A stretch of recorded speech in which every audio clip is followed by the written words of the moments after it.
Oh, baby, we are back live. Welcome to the BBN, America's home for bocce. I'm the commissioner and your host for the evening, Danny Catullo.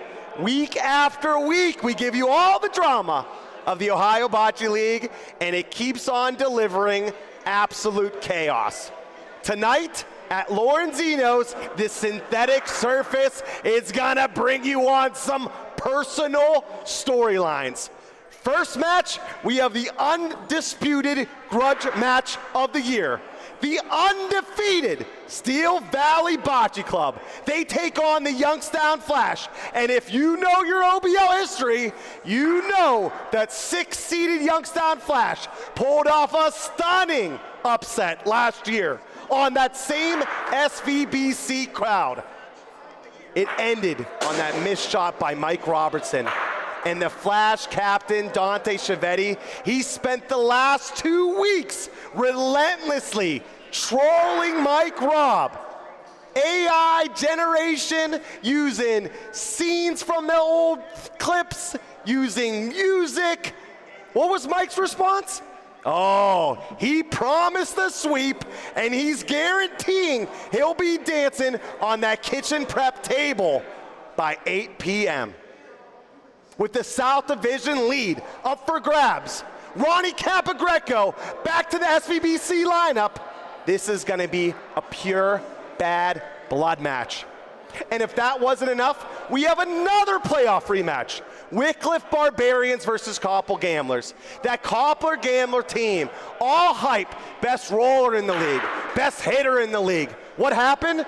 Well, those Barbarians got the first seed of the North and beat them in the semifinals on their way to win a championship.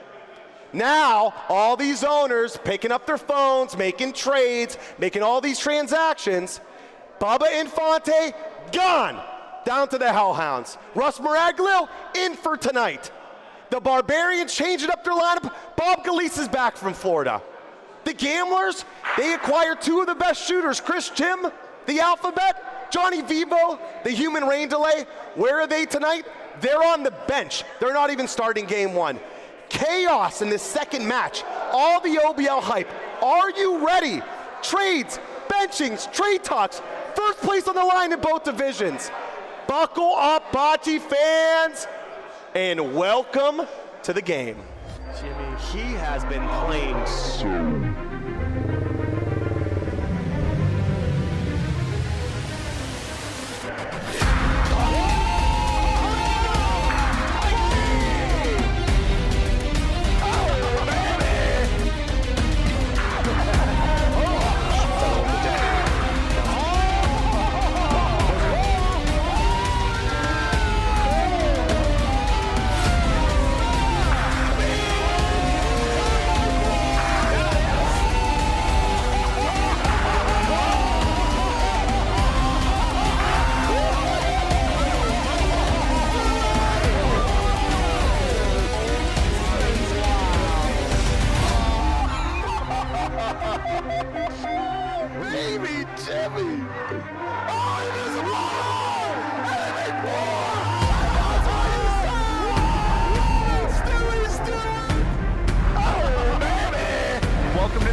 All right, I am back with the most famous internet trolls of bocce, Mike Robb's Buckets and Dante Pizza Boy Chiavetti. What's up, boys? Seems like you're locked in, ready to go for this match. I'm ready to go. Dante, what about you? You worried about the kitchen? You worried about your team? Yeah. Look how much skinnier you look than I do. Look at them fucking little arms. What the fuck are you going to carry at them? You can't even hold the balls. Dante, we're going to start with you, okay?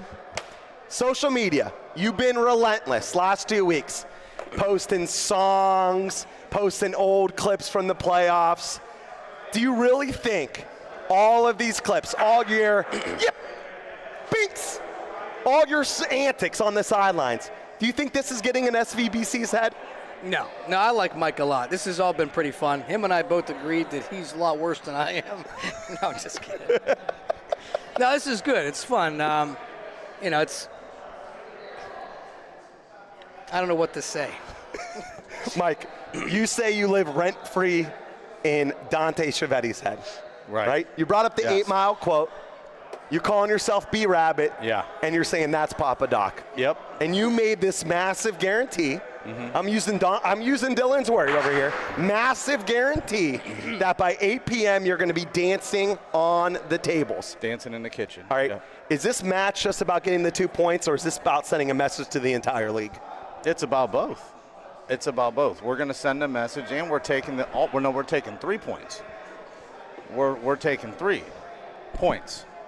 2 games, 3 points. Sweep. It must be double. It must be double time day. It's double time day. 2 games, 3 points for Steel Valley. Gentlemen, both of you have, I would consider, to be loaded benches. For you, the Youngstown Flash, you got Matt Estes, you got yourself, and Tess Romeo finally coming in her own this year. She's shooting 75%. On your side, you guys have voted best bench of the league for SVBC. Got Nicky O shooting 76%. Again, second year for him, much better. For you, how crucial is it, I'm going to go with you, Dante, first, to know that you have these weapons that can come into game 2, or if you need subs within the game? Very comfortable. If somebody ain't playing good, we just make a switch. Oh, by the way, Raphael, he owes me $200 for wearing his TC construction hat. What about you, Mike? As far as our bench goes? Yeah. Is it crucial for you to know that you have those weapons to be able to bring in if someone's not performing? Is it nice to have that luxury? Oh, absolutely. It's a huge comfort factor.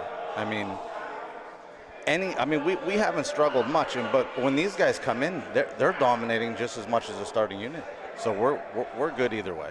Either way, we'll be fine. Tonight, South Division's on the line. So if one of you guys get the sweep, you have the South Division in your grasp. I know it's week 6, but is tonight, Mike, is this the real South Division championship for you? We have them another time, so I think this is going to start things off for sure. But we're going to see them in a couple weeks. That may be the deciding factor. We'll see. What about you? And then tonight, are you going to be the South Division champions? You're going to be right now. You're going to put your stake in the ground that you think you're going to be number 1 in this division to get the bye. Go from 6 to number 1 in the league. First game is going to be 14-8. Second game is going to be 14-10. We're going to win both games. But here's what I want to know. Who's were? Well, I mean, I'm part of the team, too. You're not even in the starting lineup. You hate to see it. That's fine. But Danny, I knew I smelled bitch over here. Hey, there's Dante. Now, listen, I want more than anything to go and tap one of them guys on the shoulder and say I'm in. But them guys have been starting all year, and I kind of feel like an asshole if I made that move. So if they all play well, but this is the thing. Team. Doesn't matter. They don't need the big guy. Get on the court. You know what? Both you guys. Game 1. The pistols take care of the thing. Game 1. Get on the court. Paulie's calling you guys over there. We obviously got a little bit of drama. We're going to send it back over to the court and bring in G and Lee. Thanks, gentlemen. Good luck tonight. Let's see some fireworks. All right, these two, they're still talking to each other as they're walking onto the court. Chiavetti's looking up at Mike Robb, pointing his finger in his face. You can't make it up. Apologies, ladies and gents, for some harsh language, too. I even gave them the warning. Did you? Lee, I gave them a warning. Gee, what's going on here? As we bring up the match stats, these two teams, Steel Valley Bocce Club, shooting and rolling at over a 70% clip. Obviously, the Youngstown Flash shooting well this year and have somehow moved themselves back into the top of the South standings. This was the 6th seed going into this season. I can't believe what a hyped up first match. I know, it's exciting. I mean, everybody's been waiting for it all week just because they're watching social media. Every time we come to the club, they're chirping and going back and forth. It's funny. A lot of bad blood in this one. Yep. So listen, I gotta know, G. It's coming up. We want to know. Gotta understand. I'm gonna bring it up right now. This is my favorite part of the show. Who you got? Youngstown Flash versus Steel Valley Bocce Club. You know, I got some notes, and everyone's like, "Wow, gee, you're prepared for once," you know. But well, you studied like you were in school. Show the crowd all the notes that you. Look, G's giving me all these notes to get ready. Right. Lee too. These are like school teachers. That's why you're both in the educational system. And you guys give me all these notes to get ready for you. Right. Gee, you looked over the stats, right? I've You've looked seen the over. social media posts. Yeah. What do you notice? I noticed that you got the #1 roller in the league, Sean New. Yep. Everybody looks at him, but on the other side, you got the #2, Timmy Wilson, in stats, 78%, I believe. He's right there next to Smooth. The Flash are not a pretender anymore. They're not Cinderellas. No. A lot of trash talking. Mike Robb has put himself out there. He's dancing on tables, apparently, I heard. I don't want to see He's that, got Mike. the butt beating I of the don't wanna week see on that. social Yeah, media. Yeah, he's got all that going. But he's right. Feel the steal. They take care, but in a split. I have respect for the Flash. So 2-1. 2-1, but they take the match. You got to feel the steal. You right. can't go against the Fish. Jeez. It's going to be a bloodbath. Chiavetti, there are going to be a lot of chirp and excitement. Yes. I love to see it, the Yeah. energy. But yeah, I just think the Steel Valley's on just another level. Lee, do you confirm? You going with it? You following G home? I do, and normally I don't like to agree with G, but yes, I do. I love it. All right, next match, we got Barbarians versus the Gamblers. And we have another division title up for grabs as well for the North Division. Who wants to take the lead? G, who you got? Well, you got those Gamblers, new changes? Bob Galise, I heard about these crazy changes. I can't figure them out. They're like the Ohio weather. Hot, cold, rain, snow, shine. I don't know what Taylor's doing. But Bob Galise, what a great trade, gets a true roller in Russ, sends Bubba Infante to the Hellhounds. Good for him too, but we'll talk about that another day. I'm going with the defending champs. The Barbarians, upside down, let me fix it. The Barbarians respect the champs. Great pickup in the trade. They take care of Koppel because Koppel's a little confused. They got bumped Listen, their heads Dylan's shaking his fist over here. He's a bar reliever. What about you, Lee? Believers. You a bar reliever? Yes, tonight I am, and I am a huge supporter of Koppel Gamblers, but They're confused. I'm confused. I'm confused about what they're confused about. Well, listen, the game's about to get started. This is the last practice frame. Once again, I want to appreciate everybody's patience for tonight. We had a staff member, Justin, unfortunately couldn't make it today. He has the flu. So, we had to do some training. We weren't going to fly Mike in emergency tonight. We thought about it. We thought about putting him in in one of those, those private jets, net jets, have him go. But until then, we decided, Dylan, listen, he's a man of many talents. How about this guy? Finds out Justin's sick, texts Mike, says, what do you need me to do tonight? Comes here, trains on the camera, get ready, and it just shows you what an amazing team we have, that everyone can be able to pick it up. We got Paul Saline, we got Bo Wetzel ready with the ref uniforms on. We got Renee Abatista and Amy Burnett on stats tonight. And we got SVBC versus Youngstown Flash. Let us know in the chat who you're rooting for, where you're tuning in from. We appreciate each and every one of you. Let's go. You talk about these two teams. Here's what's at stake tonight. The Steel Valley Bocce Club is undefeated, 3-0 with 8 points. The Flash have 6 points. If the Flash sweep tonight, they leapfrog Steel Valley and tie the Hitmen for first place in the division. Okay, here comes Sean New. Who do you think the Hitmen are rooting for? Who do you think they can overtake? Who they think that they can overtake by the end of the year? Flash. Tess ain't gonna like that. Tess, Gianni, look, I they're all didn't staring say at they you. could overtake them. I said you asked that who was they quick. think Your volume went up for a minute there. I liked it. That was quick. Beep rock! Sticky bun right off the rip. Sean New, how about he's overtaken number one on his father-in-law in career stats for rolling. Oh, Gee, wow. he's been on fire. Oh! Roddy Capagreco puts it right back. Woo! You could tell this match just has a little something Little extra. fire. Little fire. Here comes Timmy Will.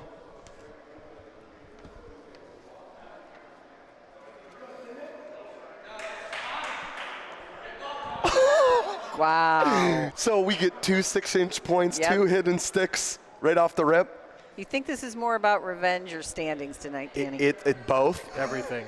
everything. Yeah. And you know what? Kudos to both these two. Got Paulino, where does it go? Oh, it's still alive. This is advantage flash now. Yep. They're going to have the hammer. Mike Robb's ball's off the court. Bobby Middle now has to put it somewhere. He's talking to Sean New. Do they want to put Paulino in play? Give chance for Gianni to hit and stick and be able to make three. Mike Robb, great hit. Paulino comes all the way back, not burnt. Here comes Bobby Middle. Relatively quick decision. There is an advantage we've seen with the Steel Valley lineup being the same four that typically starts, Yes. Yeah. only when Ronnie's been out. They already know what calls they want to do. They know who's communicating on the calls. Here comes G. Oh, he misses it. But his ball's still alive in the back. It's going to bring up Bobby. Short one here. Easy chance to stick. Bobby Gentile. Missed the two through the hole. Mike Robb stares down Chiavetti, says, hate to see it. Oh, early on fireworks. Somehow, some way, Steel Valley got a point. And how about the strategy from Sean New and Bobby Mitt? Say, let's just see those two make the hits. Yeah, I mean, there wasn't much else you could do. I mean, you could put it a little further down the court, but either way, they were going to hit at that. Left a little bit of a gap, G, Yep. and both players go right through it. Speaking of Bobby Middle, he's thriving in the shadows.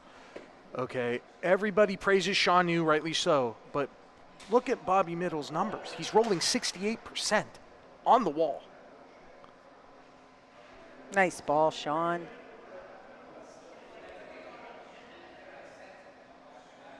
Comes Pete Barak. Got Paulino. It's following it. These What a- two teams are two of the best shooting teams in the league, Yep. and it's just started right off. Great result he got there. Deep team shooters, too. They're deep all the way that goes in the benches. Yeah. Pete's the oldest player in the league. And he's hitting If I could still shoot like that Yeah. when I'm 54, let alone 74, Yeah. He's hitting 72%. Bobby Mitt. Listen, Bobby Mitt, you know, Mike Robb, Dante in their 40s. Bobby Mitt might be a little bit older, but don't think he doesn't like this little bit of trash talking. This is Oh, how yeah. this is how those old JJ's teams. 100%. That was the team name of his. Bobby Mitt is he won Right. all those big tournaments in Wycliffe, World Series, wherever. That's who they were. Don't think Bobby Mitt. Look at him with that little smirk But on his face. Bobby stays out of it, but enjoys it from, afar. Like he likes it going on, but he won't do too much of it himself. He kind of enjoys just watching. All right, Timmy Wilson trying to take. All right, what a shot. That's a nice roll. Great touch on that. All the way through, and here he comes. Papa Cap. Ooh, hits the wrong ball. Does he move Paulino enough? No.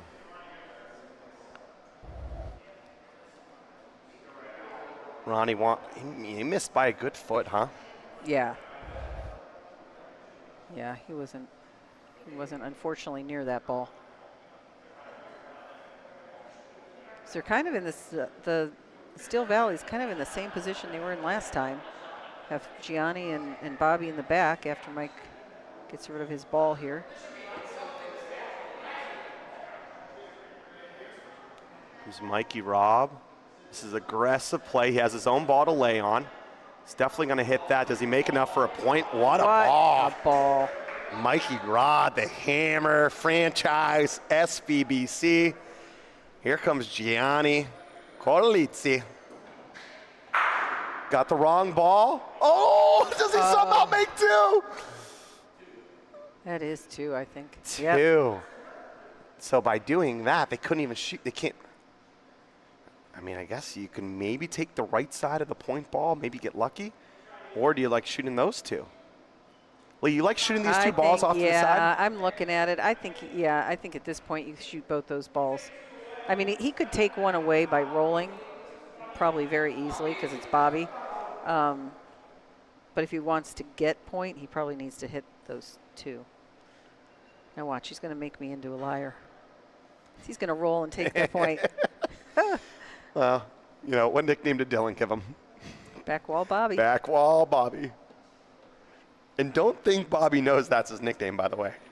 Every one of his quotes, he's like, I gotta live up to that moniker you guys gave me.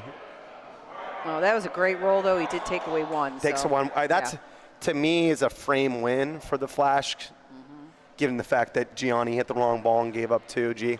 Right, yeah. Normally, Gianni, he's the two-way threat. When Gianni is in the back, he's hitting 77%, but he also rolls 57% when the frames get scrambled. He gives the Flash safety to fix bad situations. Well, he's one of those players that season 1 didn't roll well, and season 2 has upped. I think it's like an extra 10%, 20% this year. He just gave his career stats. Tess has been the same way for the Flash. They got more comfortable rolling in the OBL. Yeah. It's a different type of pressure. We keep saying it, and it's just like, even in these tournaments, you come here, you could play a little loose. You know you have a loss to play with. You're playing with the same 4 people. No one's getting subbed out. Right. There is pressure knowing that, hey, we're over here with the booth that they could see. The stats are getting shown up on the screen.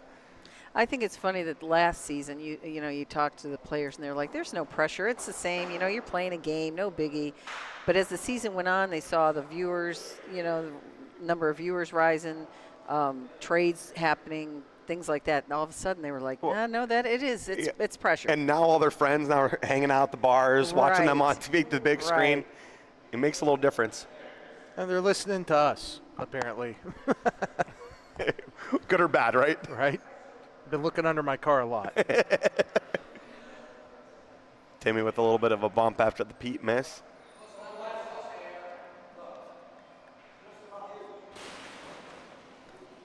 The Flash have had 2 balls back in both frames. And giving up a point. And giving up a point. Yeah, and on hits. The hits were what caused them. And Steel Valley's like not even playing that great yet. Not yet.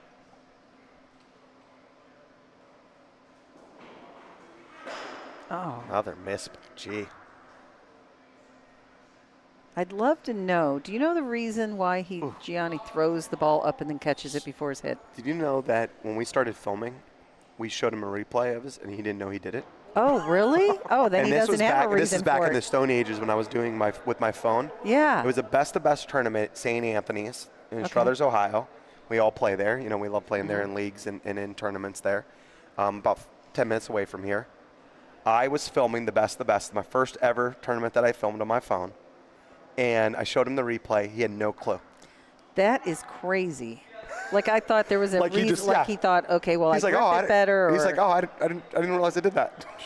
Oh, my gosh. Because I think he's the only one that does. One other person from New York or something we saw.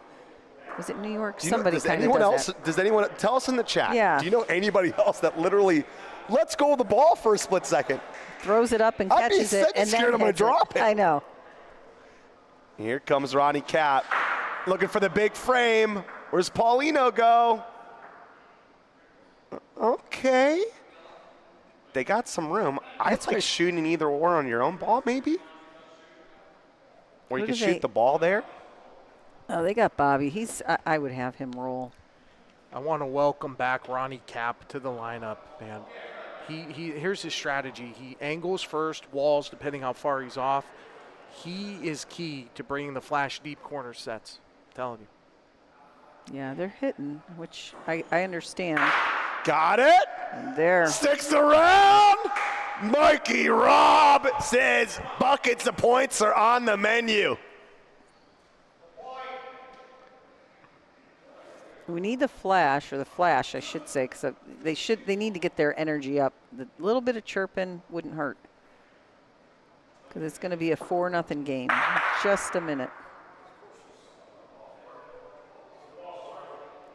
And Bobby Middle say, there's another back wall Bobby in the house still.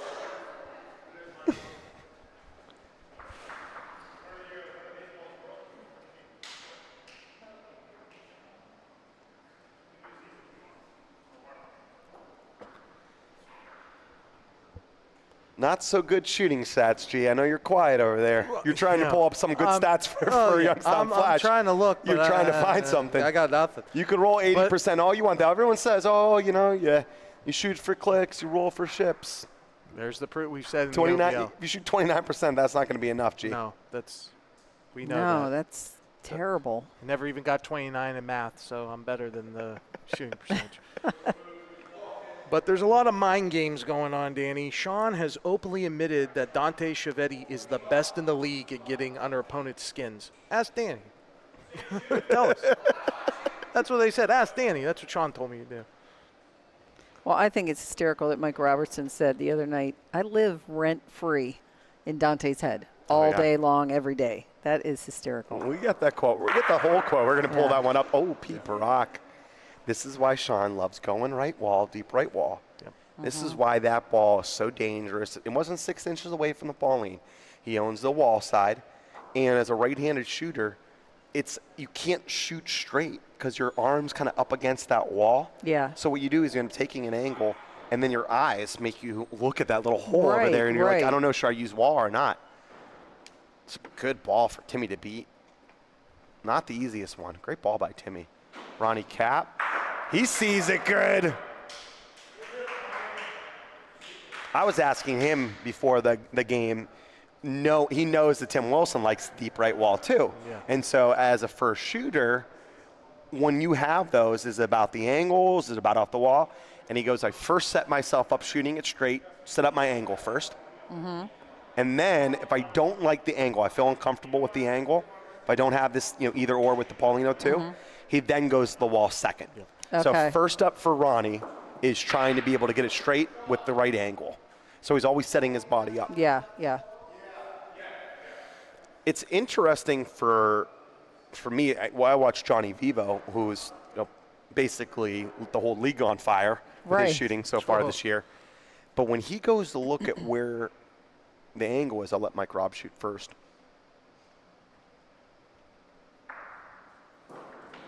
Got it! Paulino 2! Oh, the franchise! 1, 2 points! Oh! I wonder if that kitchen table is going to be able to hold him. He's putting his whole team on his back. Gee. That's why he's Mr. Franchise.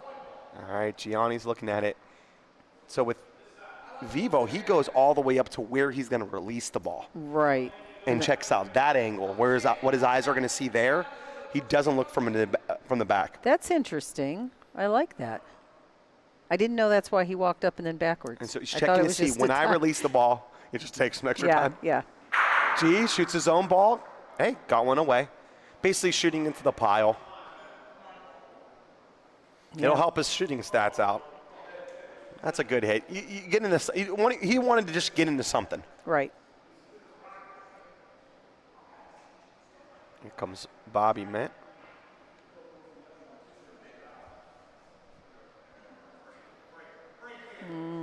That looks a little spicy. Is she gone? All right, just one.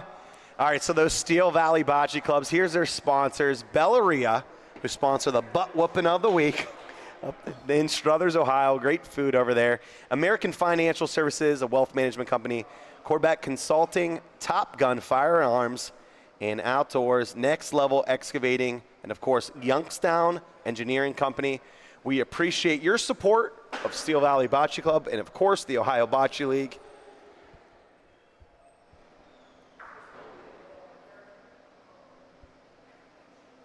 Here comes Snoo. It's interesting that Sean and Timmy both like the same side. Yep, and they don't really care. No, they don't say I'm going to go on that. Because a lot of times you do. You say, I know he likes the right side long. I'm going left side long or middle. I don't have. They don't care. I want to take away, like, here comes Pete. Ooh, barely Just missed that one. That was so close. Flash they have to get on the board here. Oh. I mean, it almost looked like it hopped a little right. Yeah. But the smooth engine keeps on turning. Sean just does what he does, just rolling. Yeah, he does. He does what he's supposed to do, Yep. which is bring out the hitter. Whether they hit it or they don't, he's done with his job. The first couple games at OBL, Sean was like 65%. Yeah.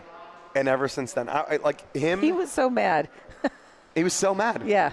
It's all he could talk about, and he would be like, I don't care about the stats. And then he's like, how am I at 65%? How am I at 65? I can't understand it. Well, Sean, you didn't roll balls like that every single time. Now, that's how you get to be the OBL career rolling leader. 80%. Got it! Off the wall! Bob says no!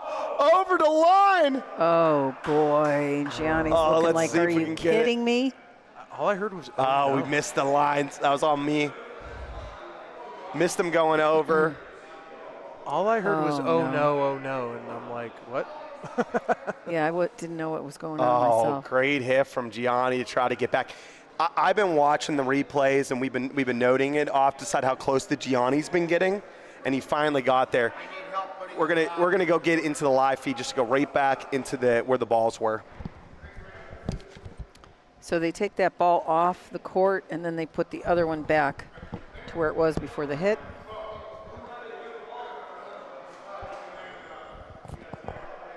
The third time ever that we've had to put balls back like this. That's why we have the video replay. So again, apologies. I know Justin's out today. Normally our producer for the day. I was in charge of that. I missed the replay by maybe a couple seconds. Yeah. Gee, maybe a couple seconds. But I did. We saw it though. We all saw it, and we're like, oh, that's over the line. He's been so close, and this is like, geez, what, third? Yeah. Now. I Foul? don't understand it either. But he can start further back. He has, what, 3 extra feet? Every single time that someone has gone over the line, it's right where Bobby Middle is standing now. Yeah. It's back there. Because of that scoreboard hanging there. It's the scoreboard Yeah. and the back wall right there, where what do you call that? You know, the back where the Coleon sign is. Yeah. There. Yeah. The swinging board. It's just a little bit closer to the back. It's maybe like a 1/4 inch. So what happens is your normal stance, you put your butt back there. Speaking of Mike Grubb's butt beating on the week, you put your butt back there, and it makes you take a natural step forward Okay. that you don't have to think about in any other tournament because there's never a referee. Right. They don't have the bows. They don't have the pulse lanes. They don't have the shooting lines. Here we do, and it makes you have to just constantly take a step up, and you don't think about that line. Yeah. That's where Nardone's was. That's where Doug Carter's was. That's everyone's been on that side except for Mike Paisano, and he even admitted he took a cheap shot because he only does one step, but he took a cheat step. He was trying to get a little bit better angle than what he normally does, and he didn't think of it. Just kind of took that little cheat step. Yeah. That's all it takes is a couple inches. 5-0 Steel Valley lead. Again, multiple balls back. Bobby put in a great cover. They decided not to put one on the wall, but they're going to take a timeout. I think this is worth it, by the way. You can explode the lead. 100%. If He's you got to make- hit this. All right, he's going to shoot that front one here. Got it! Got it clean! Ronnie Cap. Wow. Do you go for the other one, too? I mean, they should have been talking about this. If this one goes clean, You know, I like a soft shot, although it could bump into their ball. 2.5. You know? 2.5, Lee. 2.5, that's a mile for 2.5, you. yeah. Definitely just roll in. I was going to say I like it off the wall soft, but, it could just take them right out if you came in soft. Ooh. Bink. Yep. There's one. Well, we're either going to get some Mike Rob chirping, or we're going to get a great comeback, and there will be new songs, there'll be new videos. gosh. If somehow, some way, the Flash can come back from this. This is a bloodbath. Bloodbath! Talking about that bad blood. All right, G, we got Kevin Clark in the chat from Philadelphia. Jen Hardy, of course, you were second. It's late, Jen. She says better late than Snoozing. never. We got Boccee Labs. Thank you, Dave, for helping out the girls, getting them all set up tonight. We appreciate you. And, of course, all these wonderful stats, like the ones I'm pulling up right now. They're wonderful stats, but not for the Flash on that hitting. No. Can I take a second to thank Heidi for filling in for me last week? Yeah, She did of course. a fantastic job. I was actually watching in Aruba, and I had it on, and I'm thinking, whose voice is that? And all of a sudden it hit me. That's Heidi. So thank you, Heidi. We went to the Great bench. job. She's Yeah. been prepping. She went to the Slovenian. She's been doing it on Facebook. She's been trying out. Oh, guess who entered the building? Cooking up a storm. Dante Chiavetti is in the game.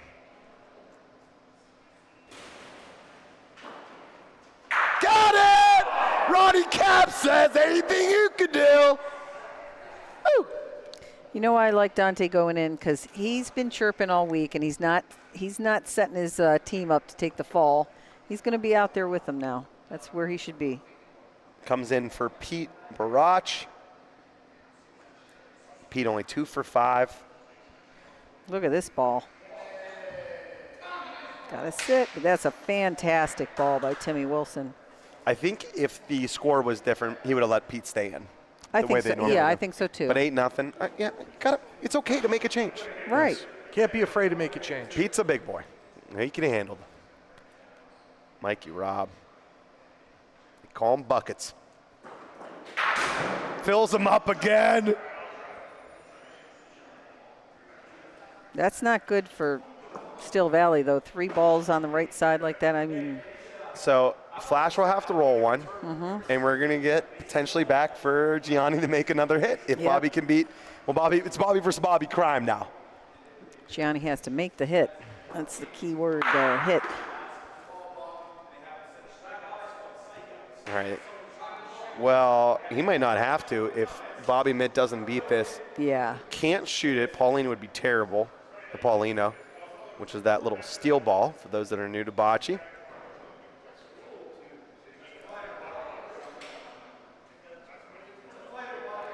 Look at this ball. Oh, so close, but a good cover. Flash are going to get on the board, G. Finally. Finally.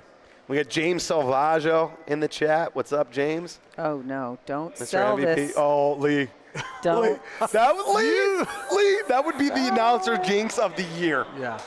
It would. I would get like the booby prize. Well, we'll just give you a Dylan jersey. All Oh, right. my gosh. Thank They're on the goodness. board. Well, Timmy finally gets to set the table. Yep. Okay. Well, He's a ranked number 2 roller with 73%, I said. Okay. Now let's see, can he do what he does and put pressure now on the Steel Valley? But Ronnie hasn't showed any rust. I know they got Nick O in the back. Okay, but they don't need him. Whoa. What's going on?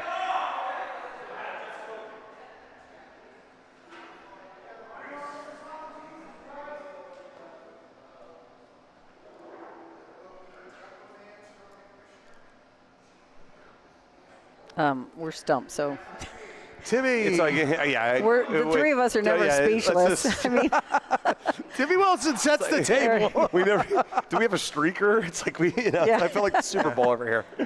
All right.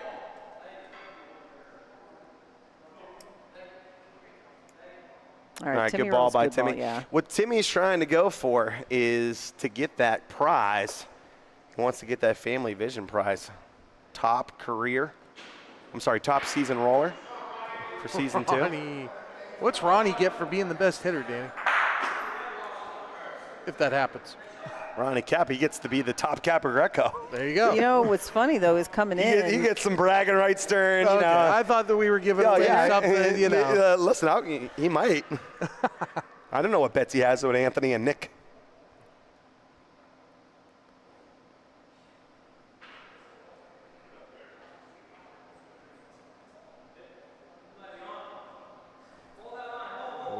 Yep. Oh, that's going to work. Somehow, and a little bit of chirping from Dante Chiavetti in the back. That ball was about to go.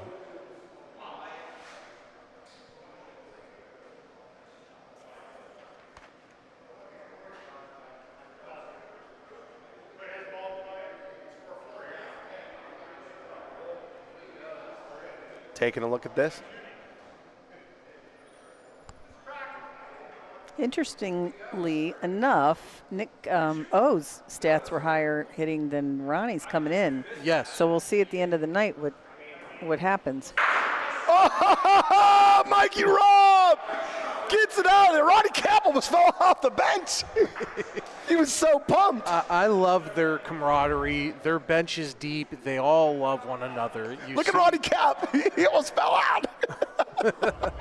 And Mike turns around, looks at Dante, gives him a little wink. All right, here comes G. He puts in a good ball. That should be in. Go online and vote for the best bench in the OBL. All right, gonna measure here. And Lee, we want to welcome you back from your trip. Thank you. Did you take the Magic, the vacation that Danny I did. promised you? I went to Aruba. It was wonderful. It was much needed. Just relaxed, sat on the beach. Awesome. Went to the pool. It was great. Thank you. But still watch the OBL. We would be angry if you didn't. You have two obsessed Chrismans there.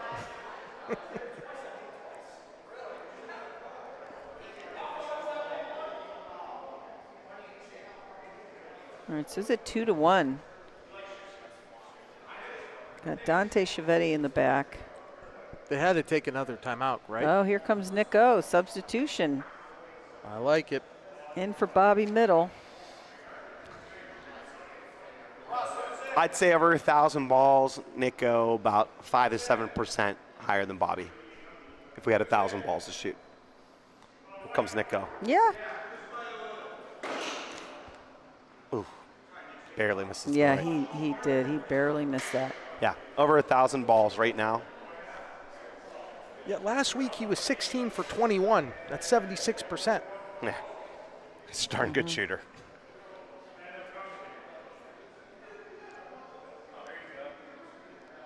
How about when Fish gave me the card with the pick when I was doing the draft with Nico? Yeah.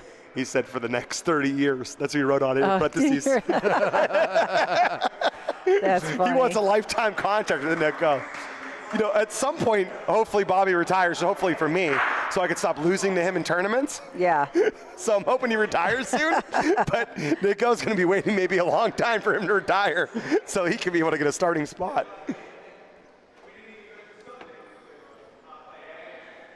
They're going to measure to be sure who's in here. I do like those. Steel Valley, you know, you're talking about Nico on the bench. No, none of them complain. You've No. never heard any of them say, I should be the one in there. My stats are better. Whatever it is, they just are there to fill in and do what they have to do. All right, here comes Dante shooting something.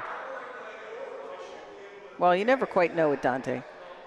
The way he approaches is like Mike Robb. You know he's rolling. Never quite know till it comes out of his hand, right, G? That is correct.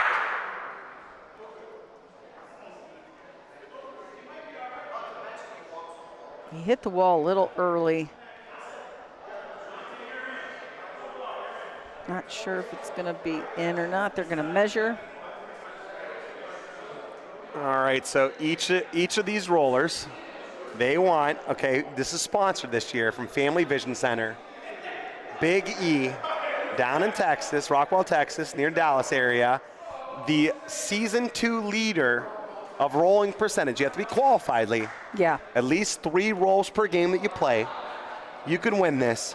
You're going to get Meta Ray-Ban glasses. Wow. How sweet would that be? Big E, I will take a pair of those. Me Thank too. you. We'll take a pair. The booth could use some of those. We'll put your name on Big E. We'll give you shout outs. All right, so they got 2 in that frame, 8-2. Dante's looking for a little bit of a comeback and rub it in a little bit to Mike Robb. All right, so let us know in the chat. All you have to do is type in Foodie Box Love, all right, and you can become the Boccee Lover of the Week. Of course, Carmen Sandiego, she won 2 weeks ago. We're about to pull I was about to pull it today when I got the news about Justin. I had to scramble and learn some graphics. but I will be able to pull the Boccee Lover of the Week from last week, promise you. If you type Foodie Box Love in today, you can win an amazing box of artisanal food from Foodie Box Love. Ronnie Cap with the big hit. I think he's loving it, speaking of love. Yeah. Bingo. Foodie Box Love, they got artisanal pasta, hot and spicy. That's the box that Lee loves the most. Gee, you got that taste of Mediterranean, those wonderful imported oils. You're so Italian, G. I know, yeah. Giuliano. Jimmy P says, oh, I'm Giuliano. I wear a shirt that says Italy. I'm so Italian. So, yeah, Jimmy.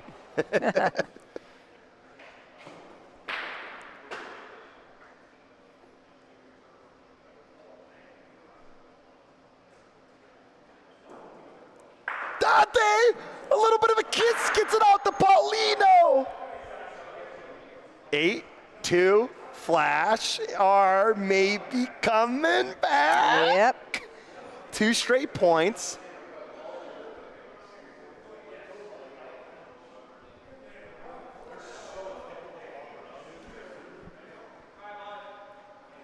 Great ball by Bobby up in front like that.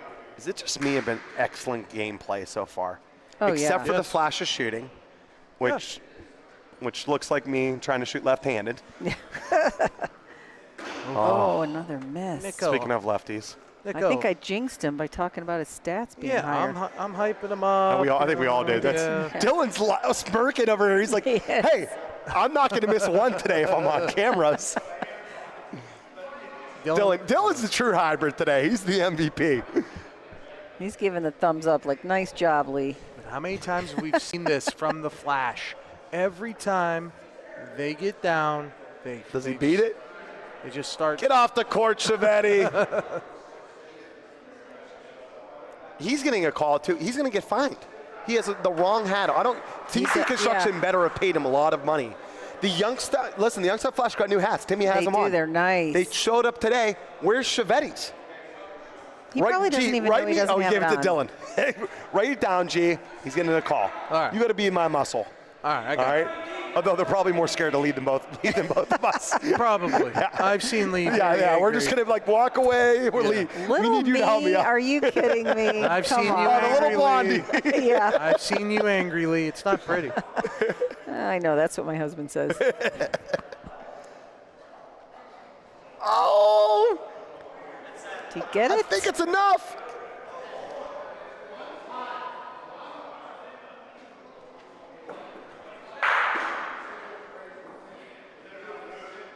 They're going to check.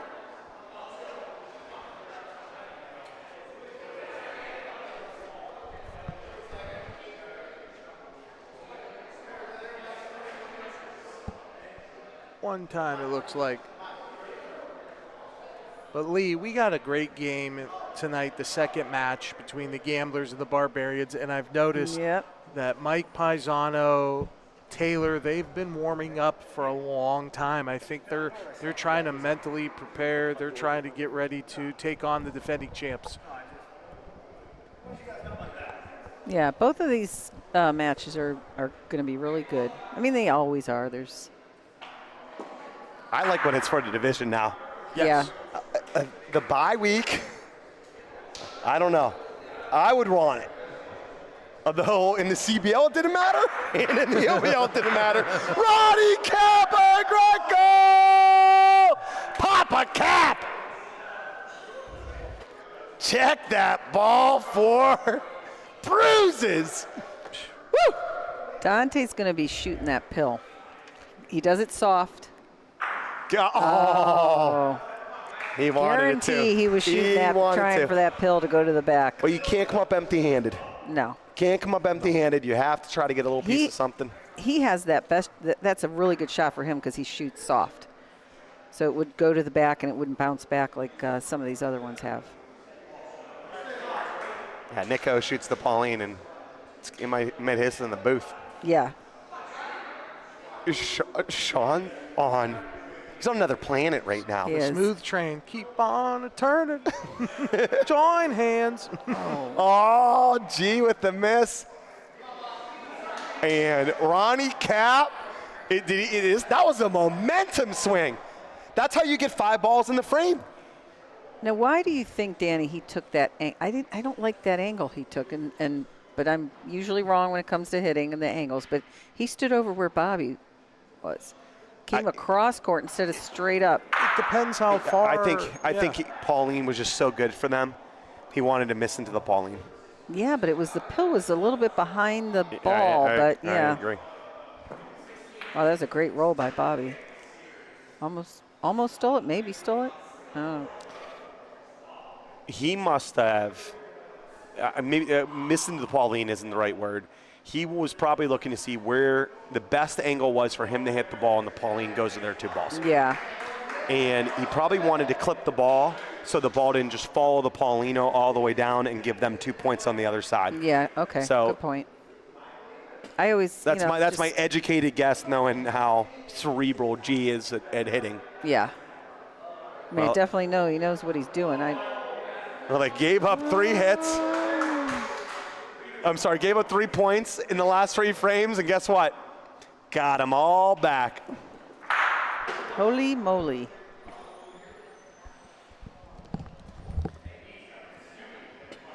It's going to be 11-3 Steel Valley. Dante Chiavetti's 100%. Maybe you should have started the game. Yeah. Look at Steel Valley's rolling percentage. Have we ever seen this? No, that's crazy. In any professional game? I've said this, though, all season. They are just on another level. We've all said it. They felt the job didn't get done. And the trash talking by the Flash when Mike Robb missed that game winner in the playoffs. This is 20 for 21. Yeah. This is the best I've ever seen a team roll. I mean, 86% is Bobby Middles. That's the lowest on the team, and that is pretty He's missed one. Great. We might have to replay that one to see, see how bad it was. Right. It might have been like, 2 feet, 0.1 inch. Player of the match could be anybody from Steel Valley. Oh, you know which one it was? It was one he burned. Oh, that's right, Lee. See? That's why we're bringing him. Oh! Roddy Cap gets the side of it. He hasn't missed a beat, Danny. Welcome back to the Steel Valley. Feel the steel. Woo. This team is feeling themselves. The Flash, they're not playing badly. I mean, they're hitting. Gianni's missed several, but, I mean, they're not playing bad. Don't we say that Gotta every sit, week, Timmy. Lee? Don't we say that every week? Oh, that ball. I don't know. It's going on a vacation, G. Magic time! Speaking of magic vacations, listen, it could be a weekend trip to Dallas, Texas. You could be like Lee, go to Aruba, hang out, get some beach drinks, watch a little bit of Bocce on your phone, wherever you want to go in the world. Make sure you check out Magic Vacations. Go to magicvacations.net and type in OBL. This ball does not take a vacation, Lee. It hangs up.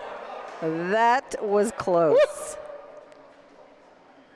All right, the skin of its teeth. Dylan, get your thrill pad out, because if he hits this one out. Oh! Where's Paulino go to? Is that still Valley's point? Paulie's going to check. Mikey Robb screens, get out of there and makes a point! The franchise. He told me he didn't sleep last season when he missed the game winner against the Flash. It really bothered him. He apologized to his whole team. So Mike's on a mission. He's going to be sleeping like a baby tonight. This ball is in. Oh, that went to Aruba. Oh, boy, yeah. Oh, my. Gianni won't be sleeping unless his daughter keeps him up, because this is Gianni's not his best. All right, Bobby Mitt. Oh, he's going after the ball on the side. I like this. Oh, he had it either or. They decide not to sub in Nick. Use Bobby. That would have been a great finish for Steel Valley. It would have been. He could have made 2 there.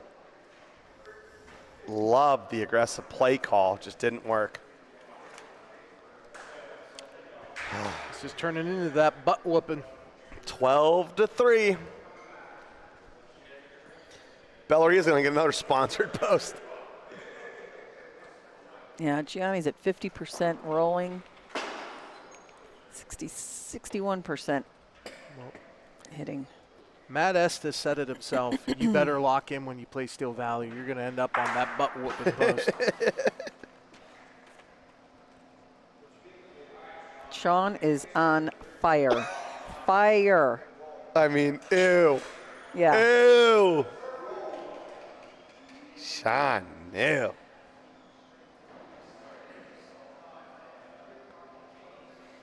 We got Uncle Ron in the chat. Chivetti! Oh. What once was gray, now is pink. Checking to see how much room. We got John Drott in the chat from Illinois. Thanks for joining. Simon from France, we appreciate you. They got a Pete Barach black shirt last week. Yeah, where's everyone watching at, Danny? Any watch parties out there? Got it. Oh, yeah, they're going nuts right now at the Poorhouse, at Eastside Civic, St. Anthony's Bar and Grill, the Italia Bocce Club in St. Louis. I know Mike Lisi got us on in Long Island, the Bocce Social. So many official OBL watch parties. And there's also a good crowd here tonight at where it's all happening, Lorenzino's. We got La Trick from, he says bonjour, so we know he's from France. We got, got a lot of French fans in here. French connection. Yeah, the owner of the Mahoney Valley Hitmen, Joey Palumbo. What's going on, JoJo?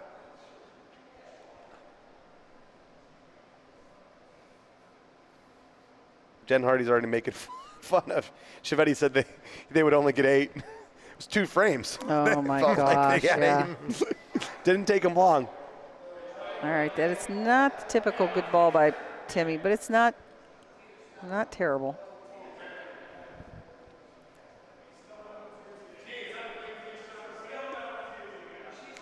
Yeah, Vinny Vegas from the Poorhouse right now. They're going nuts. Here comes Bobby Mitt. Missed the hit last time and not missing this roll. Wow. I mean, this is a rolling display. Yeah. I mean, sicko stuff. Comes Gianni. Got it. Gets it clean. And they're sitting 3. Yep, they are. 2 or 3? I think they have 3. I don't know. Did you see Paul say which one, or? I think he put a little gesture that's 2. Oh, okay. I don't know. We'll see. We got Linda Robertson in the chat. That's a spicy. Yeah, Might sit in time. I heard Fish yell from the bench, simmer down. With Bobby back hitting, it's not a bad place for it. He's going to roll. Yeah, if he could have made point, hit, yeah. If he would have made point and put Paulino play, would have been perfect. Yeah. But if he could somehow prevent Bobby from getting the second one. But Bobby has his own ball to play into. It should be 2, right? Yeah. 1 and 2, says Paul. 12 flat, 12 to 5, 12 to 5. All right, so these Youngstown Flash, their sponsors, Pineapple POS. It's the POS system that we use here at Lorenzino's. Great POS system. If you are a small business, I recommend them. Great, easy to use for the staff. The Lawn Ranger, the Bearded Brothers Moving Group, St. Anthony Society, those women auxiliary group, we appreciate them. And the Lorraine Music and Vending Company, they've been around since 1946. We appreciate those sponsors of the Youngstown Flash. And we know they appreciate the great play from Timmy Wilson. He goes a little bit off the wall. That's interesting. I don't know if sometimes you throw the Paulino throw, or yeah, I mean, people say that to goal? me all the time. Like, oh, you went middle. Well, I didn't mean to go middle. I hit the ball. I hit the side too hard. You always just wink at me and say, like, you make it look like you did it on purpose, that I missed the ball. Rod Ronnie Cup. Oh, but see, I was going to say, Maybe Timmy winked at Ronnie. he may have done it on purpose. I don't know. We'll have to ask him, especially if it comes out where he gets points out of this. Yeah, if he did, I mean, I could be a smart strategy. We were talking about each of those lead pointers just going to their honey hole no matter what. At least Sean has. I like the thought of Timmy to maybe go a little bit off. I do too. And Steel Valley, which has been on fire hitting, they bring it into the middle of the court. They don't have the wall. Sometimes there's like a little bit of like seeing things are different, right? When it's the middle of the court. 100%. This is how the Flash can crawl their way back into this, though. So since Chiavetti's come in, it's been 5-4 Flash, but there was an 8-0 lead. This ball might not be point, but it's darn good. Yeah, it's still a great ball.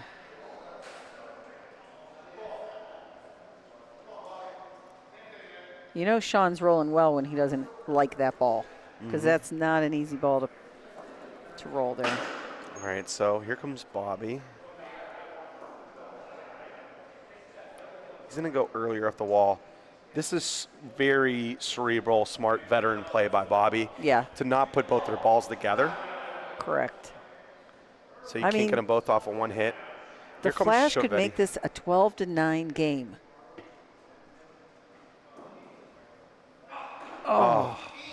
Chiavetti with the miss. Chirping from the bench. They said we didn't hear the pink. Now you just roll for 3? Try to at least? Yeah. I would like to know if I was rolling back there, if I roll on Sean's ball, can I sell it? Or is it just going to go further out? And they're not asking that.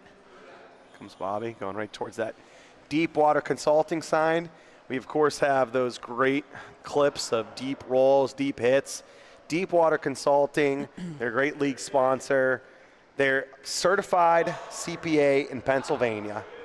They have business advisory, tax services, financial consulting. We use them. They run all the accounting for the Ohio Bocce League. Shout out to Vinny and his team. We appreciate you from Deepwater. Oh, he almost clipped his own ball out. But I want to remind everyone that the 6-seed Flash did upset the 2-seed Steel I mean, look Valley. how close Gianni is to the line. Look how close. Sorry, G. Hold on one second. Let's look at this. Look how close. Oh, yeah. I mean, that is like, you can see a little bit of space. Yes. He takes like just a barely a step before he really starts his hitting strides. I don't know why.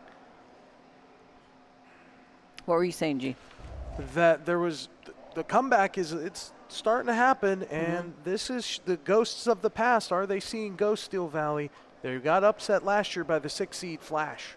Oh, I'm thinking Mike Robertson would just leave. He would just he'd take his bag and go home. Yeah, if you're going to come back, you have to score multiple points in that last frame. Yeah, you did. I mean, they had the chance for 4.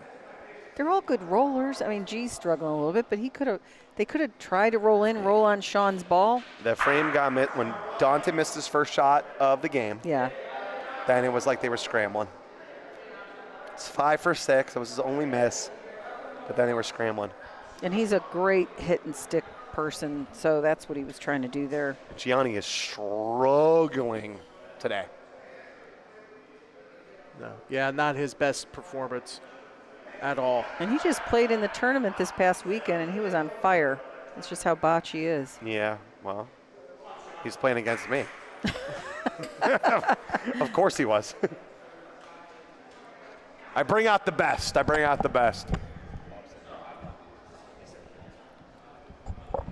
Maybe they just need to know. They know they have to play their best, Danny, or you're gonna wipe the floor with them. Well, it's sort of smart. It's like you always want to get. You always want to beat up the broadcaster. Yeah. You know, I was obviously broadcasting in the tournament and broadcast here just so I could talk about how good they are. Yeah. Why do you think I got a bodyguard now? All right, they said that's 3 feet, so Sean, that might be Sean's first bad ball. Comes Bobby.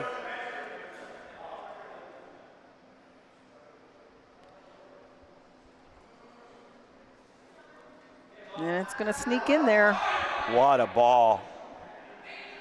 Sean was on a 20 roll streak before that one. Oh my gosh. 20 in a row. Is that a record? That's the record. That's the record from both. Wow. Sean knew 20 in a row just ends that frame. But the greatest roll streak in professional bocce belongs to Sean. Big smooth new. Bobby Mitt picks him up. Here comes Chiavetti.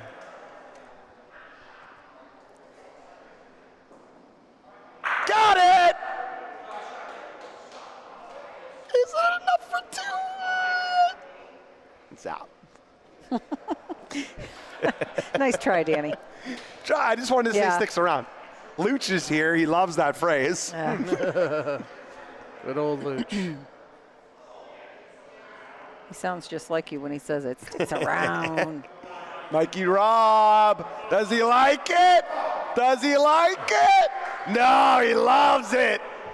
Sneaks in there. And here comes Gianni. 1 for 7. No sub for Pete. No sub for Tess. I was hoping Tess would get the call here. I guess he doesn't want to get his own. All right. Dante doesn't know. Paulie's giving him the countdown here. His time's running out. Catch and shoot. Oh, boy, he just barely missed that. Was getting that left side. That's the best that we got that.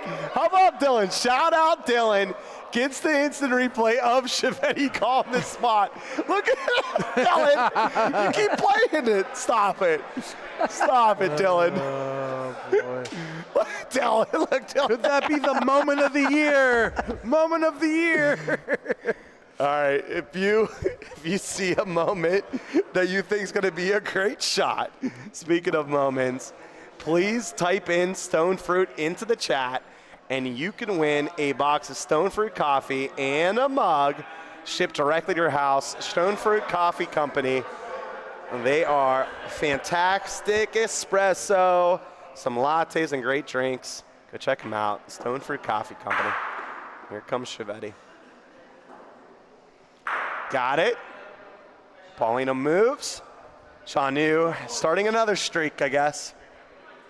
92% rolling. That people, I don't know how many people know that is so hard to do. I mean, that is not easy at all. He's got the fortitude to do it. He was trying to prove something.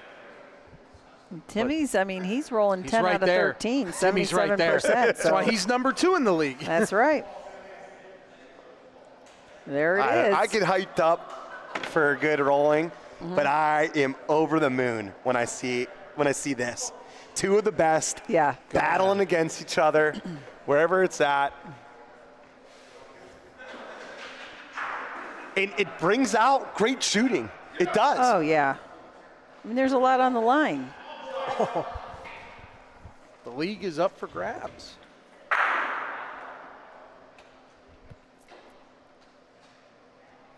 Or the division, I should say. Comes Bobby. Second roller. Creeping. It's a good ball. Owns the wall. They want to know exact distance. It's one of those weird 2.5-foot balls. It's pretty darn good too. But they're going to roll. Bobby's rolling great.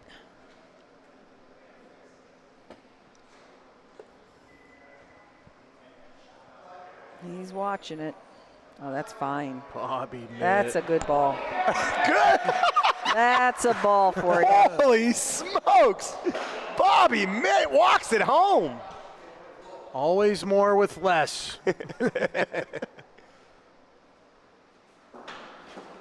Misses to the left. Gianni just Can't figure it out tonight. doesn't have it, and that is going to be all she wrote.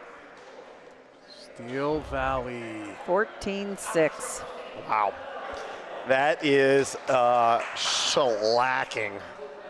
Oh my gosh. Yeah, because the Flash, they worked hard for those 6 points. Really hard. And I just kind of flabbergasted that it was going to be this much of a butt beating. Yeah. All right, check it out. Look at these stats here. Flash, Steel Valley Bocce Club, 14-6. You obviously saw that big, huge run of 8-0 before Chiavetti came in. And then Flash started making a little bit of a comeback. Yeah. They did. Got some points on the board. What they do is they give themselves a chance to win the match. If they could somehow win game 2, 14-5, that could be enough. The Flash rolled good, 75% as a team, just did not shoot well enough. And Gianni, 1-4-9. Oh my goodness. I mean, just yeah, the shooting abysmal. was what really killed them. Yeah. So changes for the Flash. And before we get into the Steel Valley, what are you thinking? Tess, the secret weapon is Tess, 75% hitting. She's number 5 qualified hitter in the league. It's just not a sub. It's an upgrade for the Flash. Get her in. Yep, done. I like it. Tessa in. What other changes you making? Matt has to be in, right, too? Yeah, I think Matt has to be in, and I think maybe put Pete back in, see what he can do, because they're hitting. I mean, Dante helped him out a lot. Yeah. But I think what they're going to do is probably keep Timmy Wilson in, bring in Matt Estes, keep Chiavetti in, and then bring in Tess. yeah, I think probably that the would be best- fine. I the mean, best Dante four. hit well. He did well. Yep. They got some holes to be able to figure out. The Steel Valley Bocce Club, on the other hand, 87% rolling, 75% shooting. Sean New, 20 good rolls in a row, has the record of good rolls. I don't know if that'll ever get beaten. No. 20 in a row? No, that is crazy good. Although we didn't think Cap's Crazy. record was going to get beaten, and it did. Yeah. Tom Hallman. Was that not incredible? Tom Hallman from the Chicago Bocce League. Wow. I don't know. Tell us in the chat. I don't remember what the exact number was. No. I was listening at the bar at Lorenzino's. Right. Was it 30 29 something. or 30? Yeah, 30 in a row. Yeah. Sicko Yeah. stuff. That's crazy. Sicko stuff. But now I want to see someone from Chicago give me 20 good rolls in a row. What do you got, Chicago? What do you got? Not that. I'll tell you that. I'm sorry. They're all great Sean's players going to there. be happy with that. I Not know. that. That was impressive tonight. The smooth train rolls. All right. So getting ready for the next match. What are you thinking, G? Like we said, I think Koppel is lost. I don't know what they're doing. I heard there's a lineup change, like a whole different scheme that they're trying to do. I'm not even sure. I love the trade that happened over the weekend. Russ leaving the Hellhounds, or Russ leaving the Hellhounds to come to the Barbarians. He's a true roller. That's what the Barbarians need. And I like it. I think the defending champs now get something. They're comfortable. Ron Dog, Doug Carter, they've all played together. Comfortability. Got to go with them. Well, G's like alley-ooping you right here. He is. Did you give him a little bit of a preview? Well, I have to tell you the honest truth. So Dylan and G and I got into it a little bit before the Dylan's like, what? Because I was going over the trade. I was like, I did not understand the trade. I still don't agree with the trade. And Dylan's... From whose perspective? To me, it makes no. This is for Lee's lines. It makes no sense to me. You traded 2 rollers who were not necessarily always starters. They both were at 72%. You traded a roller for a roller. They're probably not going to take the front position. So it made no sense to me. So I said to myself, why would they do that? And it came down to, and before I got it out of my mouth, Dylan said comfort. It's a comfort thing. And I said, yeah, and I don't get that. I think if you're going to trade somebody for better stats or for a better vibe, okay. So I started going through the other teams and thinking of the comfort zone. Look at Steel Valley. Coming into today, they had people on the bench who had better stats than the people starting, but there's a comfort there. They have a good vibe. They have a deep bench. They know their parts. They know what their jobs are. And then you go to Koppel, and I'm like, what are you doing? You're not using the stats to develop your starting lineup, and you're not comfortable. You have the 81%, I think Jonathan Vivo's hitting, and you're taking him out tonight. Makes no sense whatsoever to me. So, you know, it's funny that the teams that seem to me to be doing fairly well are comfortable for some reason, and Koppel is not. So this is interesting to me. I did get a quote from Bob Galeese. This is new. You haven't seen this. I got some more information. So we asked him about the acquisition of Rush. You know, to make the Barbarians better as you defend your title. And he talked about, like, listen, you know, Pope's release. We traded the alphabet for Whitway to strengthen our pointing. But this last one is not one that he anticipated. Baba wanted to leave. Yeah. He wanted to play with Jimmy P and the Hellhounds. And he knew Russ wasn't getting enough playing time. He wasn't starting at least in game one, and maybe he wanted to play more, and the way that Jimmy was utilizing him, who knows, right? Yeah. But he had a good discussion with Rocco, and he felt like having an unhappy player.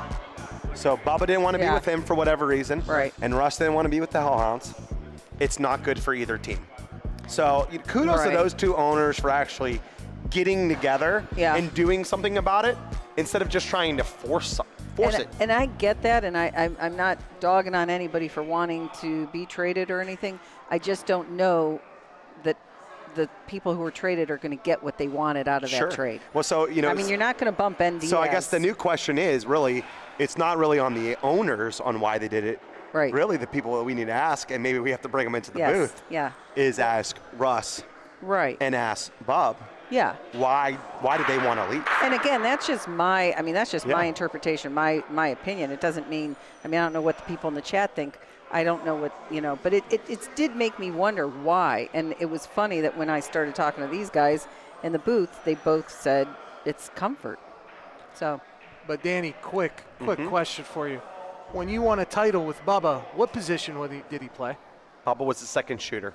Exactly. That's Bubba. That he's the two-way player. He can go roll, or he could go. Well, he's not. He's never going to be able to be at that 2 or 3 or 4 hole with the Barbarians. He's only going to lead. That was my point. Bubba is one of the most talented bocce players.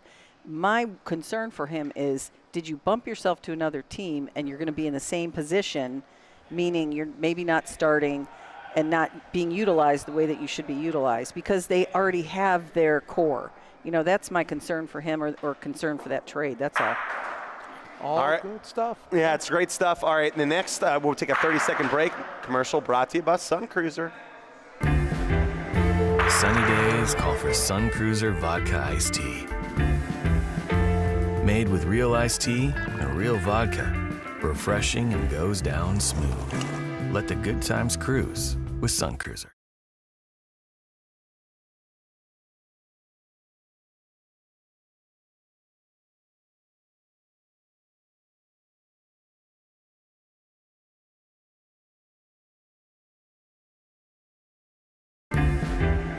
Sunny days call for Sun Cruiser Vodka Iced Tea.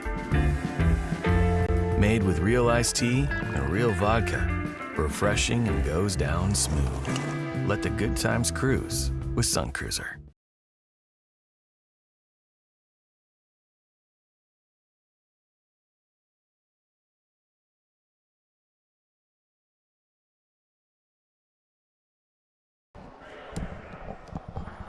All right, so we have Rockies warming up over there. That's good to see. Sunny days call for Sun Cruiser Vodka Iced Tea. Just a minute. Made with real iced tea and real vodka. Refreshing and goes down smooth. Let the good times cruise with Sun Cruiser.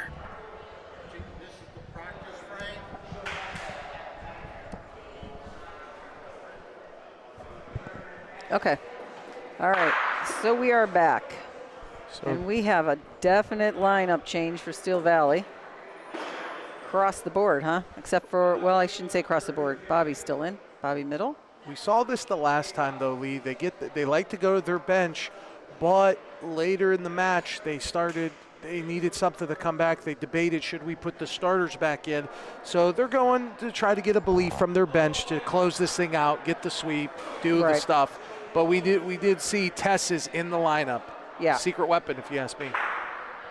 Yeah, I was telling G at the break there that we played in a tournament, the Fatal Four played in a tournament this weekend, and Tess was on fire. She was shooting so well. So hopefully that transfers to today. All right. Sorry about the camera views here. Danny and Dylan are trying to set up for the next game, this game. So Be vocal in the chat. We want to know where you're watching from. Who do you think the player of the match should be? All the fun stuff. We want to hear from the fans because without you, this doesn't happen. So thank you wherever you're watching and supporting the OBL. Thank you.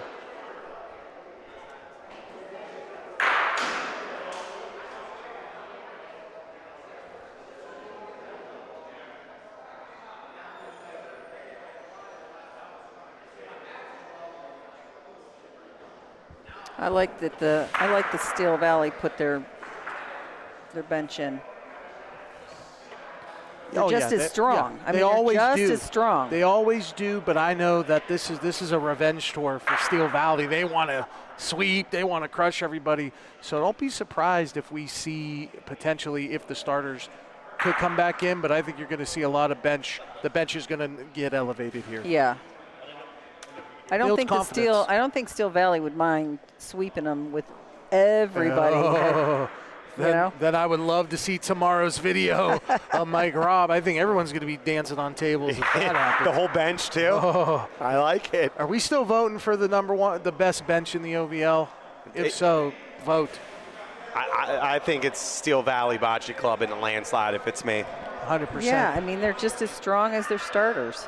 All right, so we talked about it. The CBL, the Chicago Bocce League, the Season 1 champs, Highwood Stallions.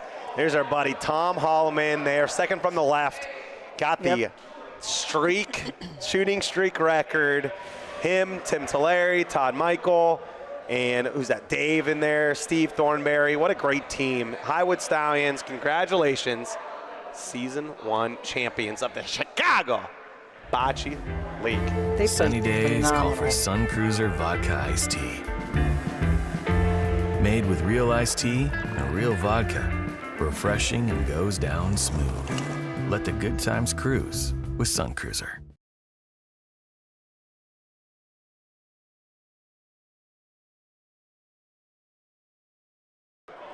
All right, so we have, obviously they're just starting. This is the first frame.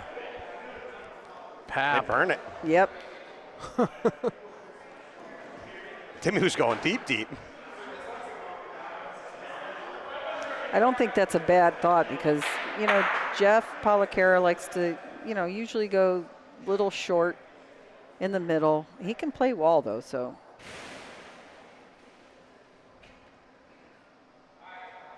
All right, this looks like a great ball coming up here from Timmy Wilson. All right, remember in the chat, if you see something you love, a big shot here, maybe a sticky bun from Nico, all you have to do is type out Sun Cruiser. Already 3 winners on the year. Here comes Nicky O. 0 for 3. Speaking of threes, huh? Not so good.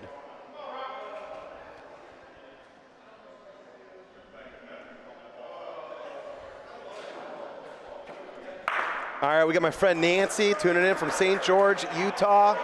J-Lo from California. Back-to-back misses. Could this be the Flash's game? 31. It was 31 that Tom hit in a row. Woo! I felt a little relief for him when he actually missed, just because I know that, that's all everybody was talking about, and, that's a lot of pressure. It's a lot of pressure to hit in the first place, and then to keep up a streak like that. We got Mrs. Alphabet in the chat. Hi, Kathy. This is Alphabet.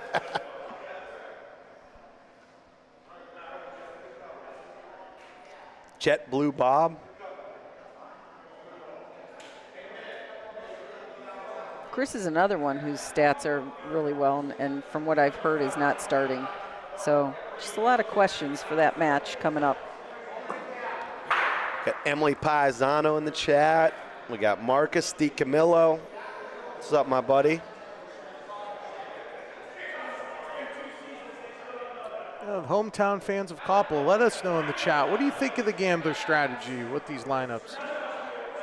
So in case the lineup is supposed to be Levi Policaro, Anthony Cap, MHP, Mike Pisano, and who am I missing? Pat Peasant. Yeah, thank you, Pat Peasant. All right. So that's the lineup versus last week's lineup. They're going to go after their own ball. Nice shot. Either was fine. Their own ball was fine. Yep. That ball was fine. A lot of room for 3 points. Brings up Bobby Gentile. He's in again. What do you think, Matt said? You guys are hot? Stay in? I think so, yeah. I think that's Matt's kind of view on things. When you're going strong, just keep it He's going. pretty with the selfless. Yeah.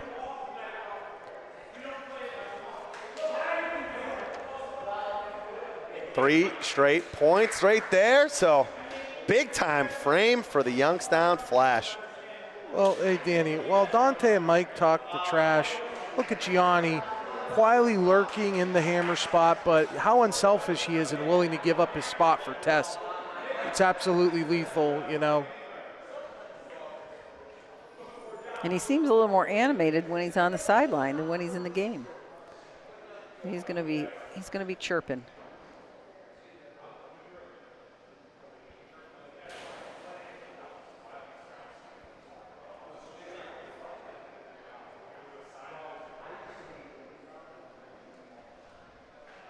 Here comes Timmy.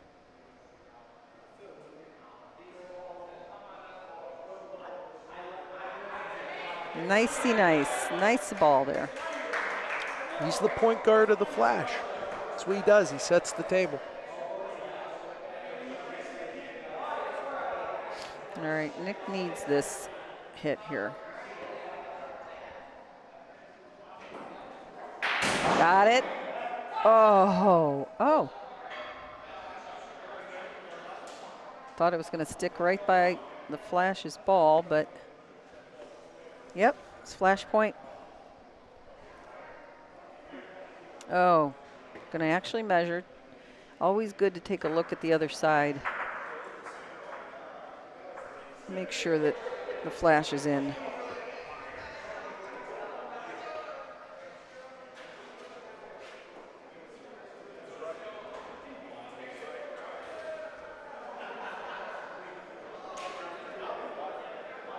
All right, so it brings up Jeff Policaro. One of the best pointers in the league. By far. He uses every bit of that shot clock too, doesn't he? He does. He really does. It was Jeff and Levi I was concerned about at the beginning of the. Yes. They're on The my whole they're on OBL. my all human rain delay team. Yeah. Tony Mel, senior captain, coach. Yeah. Johnny Vivo, the human rain delay. He could lead shoot. Second shooter, Joe Zazar, Yeah. and then the Policaros. Oh yeah, you That's are the- 100% right. Yeah. I forgot about Joe Cesar. Yeah, he's yeah. You can make popcorn in You could, the time that if he's you trying think to you decide. have time, Yeah. you do. All right, that was a great shot by Dante. Kind of sets up beautiful for the Flash, actually. Because they could, if he was right on that, they could have hit that off the wall. They're going to measure again.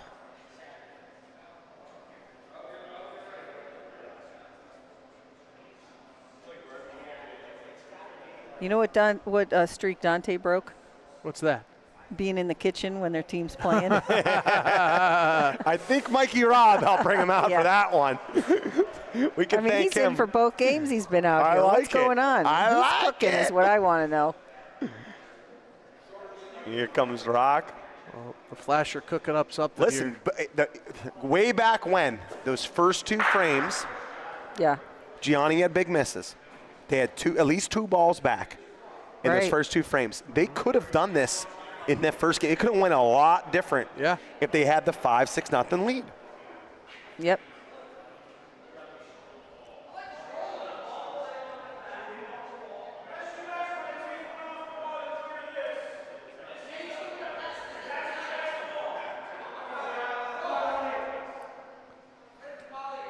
This is a difficult roll. Yeah, there's only maybe 2 feet between the pill and that yellow ball in the back. It's difficult for Bobby, and this is his 15th roll of the game.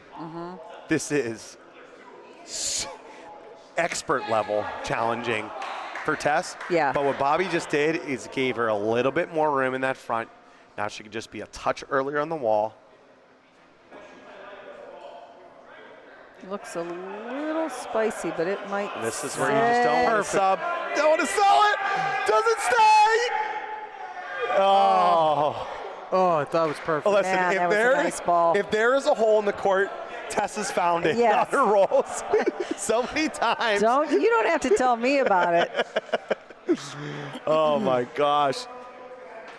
I love it. Much better start, though, from the flash.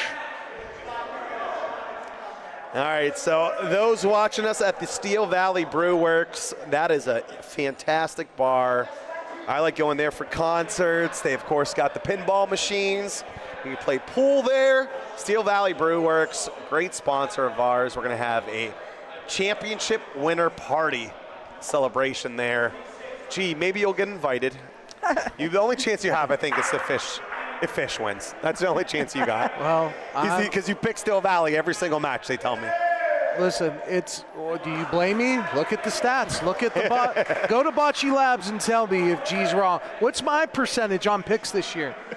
I would love to know. I think it's 80%. It's 76.3%. That's pretty darn good if you ask me. C average. C's get degrees. That's it. Here comes And for the Nicky O. Italians, cheese get degrees. Oh, baby, Nicky O. He back. He's back. Yep. He better come back because Ronnie was on fire. You don't, Nick, you gotta keep pace with Ron.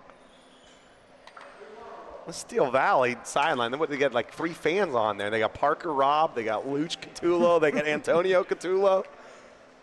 A little firepower on that bench over there.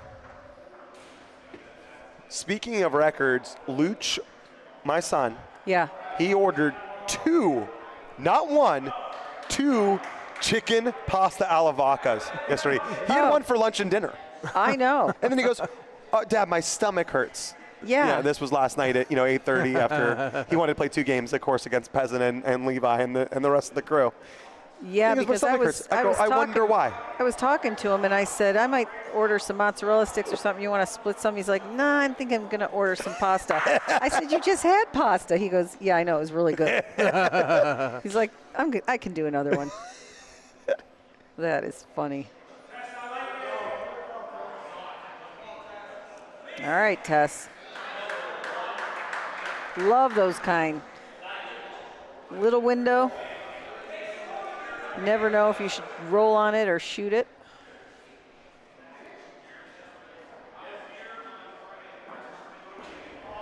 Got it! Bobby Mitt. All right, do they let Pap hit or do they sub? They sub. Okay. No offense. There's no shot. Yeah. As Shavetti rolls. We think that, but I don't see it. Okay. Oh, they have him roll. Pap is 100% rolling today. Yes. 76 for the season, 80% for his career. He's never shot 1 ball. No. And he's definitely rolling on this because he gave him room. Dante gave him room. Okay. Just making sure. I would have liked to have seen his face, though, if they told him he had to hit. That would be funny.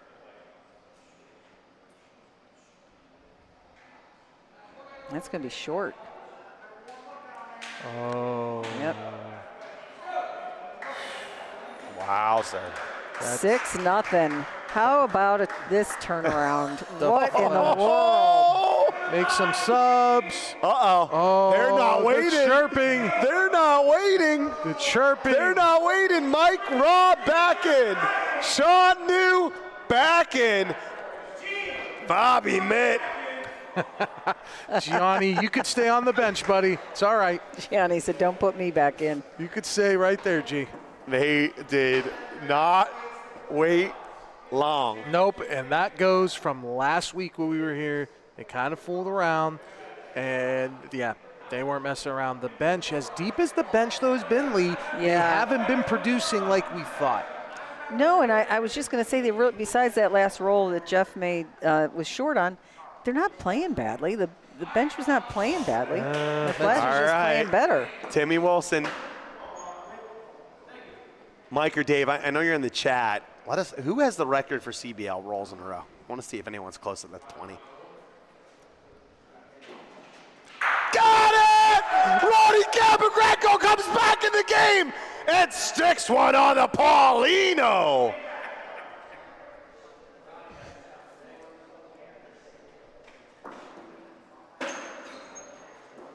Dante, a little softy. Oh, a miss! Oh, Mikey Robb says he's in his head. I like that off the wall. They have a ball near the back. That pill is going to the back. Here comes Tess. Will she go off the wall?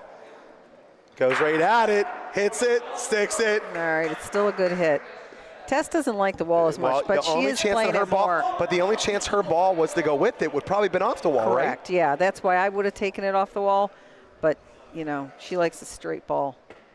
Tess doesn't have an underhand hit. Chivetti does. I'm surprised he didn't go either A, underhand. Right. So that his ball would go back if he got it. Right. Or B, off the wall. I was shocked he didn't go off the wall. But the only chance they had to still win the frame was Tess to hit it. She shot poorly for her last season. This season been such a big turnaround for her. Oh. Again, there's that comfort thing. She said she feels a lot more comfortable this year.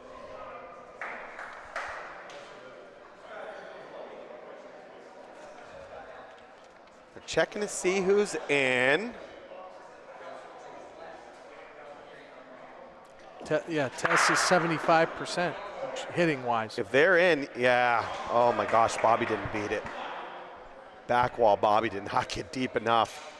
And here comes Sean New. Oh my goodness, they have 3 balls. 3 balls? Would you like to see those 3 balls stats, back. Lee, as you were rolling Heck in a game? yeah. Would you like that stat pulled up? Oh my gosh, I think I'd be a little taller if I had those stats. Stand a little taller. We're not worthy. Yeah. We're not worthy. 14 for 15. Sean New staring down Taylor. Says, try to get me. Mr. Consistency. So much harder to get the higher stats from the second rolling position.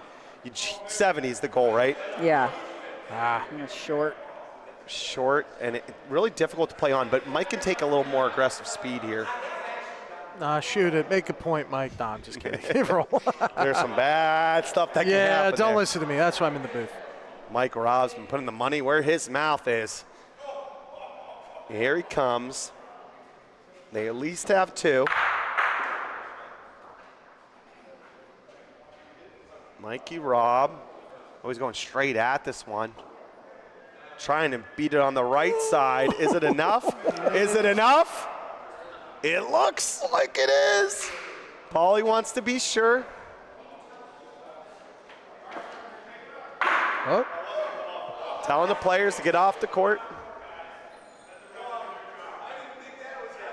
Let the ref do. Bench is saying let the refs do their job.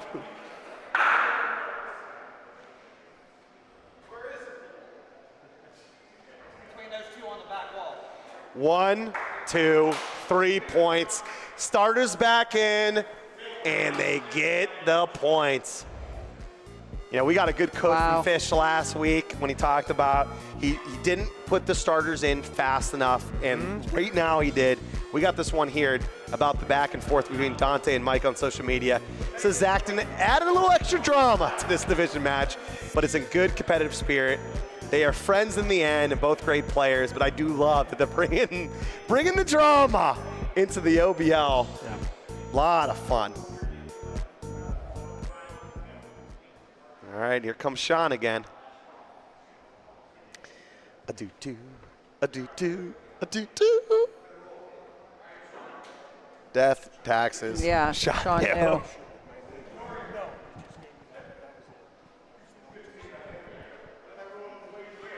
All right, Dante Chivetti to shoot it. Got it.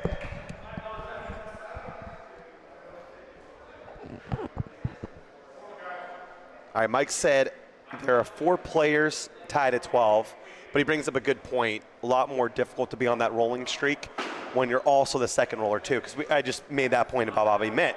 Right. Second rollers are just not going to roll because they don't have open Paulinos Right, correct.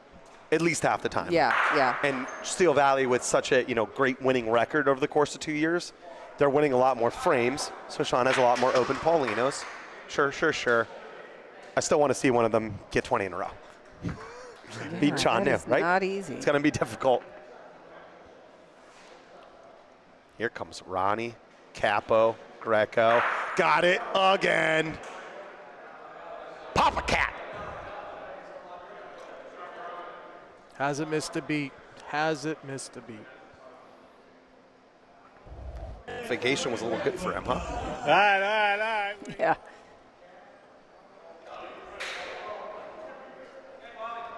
All right, Bobby puts a beautiful ball right next to the pill. Ooh, right behind it, a little tuck right behind it. These are hard to hit.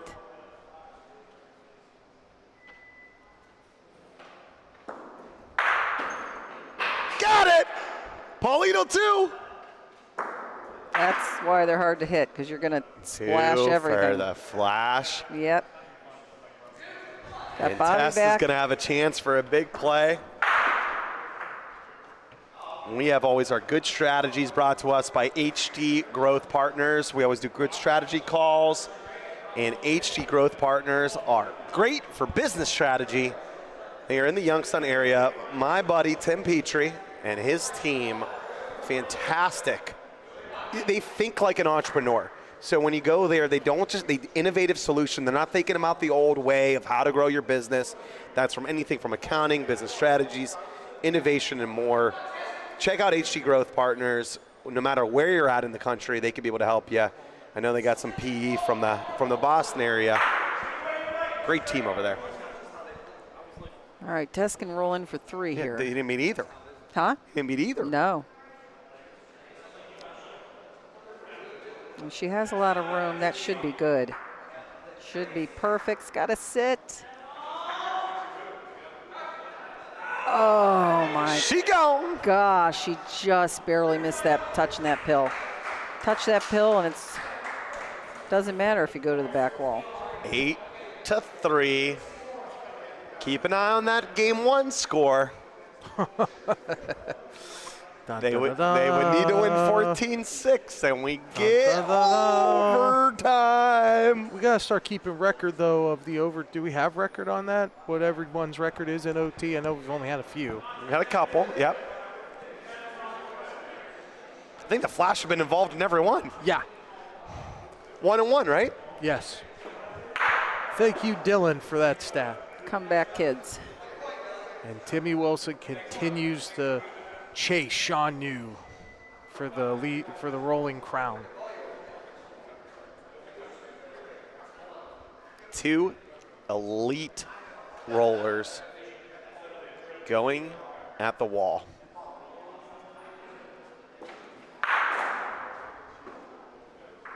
Timmy knows it's good. He says, all right, I'll get off the court. It's beautiful. It's a pretty ball.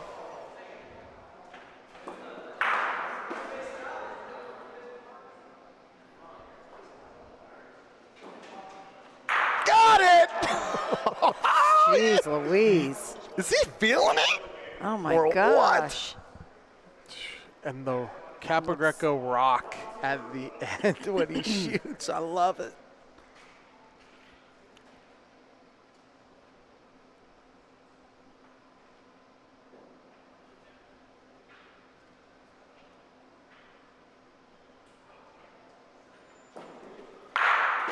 This is going to be nice, too. It's going to tink.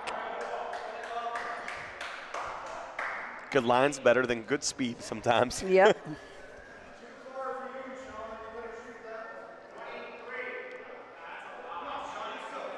Oh, there's some chirping going on from the Flash bench. The troll, Matt Estes. Said, that's too far for you, Sean. You better hit it. Sean, new. Does he like it? Does it stay up? Or is she gone? Oh, he's in. He beat it. Sicko. He beat it. And he's going to let Matt Estes and everyone know about it. Oof. Oh, he's on enemy territory. He's over going, there. he's checking. He's like, take a picture of it. He wants those Meta Ray-Ban glasses. And being in front of that ball, the flash ball, they're forcing the flash to roll. Look at this ball. Look at this ball. Try to lay right on top of it. And got it. That's Romeo. Matt Estes is loving what he gonna sees. bring up the franchise. Mikey Robb to make a play. No, they're gonna go right to Bobby. Have him roll. Everybody's rolling and trying to sit on the other team's ball there. Old school bocce. Yep. This line looks good too, right? Yeah, it does. Yes, speed it looks does. great. Bobby Mitt! Holy cow. Doesn't need Roll a leg. after roll. Each player saying, what can I do?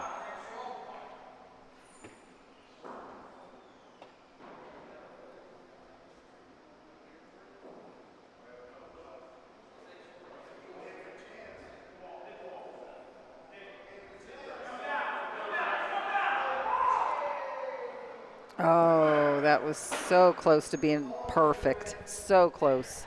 But what he actually did is give Mike probably an easier target to He roll did. He gave more to. room. It was aggressive line.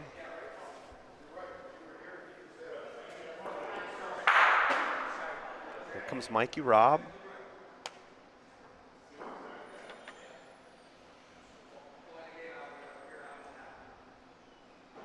This is going to be spicy. She gone. Just one. All right. Flash survive. They had one, they that's got a frame one. win. All right, so Pack a World. We got our sponsor. We'll get that back in the screen. I'll give him a nice big one.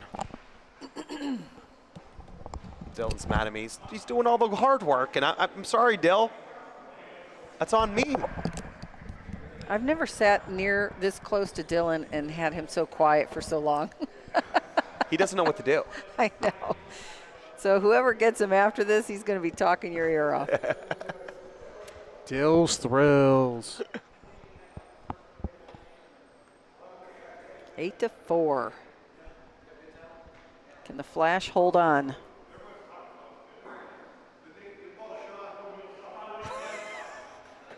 You surprised?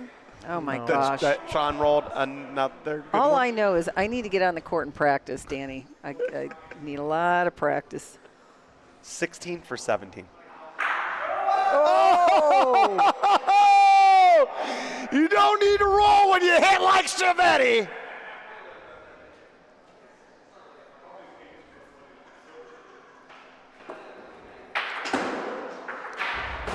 Oh, Ronnie Cap goes right after it.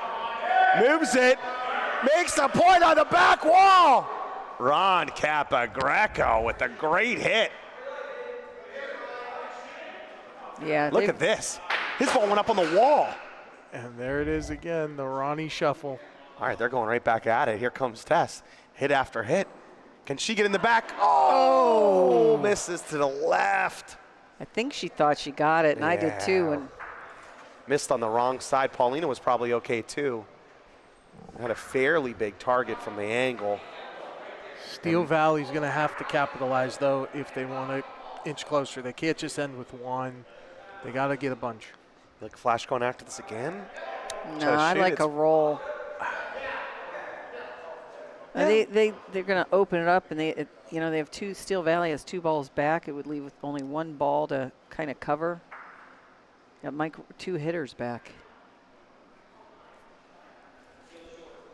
I like Timmy putting something in front. You can always play on it. He is short. You can't be short. No, well, not that short. I mean, if it was up a little bit, they could play on Sure. it, but Yeah, it's like 5 feet short. yeah. It's a lot of room to move it. Pauline's on the back wall. I mean, Bobby has two balls to play on, though. so that he doesn't burn it but gets in and covers. Preferably the yellow, actually preferably Steel Valley ball.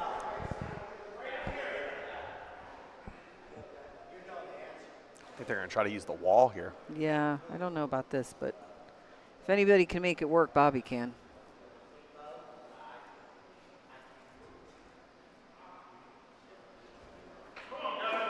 It's short too. Yeah. Yeah. Oh boy. They might still have 2. I just think if he would have rolled right at the Steel Valley ball, you got a backstop, and if he doesn't get point, you have a great cover ball. I think the Flash have 2. A Steel Valley? Yeah, Steel Valley have 2. Okay. Oh, just 1.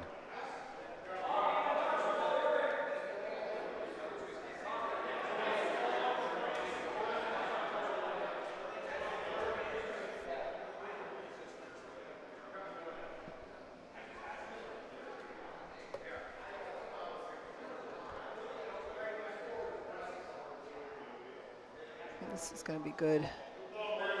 This is a good ball. That's what Bobby wanted to do. There's a new back wall, Bobby, in town. Dale. Yeah. And here comes Mike, Rob.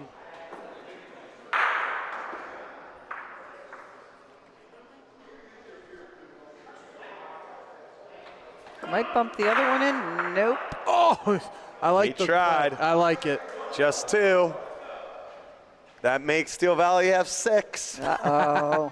Uh-oh. What do?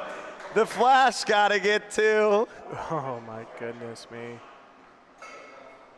All right, so Pack a World finally was able to figure that out. My bad, Pack a World. Listen, you want great outdoor courts that you could bring anywhere. Pack a World, you can bring the game to you. With 5% off code, if you hit that QR, you get OBL 2026 in the Pack a World US store. This is what they use for the American Bocce Company, all those bar leagues. Bocce Bros have used these before. Shout out Pack a World. The weather's finally nice enough. You can bring it outside. It's great. Well, you know, if you're a bar and you want to be able to bring some bocce, you know, even some recreational bocce, Yep. new way to be able to get the OBL maybe playing in the background on Monday nights. Can't wait. I would do it. I'll be there.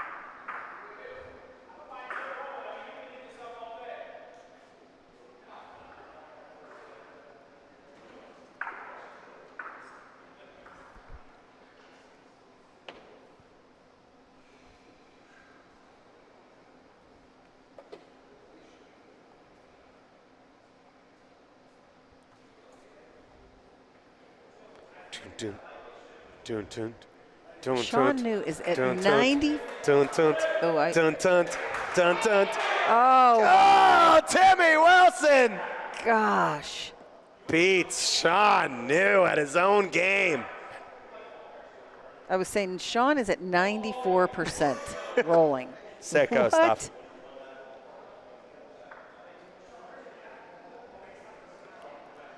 Oh, Gianni yelled from the bench, you can eat this up, beat it. Go ahead. Love the confidence.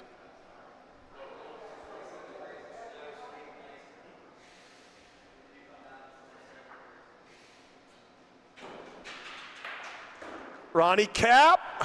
Oh, he's going to make the point. Are you kidding me? Ronnie Capagreco somehow, some way makes the point. I got so excited I hit the replay button twice. I couldn't believe that. That was awesome. He hit it just a little, not enough, and then little Ricky came back. Ronnie Cap. Legendary stuff.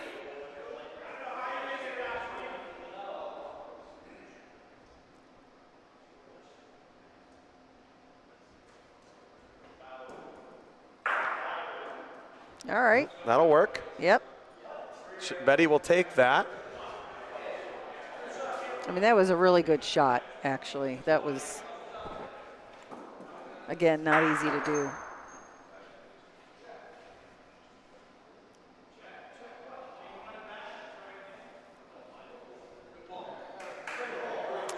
Bobby doesn't want to get shown up by Sean. No.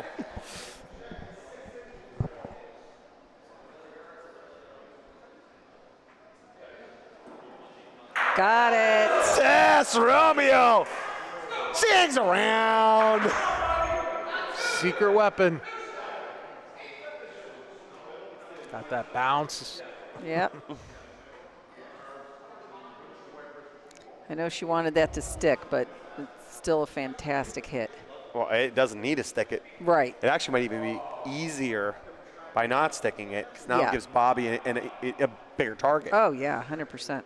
If she sticks it, Mikey Rob could put one in front of their ball, and then they might not be able to shoot for the big frame.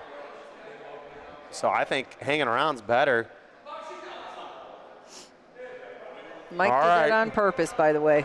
Listen, Put that out there to keep if those. Steel Valley gets points one down. more point, they win the match. Bobby Gentile, will you try to get rid of this? Chiavetti, captain coach, says go for it. This is for Steel Valley's match hopes in the lead of the South. Bobby Gentile with the miss. Oh. No sub. Oh, they gotta look.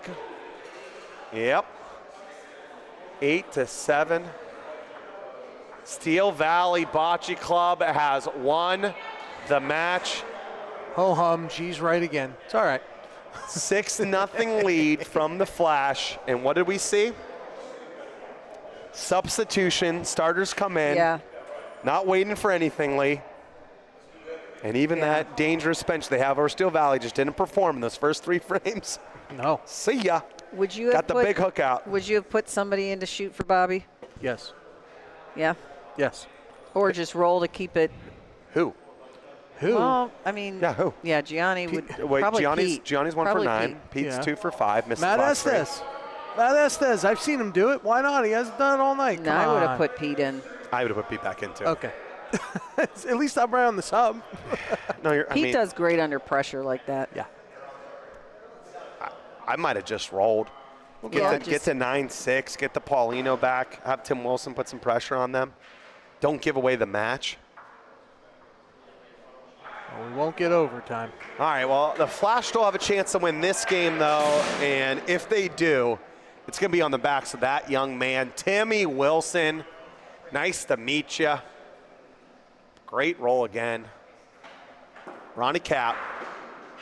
Got it!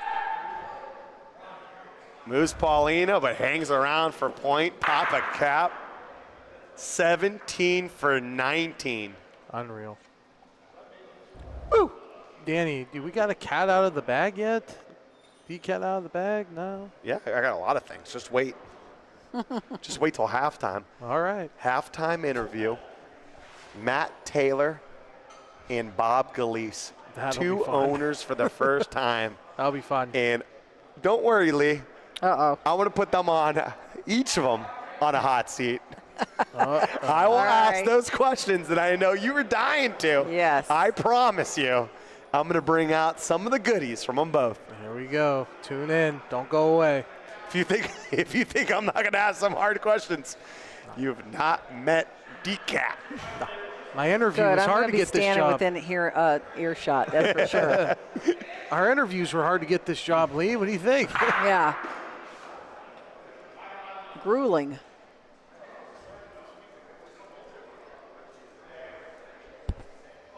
We go by the Harvard principle. Make it difficult to get in. Then once you get through it, couple interviews, little tryout, audience score, of course. Maybe do some testing. And then Paul's not good, but it's in, Oh, boy. right? Not good, but in. Right. That work? Yep.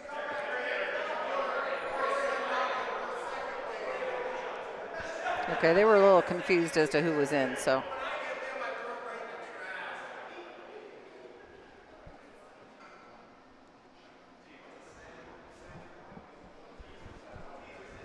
Test is going to be short. Oh, man. Not a good roll by Tess. Going to bring up Chiavetti. He hasn't rolled much, but when he has this season, it has not been good. Such a great roller last year. It's from all that sauce he's been cooking up. Is that, you know, the onions, too many onions in the sauce, clouds his eyes. He's telling it to sit.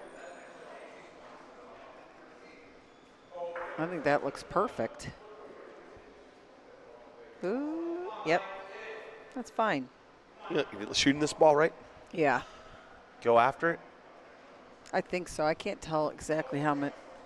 If it's 2 feet, either way, I think he shoots. 7 for 8. Mikey Robb.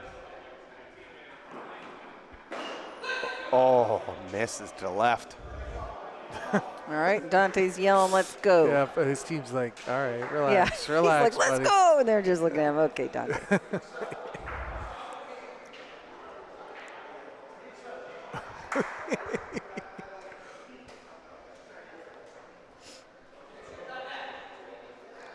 They are talking about the Pete substitution. Just got word. Well, I'm a good lip reader. Yeah. Hey, Talking about the Pete substitution. Okay. Really? They said we should have subbed, and Dante said, "Well, Johnny, you're not hitting well." And Matt's like, "No, Pete is what I was Yeah. trying to tell you. there Pete, you go. listen to the guy on the bench, I chilling got- out, yeah, I he's got watching the half. game." Yeah, I got half right. Get a sub, but not the right guy. Trying to throw my buddy Matt some love, you know. Timmy's locked in. That's behind, which you don't want to be, but it's only maybe 2 feet. If you're tuning in, you're enjoying a rolling, like, expo. Yes.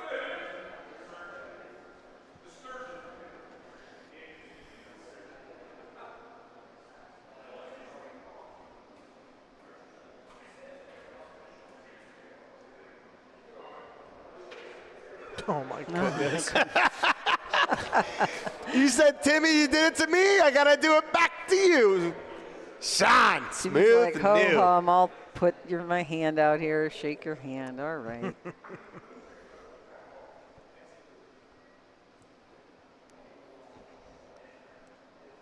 It's hitting the wall a little early, but it might work. All right, so Steel Valley guaranteed 2 points here, right? You know they want the sweep. 100%. That's Oh, why they went with yeah. the starters. You know they want the 100%. sweep. This is for the South. Ronnie Cap, Paulino follows me home. Papa Cap.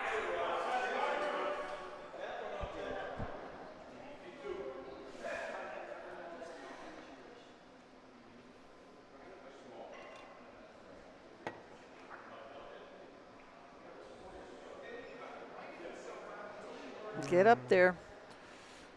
Gotta get up to get down. That ball is not good.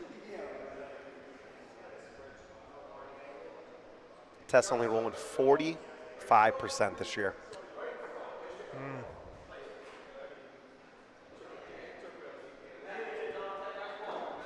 Yeah, that's a good ball. Play the Rondina a little bit. That's a great ball, actually. Dylan, you're doing a great job. You think Giving about the thumbs switching up. Tess and Dante's position? Maybe Tess have shoot first? Yeah. the stats say yeah, so. that could, yeah. Yeah. You're right, G. Kind of like what we were talking about with Vivo and Cap. Yeah. With Cap back, we were Yeah. talking about moving Cap back to lead shooter. Yeah. Mike Robb, for Tess, same thing, shooting 75%. Shooting well tonight. right.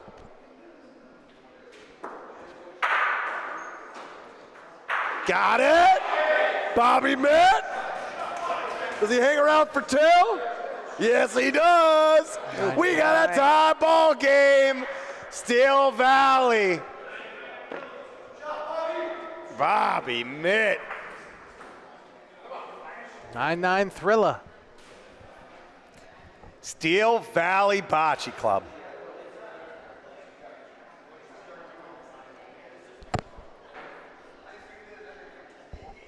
Mike Robb's not happy. No. Shaking his head. No. 0 for 2, back-to-back big shots. Yeah. And he's the one to a lot of chirp, put a big target on his back. Got to deliver.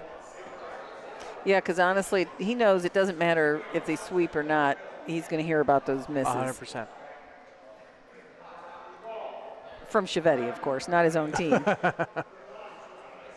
Was that a bad ball by Sean? What? Close your eyes. We didn't I see it. Well, I may be wrong. I'm not sure. I didn't. Yeah, it's still not a bad ball. I don't know. Oh, come on. Even Dylan says it's a bad ball. Well, that's Well, Timmy's ball isn't good it's either. got to be about a foot and a half behind. His ball isn't good either. So there you go, Yeah. everyone. Look away. That was their. They are human. They are human. We have yet to see both of those two throw a bad ball yet. Get ready for the second game of the night. These guys have been warming up for a long time, both Barbarians and the Gamblers. That's going to be another exciting one next. Not a good ball here. This is not a great frame. No. Oh, poor Sean. He went down to 90% rolling. Oh, Oh, my gosh. I feel so sorry for Rolling him. terrible. A minus. Tisk, tisk. I know the commissioner of the Chicago Bocce League trying to, we Chicago, we roll well. Come on, Mike. Ohio versus Chicago. OBL's in. Another challenge issued by our own commissioner, Danny Catullo. I'll bring my whole team with me. Dylan, Lee, G, Bo, Paul. All I want to do is get to say, Fighting it's words. time. That's it. That's all I get to do.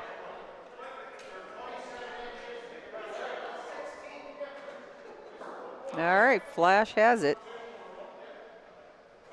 That ball in front of Timmy's isn't bad either because they can play. The Flash can play on that if need be. Not quite sure how short Timmy's ball is. Middle. Bobby's going to.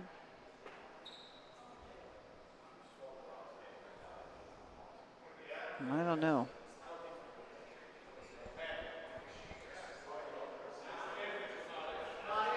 Oh, Wow. boy. Look good from here, but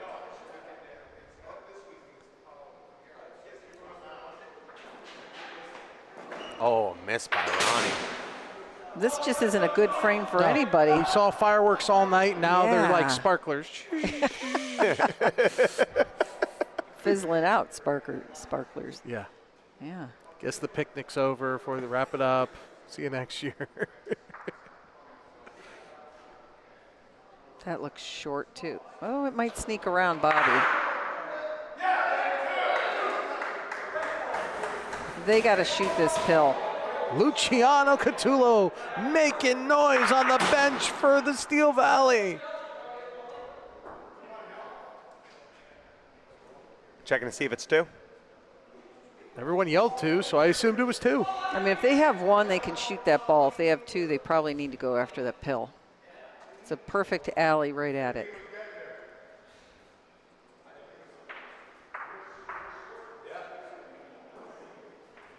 Got it. Oh, what a hit. They have two. Flash has Dante two. Chavetti.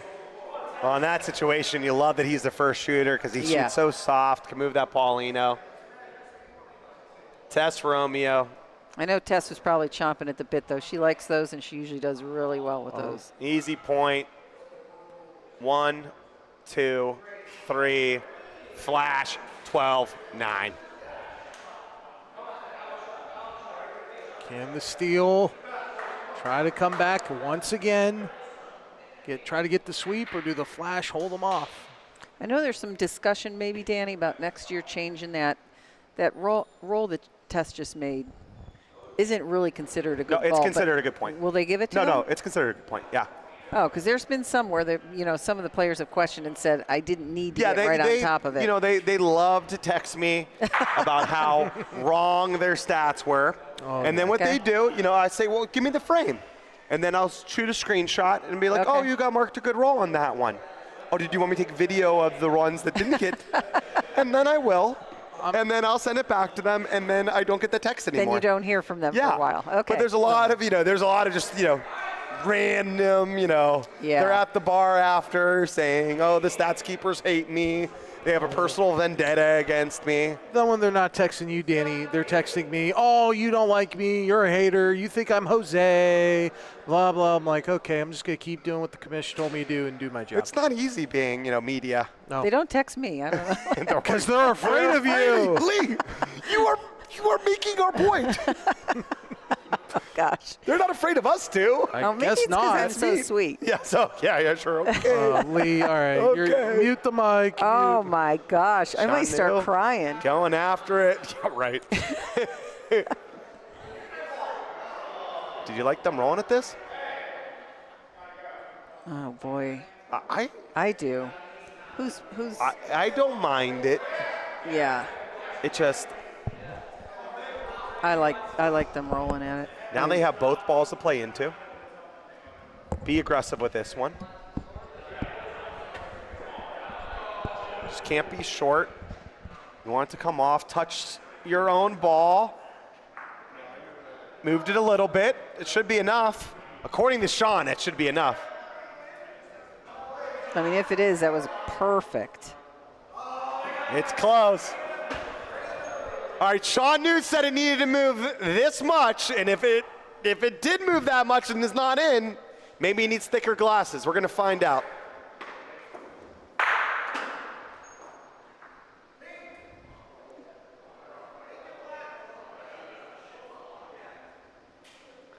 Oh, Sean New! Told you, he said. I told you. Apollo Creed, I told you. Oh, I love it.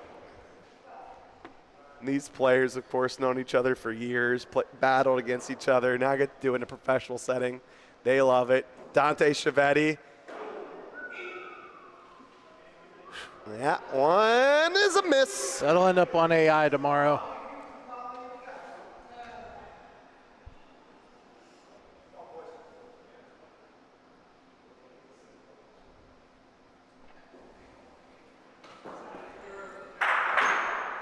Bobby's not rolling as good as he normally rolls, but he hit the wall early.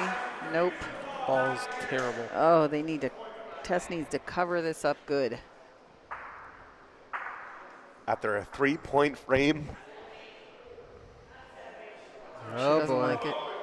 That's cooking. Oh, a rubber band took that one. Yeah, she knew it was hot when she threw it. Could become a 12-12 game. 12-12 thriller? 12-12 thriller. Ronnie Cap. They did not sub Pap in. That's not going to be any good. Yeah, I would have subbed there. I agree. Yeah, is that Ron's first roll? Is it? Dylan saying yeah.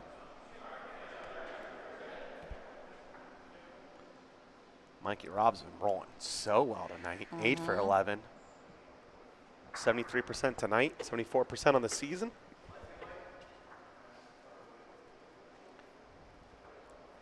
I would have liked to seen Pap in there rolling. I agree. No doubt in my mind, Danny. That might just be one. Oh, I think it's one, yeah. So 12-10. See, if Pap does that roll right there, even Yeah. if it doesn't make it, then Mike can be super aggressive. Yes. Right. But by having Ronnie roll first instead of Mike, it was just very interesting strategy there. Just one. A wasted frame for me for Steel Valley to only get 1 point there. Yeah. Especially if you're trying to sweep. That was a win for the Flash, a winning frame anyway. All right, so speaking of watch parties, how about the one going on right now at ITM 30? Larry Infant's place. So much fun, great food. It used to be the bologna, the fried bologna sandwich, but now I'm the smash burger. I get that with the beer, cheese, a little bit of those caramelized onions, G. Oh, and I'm talking, it is killer. Those fries with a touch of the Cajun seasoning, ooh, feels so good. Don't want anybody Sounds me to go good. eat. ITAM 30 and Warren, Ohio. Thank you so much for your support of the Ohio Bocce League. Maybe Danny will get us a sandwich, Lee. Yeah, maybe. We'll get one fry. Half a fry. All right, Timmy's going to beat this easily. You'll be able to vote later for player of the match. Won't be able to vote now, but later you'll be able to vote for player of the match at OhioBocceeLeague.com. Let us know in the comments after this game who you're recommending if the Flash could somehow pull out a victory here. Maybe they'll get 1 or 2 nominees. Steel Valley, though, has the match points. They want the game, too. Ronnie Cap gets the pile and has the point. Wow. That's a good break for him.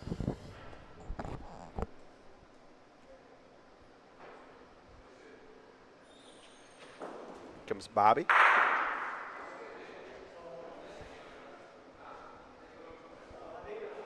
There's Bobby. That last one was not him.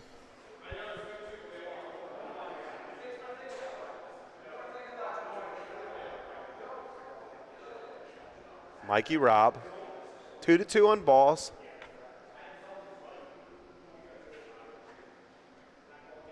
Huge hit to be able to stay in the game. Got it! Moose Paulino! Oh, the flash. He might have 2. Yep. In a better position. All right, to so close it Bobby out. Mitt trying to put Paulino in play to maybe save the game. Dante Chiavetti is going to be able to have a chance to hit and stick to win the game. Mitt puts it right on the Paulino. What a bomb by Bobby Mitt. Mr. Cool. The He wily veteran. does that and just calmly walks away. There's a little bit of separation. Dante Chiavetti, owner. Youngstown Flash. Got it! Where's Paulino go to? 1, 2, 3, 4! Oh my gosh, the Steel Valley Bocce Club! They're sitting game! Can't make it up! They got 3 timeouts. The Flash might use all of them. I'm laughing. Can't make it up. Chiavetti with the hit. And all that yapping. Tess has just got to take those balls, a couple of balls away. That's all. Shoot that wall and take them away. Can't be too deep here, though. Nope. She's going to shoot the wall. Got it. Go! And ball says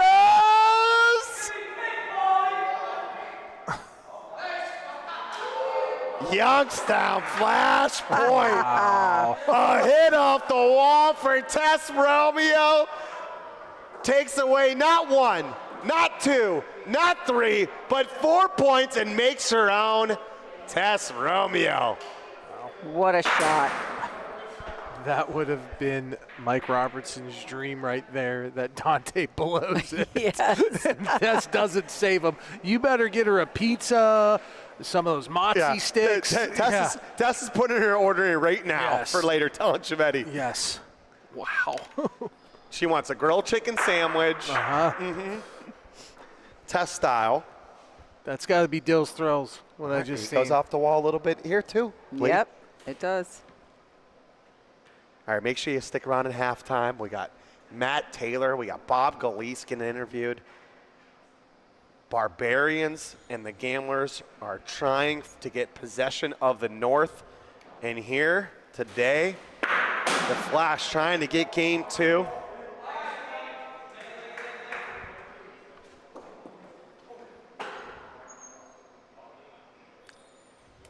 Ronnie Cap. Got it. Side of the ball. Flash point.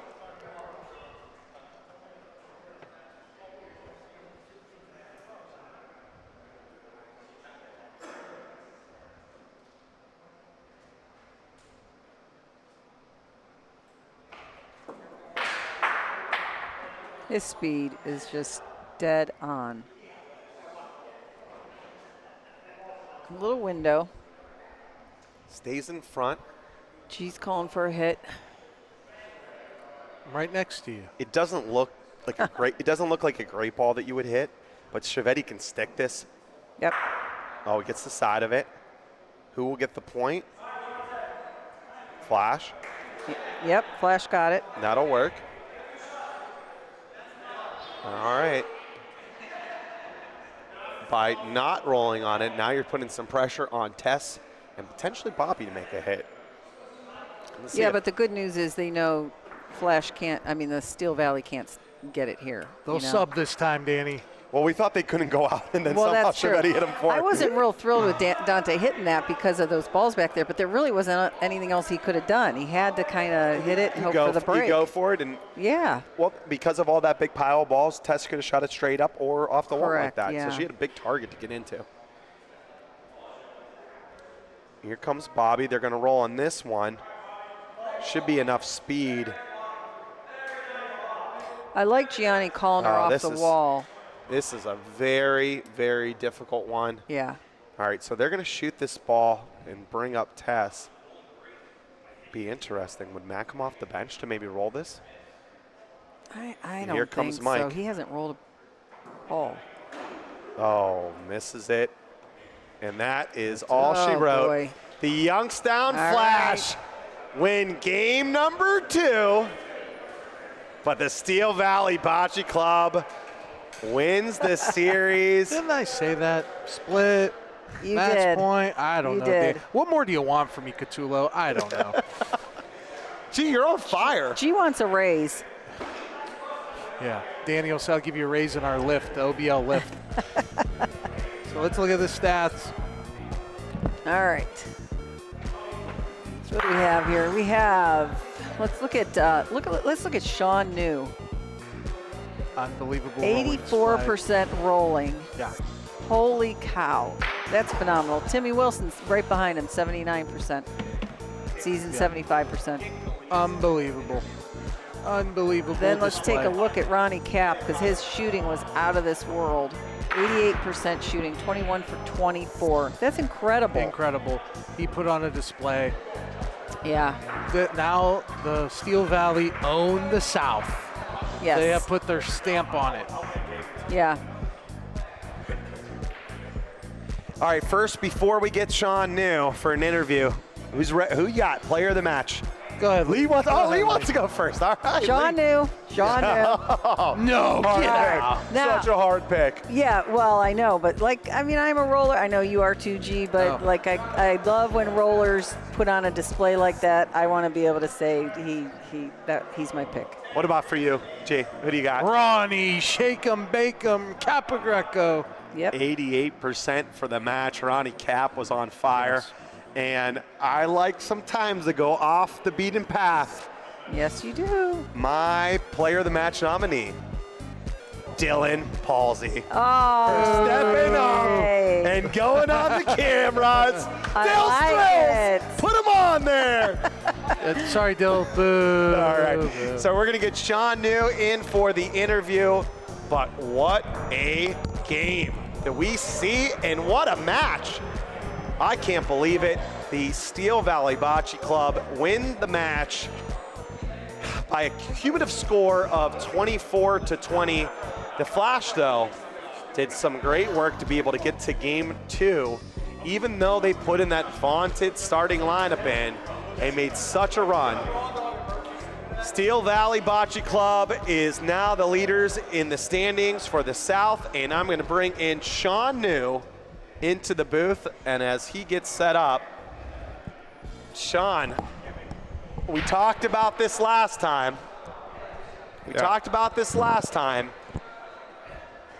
You brought the starters in a little earlier than you did last time. The last match. Yeah. What was the thought process bringing everybody back in down early 6-0? So, first, the reason we put our guys in, if you remember last year, they had like such a huge point differential. Like they were Killing beating it. up teams worse than we were, in that second team. And so we're always going to put them in, give them a chance, because we're not thinking we're dropping down in level of play or anything. So,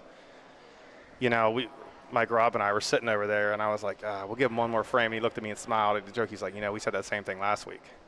I said, all right, well, if they give up a point here, we're coming in. So you know what's interesting to me? The Flash didn't play well until Chiavetti came in.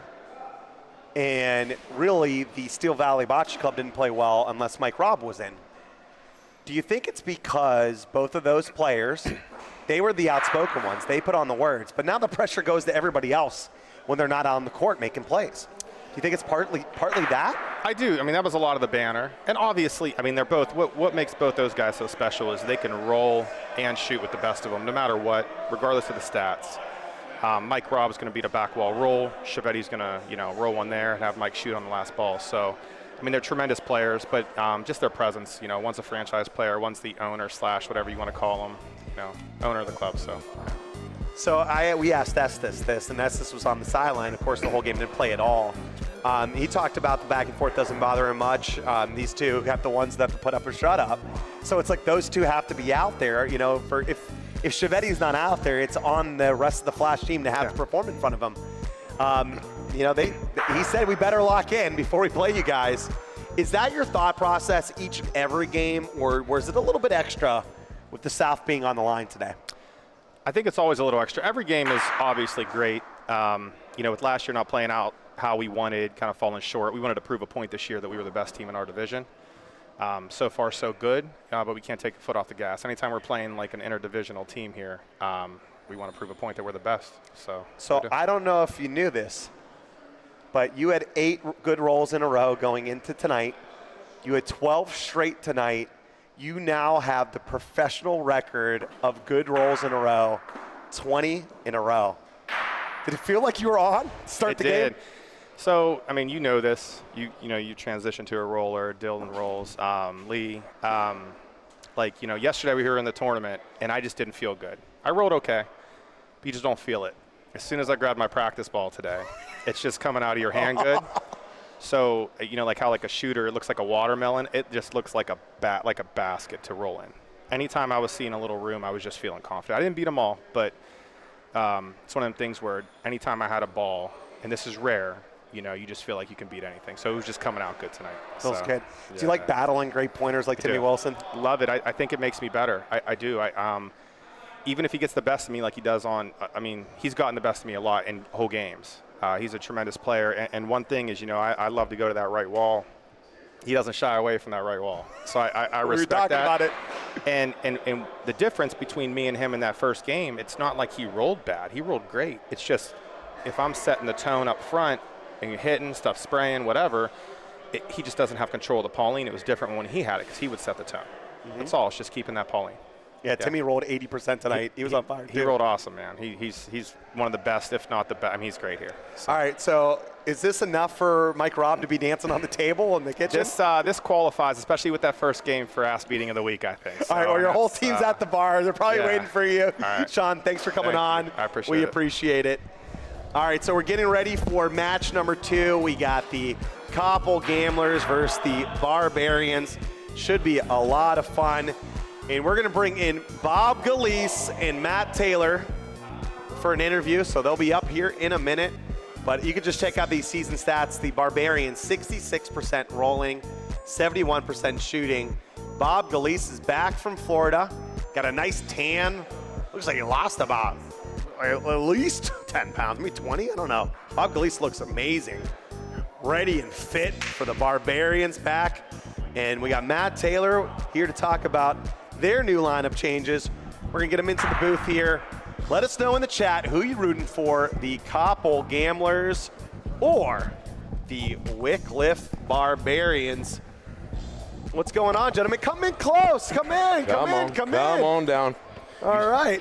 Bob, you're looking great. I'll tell you Thanks, what. man. I feel good. There was rumors that down in Florida you were working out, training, playing softball. Yeah. A lot of softball, a lot of bocce, a lot of bike riding. All right, so I got to ask you. The trade heard around the world. I don't know, somehow, some way, this thing got leaked. And we had Alessio in like the Facebook group talking about it before anyone else knew. Wow. But you sent shockwaves around the league. Steve, Bubba, and Font. He won you the finals, right? MVP of the finals. And you trade him for Russ Miraglio. You mentioned in your quote, you just didn't feel like Bubba was all in with the Barbarians this year. How does swapping Bubba for Russ stabilize the lineup, the rotation, and the entire team for the Barbarians as you try to defend your title? Well, look, Bubba is a great guy. I've always liked Bubba, so I have nothing against Bubba whatsoever.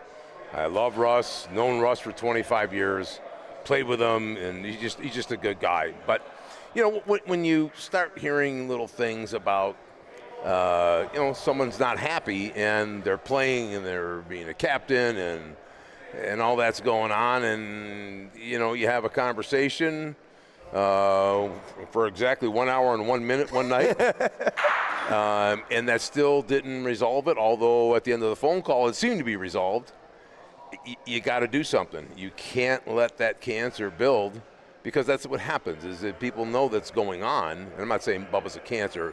I'm talking about the way someone's feeling about where they're playing. So it just had to happen, and Rocco and I talked a few times, and you made a deal. Made a deal. Well, Matt, you're no stranger to this. The feelings of players, you have to deal with it.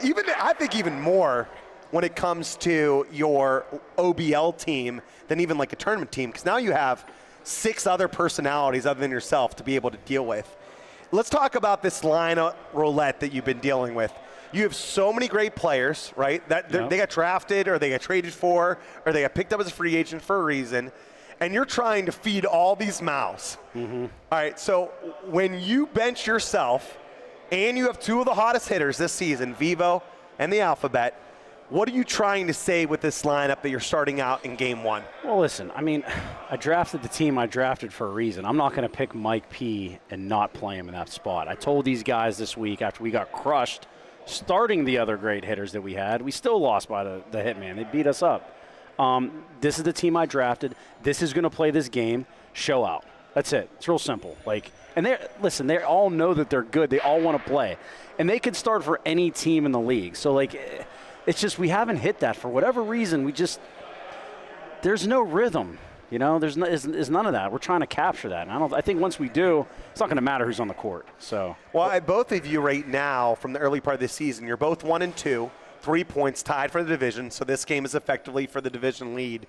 With all this roster turmoil and the changes happening, how important for you, Bob, now you come back from Florida, is it for the Barbarians to get back to your basic strategy, the basic things that you do to try to win it, to win for you, so you get back to defending? I think what hurt us in a couple of games is, I have a team full of guys who are just great people, and they don't like stepping on toes. And there were some decisions that should have been made during games that I was watching from Florida yelling, "No, hit the ball!"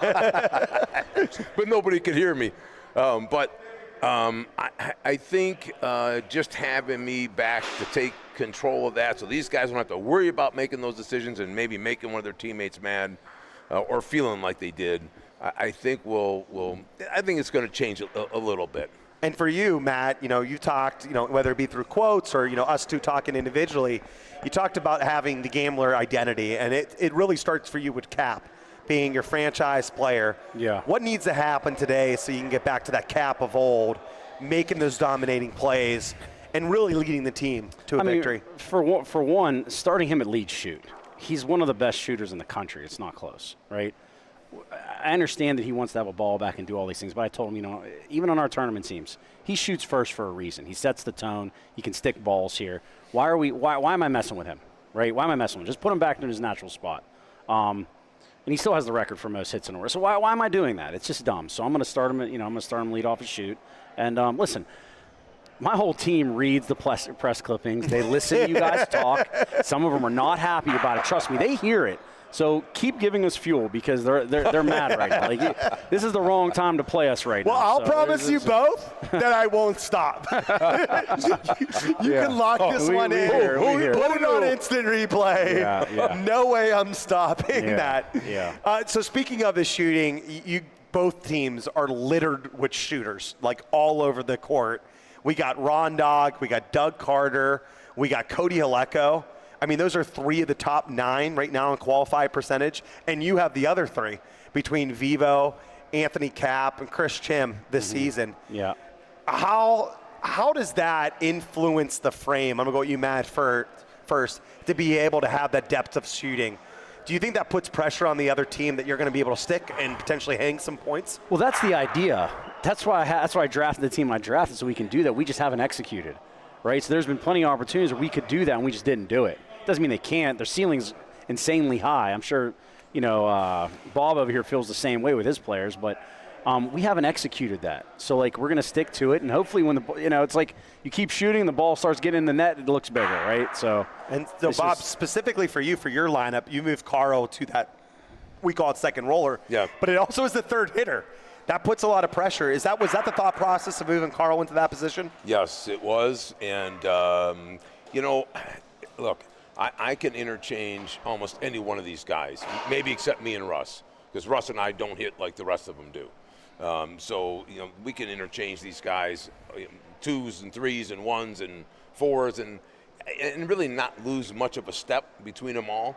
But it's funny because last season we started with a lineup and we kind of kept to that lineup, and there was some substitutions when they had to be done.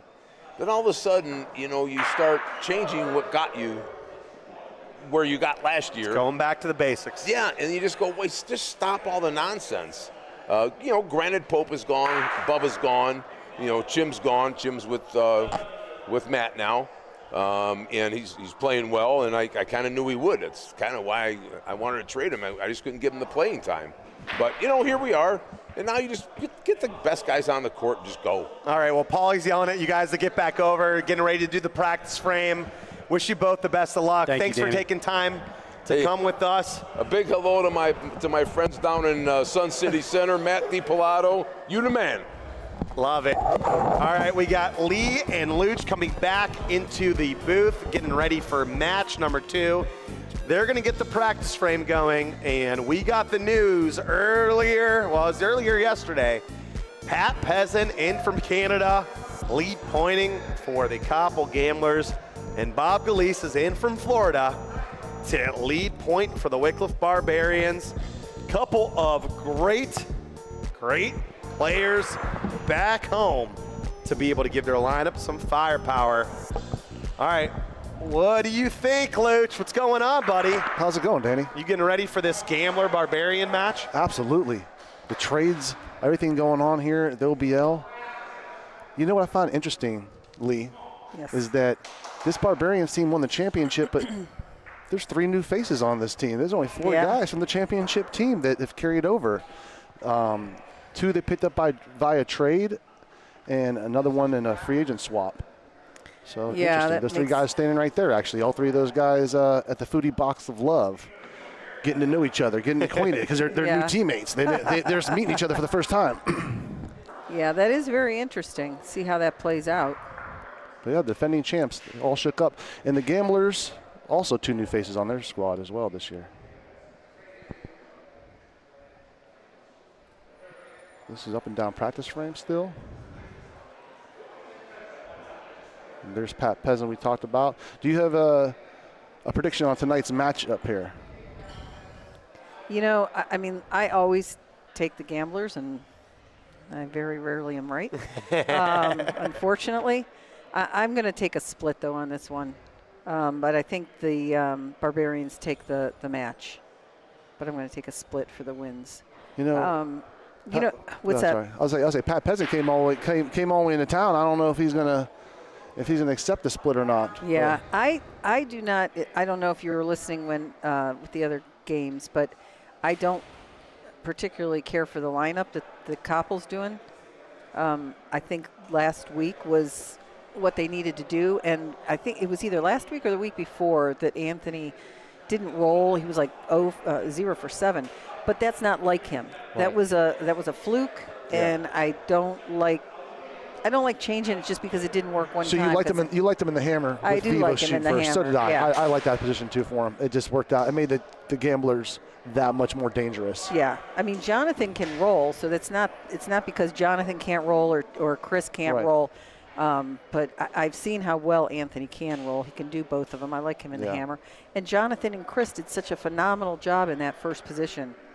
I don't I don't know. I talked on Lee's lines about like comfort, and are you in a comfortable position because you can have that lineup because of the stats, or because you're in a vibe with that group? And I just think Matt and Cap and Mike Pisano, and you stick Jonathan or Chris in there, and that's just a good. Yeah, I agree with you, Lee, on the lineup changes that they may be overthinking it. Maybe because they're pulling the plug early because of what happened last week and they got swept. Maybe they're jumping the gun a little bit because what the Hitmen did to them. And I didn't hear Matt's interview, so maybe I'll learn more of why, once I listen to the interview. Yes, they seem more sure of themselves coming into the season. They had a plan in place. They got Vivo on the squad. He's the hottest new rookie out there, shooting top 3 in percentage. Yeah, it just doesn't quite make sense to me, but yeah, we'll see. We got 4 of the top 5 shooters here tonight. We got, Rondog next to Cap and Greco there.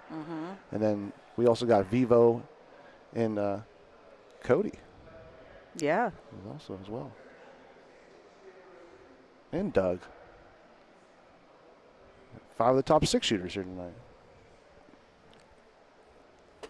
And Carl going back to hitting. Last week he rolled. He kind of sacrificed himself there and had to roll.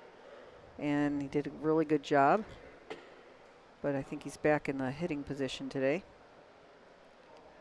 Where is he going to roll? Because they have Doug and Rondog. Yeah, he's going to roll. But Carl can do it all. We know that. Yeah. So it depends probably how well Doug and Rondog play as to what Carl ends up doing actually. But he's going to start out as a roller, I guess. All right, nice shot by Doug.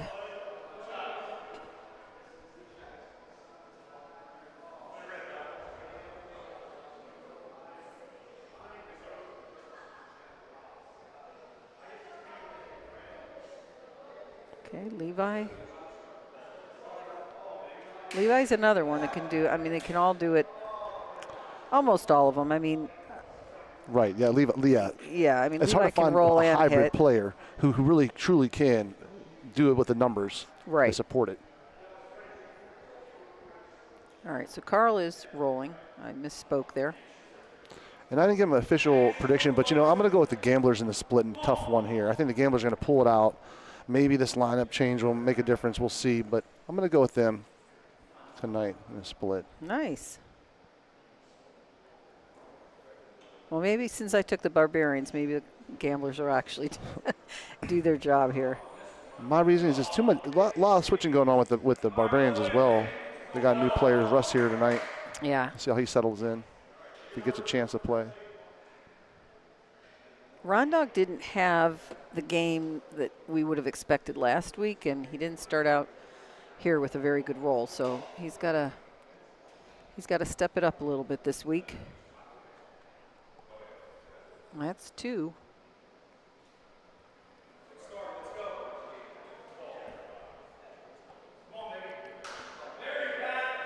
And part of why I'm saying that about the Copplers lineup too is Cap plays with Matt. They play a lot, obviously, with Mike. Yeah. I don't know. Keep that groove, keep that vibe together. Use Levi as the 4th or stick in the new ones, Jonathan or Chris. Yes, I feel like the Hitmen played great last week. Their numbers were fantastic. So it was as hard for the Gamblers to keep up. Yeah. It wasn't that the Gamblers played so bad as much as Hitmen did well. Maybe with Pat in town too, Pat Peasant. You'd like to get him involved when he gets a chance to come in. So then you look for different lineups maybe. Yeah, I don't know. I lean towards keeping your core, your normal lineup first in the first game and then bringing the bench in the second game. But again, we'll see what happens here. Got the pill. Is it going to be a reframe? Oh, it might be. Ooh. Oh, it's on the line. So Paul says it's good. It has to be on the line or passed, obviously. So it is good. Incredible. Closer you can get. I like seeing Bob back. He was on a little vacay as well. Got a nice tan going. Yep. It's hot in Florida. That's great balls. Bob brought the heat with him up here. He's on fire. Yes, he is.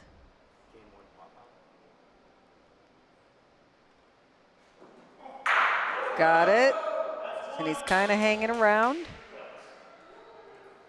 Here's what I like from the Koppel Gamblers right off the bat that I've been saying to people.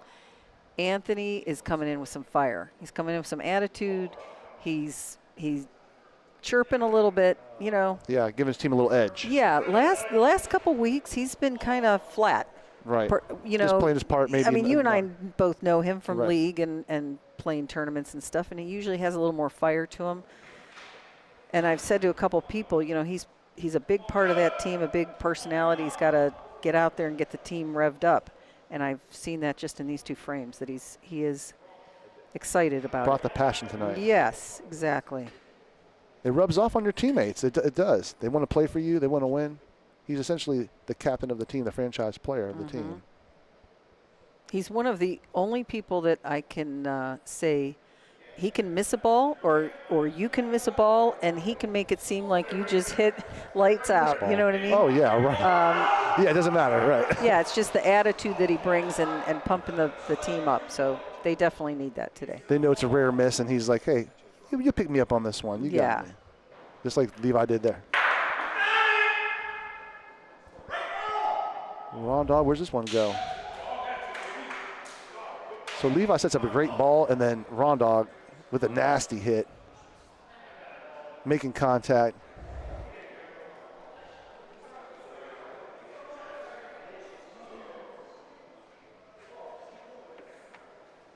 Secure the point. Oh boy, 3. we have a 3-3 game. 3-3 ball game.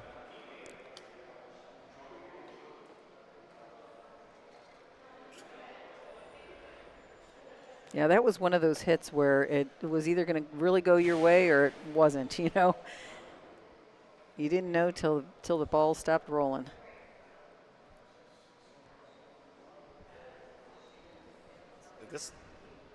This is like the first match, like firework after firework. Yeah. Part of what the OBL is all about right there.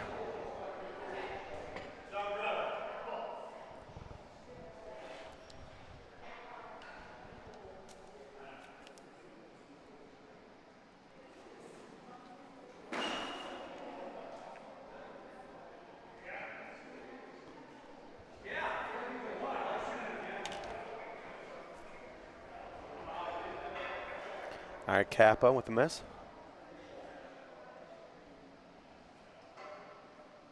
Here comes MHP. Back in the hammer position. Gets Paulino. Opens it up. So, Danny, you were busy setting some stuff up, and I was talking to Mike over here about you see some fire out of Anthony Kapp tonight. Last couple of weeks, he's been kind of flat, not saying much, not responding to anything, and We both know Anthony. He's a bulletin board person, okay? yeah. So he's probably saw some of these quotes that are going out there Oh, okay. from other players, from other teams, from his own teammates. And I bet you he looked at that chat and he saw that Tom Holman's streak, Mikey shell down, put a Yeah. couple things in the chat. Okay. Said that was more impressive because he went overhand, underhand. I don't know if you saw him practicing in court 3. Oh, I didn't. He shot 5 in a row volos, hit all 5. He shot 5 in a row underhand, hit all 5. Wow. Okay. There you have it. So That's just a lot of fire, maybe. Maybe Mike Yeah. started it. well, Mike's learned from me. That's what you got to do sometimes with these players. Just got to talk a little loud, let them hear you. I mean, I said this last week when I went home to my husband. I said, Levi gets into it. Give themselves a chance. but I think he makes maybe a point here. I said, Anthony's been so flat. He needs to get that team going. He and Matt are the lifeblood, right? Yes, that's a good way to That's say what I was it. talking to Matt about, getting back to Gambler Bocce. right. they're going through the motion, so to speak, so far this season. All right, a lot of room here for Carl. Carl's asked for an official update. It still says shooter underneath his name.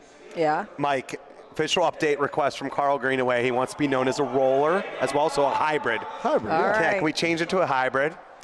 I mean, I played against Carl many times. He is a hybrid. There's about Yeah. 120 graphics it feels like we need to change every week.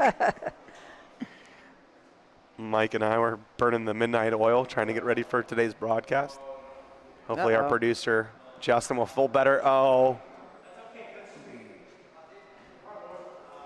So I think he sold that for one. Now it's just one time. Well, I think it was only one, Paulie was saying. Oh, yeah, that's right. And so, but it was so that's why they said it was a good, I don't know if you heard from the bench, they said it was good speed. That was a speed to bring in 2 or 3, just was a little early on the wall. Couldn't really sell it. So 1 point for the Barbarians. The Bar Leavers with a new look bench. All 3 of them. New acquisition. They got Corey Whitway via trade. They got Cody Haleko after they dropped Popio. Picked him off the free agent market.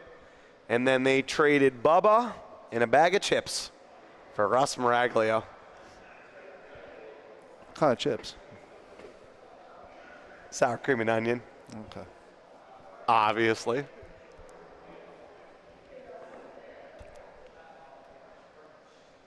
A lot going on in the bocce world. If you're just tuning in for match number 2, make sure you put into the chat Foodie Box Love, speaking of snacks, and you can win a box of Foodie sent to you directly to your house. Check out foodieboxlove.com. We will have a coupon code up. You can type in OBL and get 20% off any subscription. Hot and spicy, sweet and salty. Is another close call? Another close call with the. That was a little hot and spicy. Anthony Capagreco gets into that one. But again, make sure you check out Foodie Box Love. Carmen Sandiego, she won it 2 weeks ago. We'll be doing a random draw from last week to see who won. And we'll do it again for this week. Make sure you get your Foodie Box Love sent directly to you. And if you're looking for gifts and more, check them out. They're right there on the scoreboard, or I should say right there on the sideboard, right by the Barbarian team. Here comes Michael Heath Paisano. Takes a step. Got it. Is it enough? Does it stay Yeah. over there? Should be enough. It's kind of roll back. Oh, Paul says no. So Pat, that's surprising. Wow, that's deceiving. Paul wants to be sure. Maybe that little rollback was enough? All right, so knowing how far it needs to move to, Pat could be just a touch aggressive, try to move the Paulino. And if he does that, I still think Doug will shoot just for his chance to stick, Yeah. even though Dylan thinks he can't do it. Dylan's a bar lever that he can do it now. Doug's proven him wrong too many times. What a ball by Oh, Pat. that's a great ball. Right on the Paulino. Pat came to play tonight.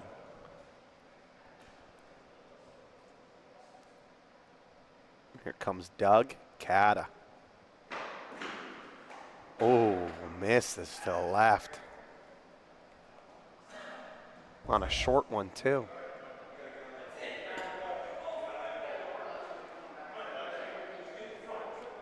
Oh, not by much. Yeah, that's not like Doug to miss something like that. Kind of could shoot it again.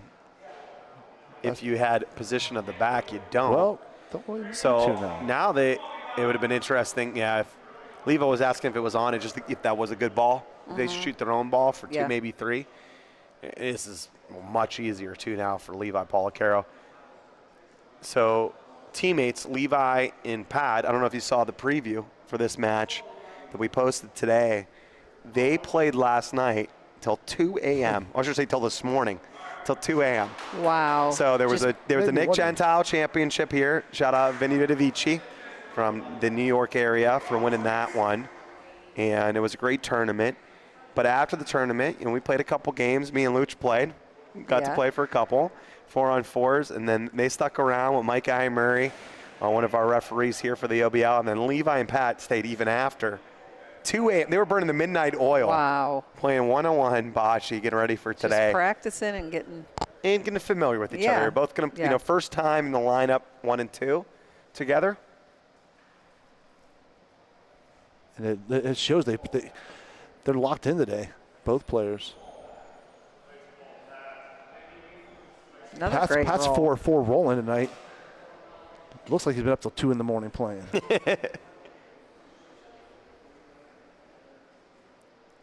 Hey, you come in all the way from Canada. Doug misses badly to the left. Coming out of his hand weird. All right, Ron Dog. He's been known for picking him up. Yep. He's going to shoot it. Got it, Paulino. It's out of there. Oh, reframe. The frame doesn't count. What a beautiful shot. Doug's like, yes. By the dog. You notice that players after a bad one, but after a good one, they're so mad that their stats get reset. You don't want to be in that doghouse. I talked to Sean and Tim Wilson after the last match and told them how well they rolled. It was impressive, and separately, and both of them gave kudos to the other one and said they make me a better player. Got to roll well when the other person's rolling really well. Nice to see. Nice to hear that they give each other credit like that. All right, here comes Pat. Those are the fun ones. Yeah. He stays 4 for 4. He says it doesn't matter, reframe or not.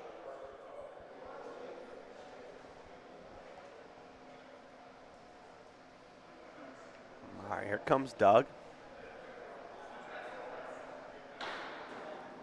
Got it. Took a little extra time on that one. Just a bit.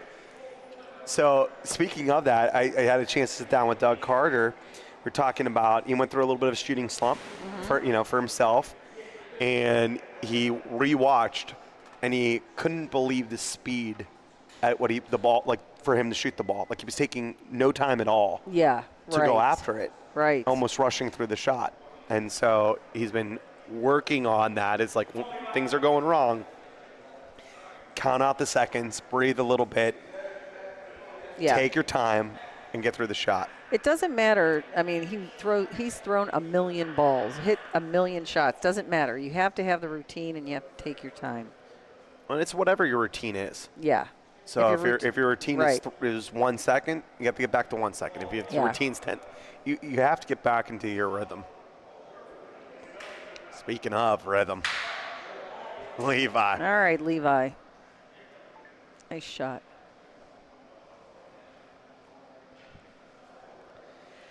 The Dizzle. Wrong diggity dog.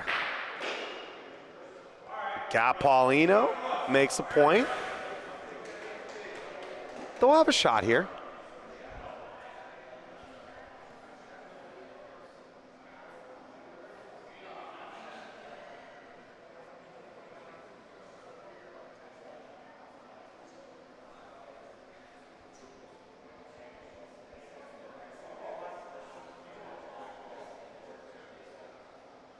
That should be perfect.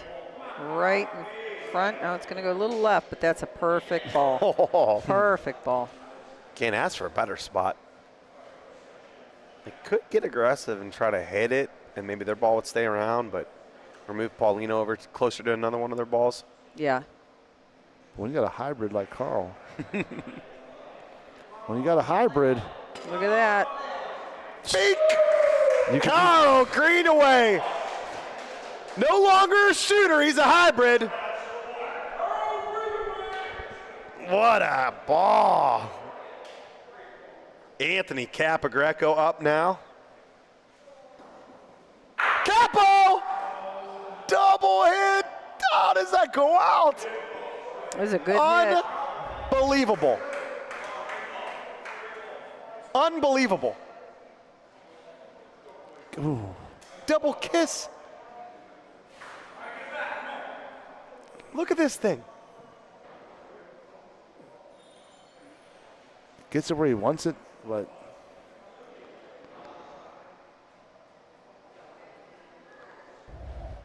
Can't believe that. Yeah. It's a great hit. Just a And the look way that the those balls two bounces. shared, you know, like you can't believe it.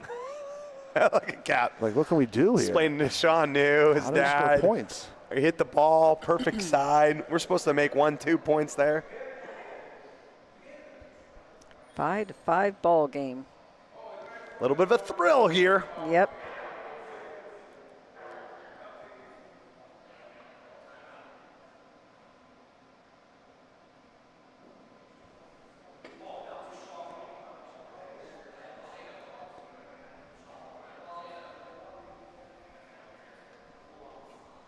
Oh boy, that's not good.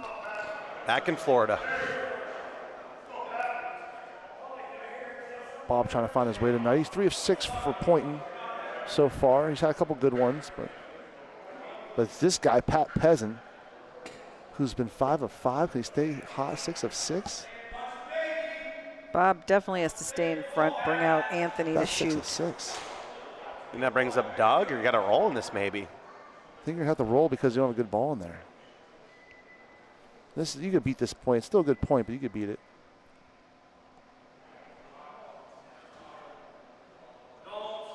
He looks a little deep. That's gone, I think. Yep. This could be a big frame for the Gamblers. Yeah, Get back right into it. They got to take advantage. 3-1 in the back. This is They got. This is going to go past. Does it sit in there? Wow, No, that's long. gone too. Corey's coming in for Doug. Smart call. You got to get a point in there. Somebody's shooting that can't pill, surrender though. 4 That pill is going. They're going to have Corey roll in, and unless he blocks that up, Anthony's going for that Well, pill. that's why he needs to be something in front here. Yeah.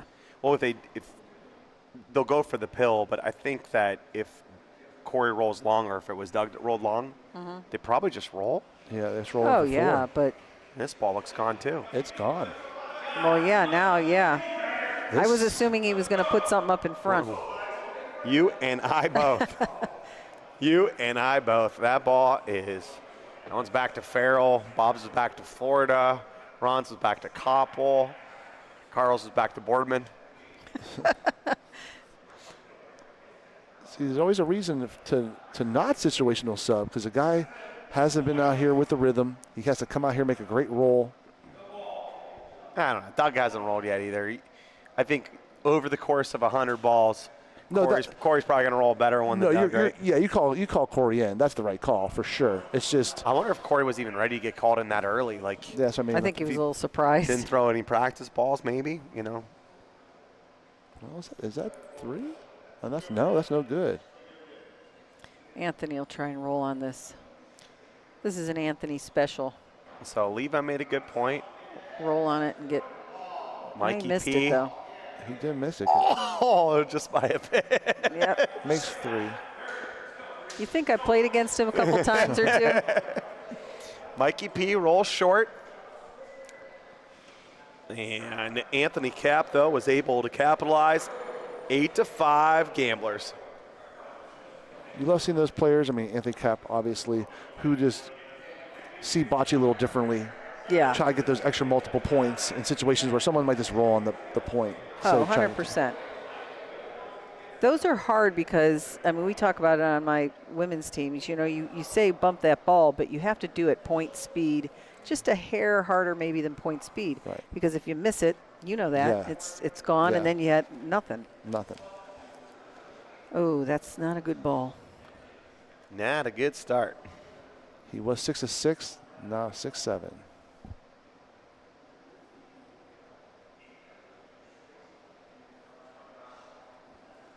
How many people we got going?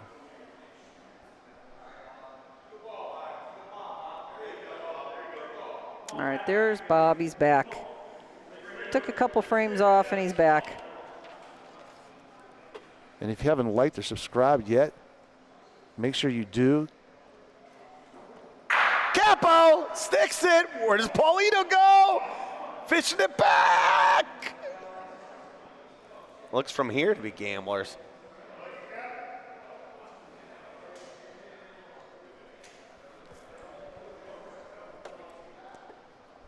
Yeah, it looks like it could be Gamblers. Another great hit by Anthony Kapp. He's 4 or 5 shooting tonight. So is Doug Carter, waiting for his chance, maybe.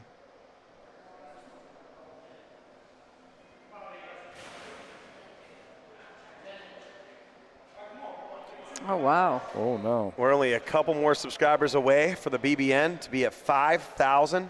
Wow. We just hit a grand let's like a year and a go. half ago. And we just hit 4 million YouTube views. Holy 4 million at the BBN. cow. 4 million devices have watched something of the BBN. That's beautiful. All over the world, too. Is Jen Hardy like 2 million of them? She only gets count for one of the, unless she has 2 million devices on. She might. She probably has 10. All right, Ron Dog shoots it. Oh, Dazzle. Look at that ball. Ooh. Gets exactly what he wants. Shoves that ball to the back wall. But still gambler point. It's Whitway, second roll of the game. This is a nice ball Corey puts in there. Can MHP still point here, make it tough on Carl.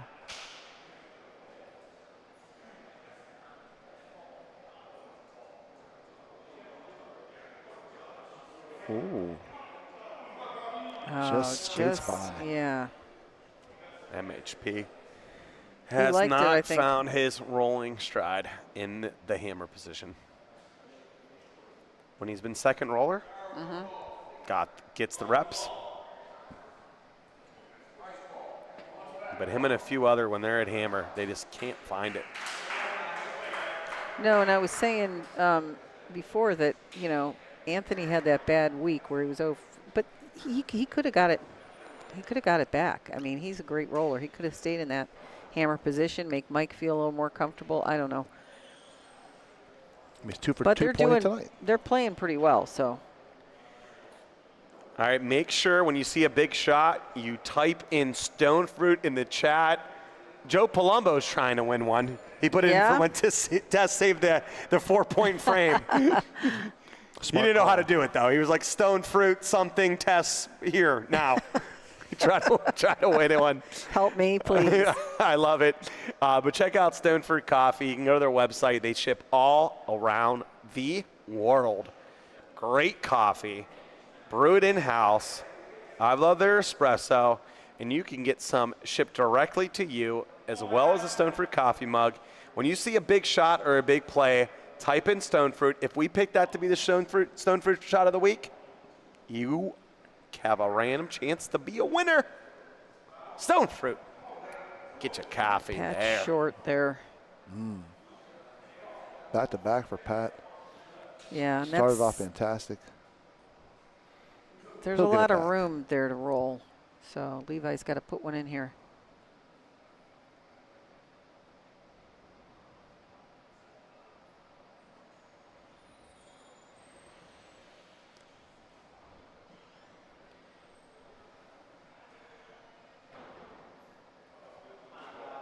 There you go. Picking his buddy up. Yep. Gamblers are 15 of 18 pointing tonight with good balls within 2 feet. It's those Less. late night games, though. That's where you develop the relationship. Oh, yeah.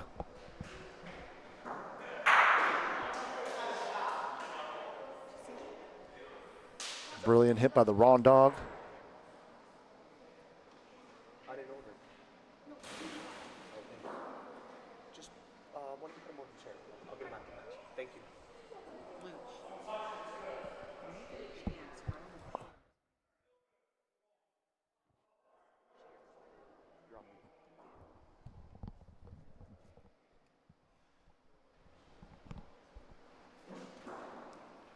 Got it. Nice shot.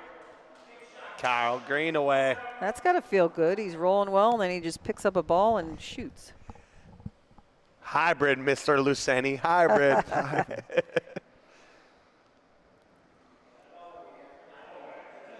Capo.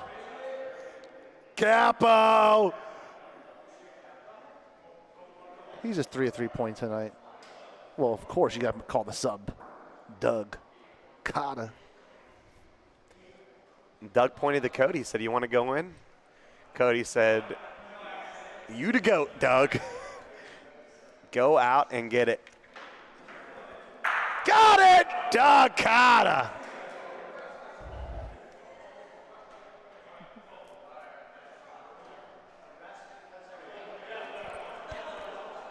Bingo, bango. You know the rest. Bongo.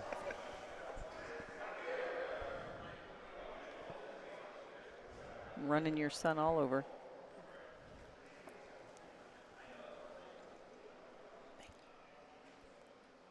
So tie ball game after all that. Bob trying to get right for the Barbarians. Need to get to 14 to win the game. We have 2 games here in a match. Only blowout we saw was that first game.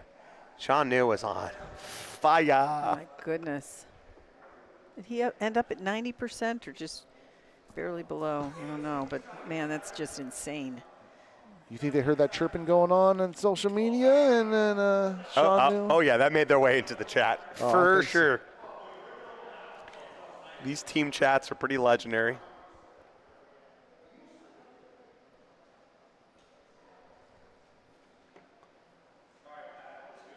Pat looks like he's back on track. Pat Pezin. The first rollers, though, they've been kind of up and down so far this game. You know, been on, then off, then on, then off. Well, I think Pat's been more on than Bob. Yeah, Pat started hot. He was he 7 had a couple short ones. Got the benefit of one of the reframes. I should say Pat started off 6 of 6 pointing. Then he had 2 bad frames and then came back with that one. 7 for 9. 7 for 9. Hey, Bob has been we like, just watched Sean New. I'm a little jaded now. You just expect now. Yeah. But that's way But Bob's been like one good, one bad, one good, one bad. Yeah. That's going to be enough, but not a good point. With 3 balls back for the Gamblers to the 1 for the Barbarians.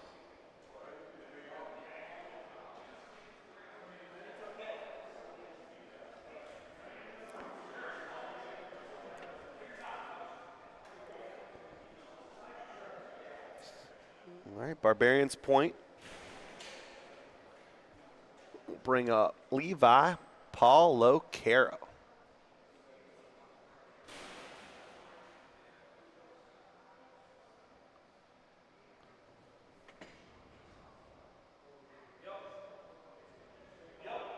Yeah, that's a great ball.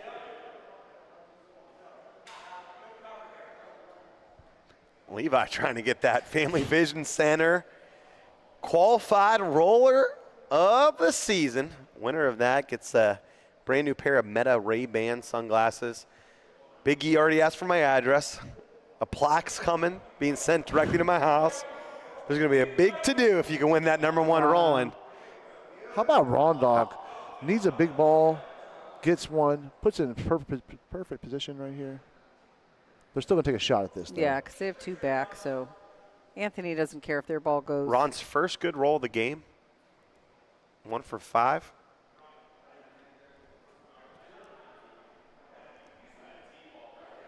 All right. I don't know what they're measuring, so but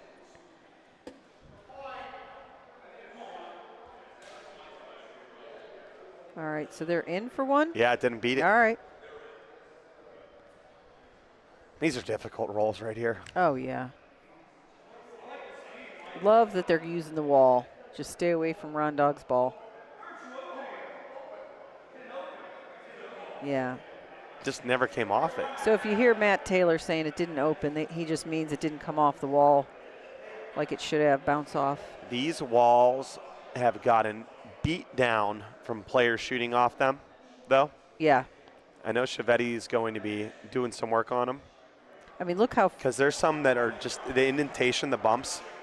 I'm seeing my ball react. Cap had a great line there. Yeah. They had almost the same line, and one didn't come off and one did.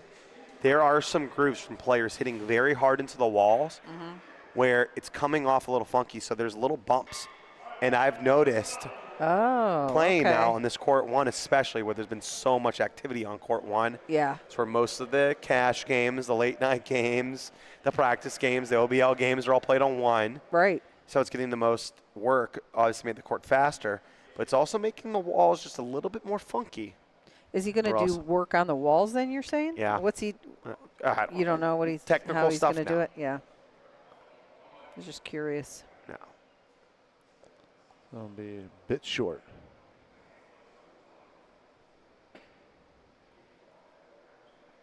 I went to school for theater and statistics, so I just make up stuff about numbers all the time.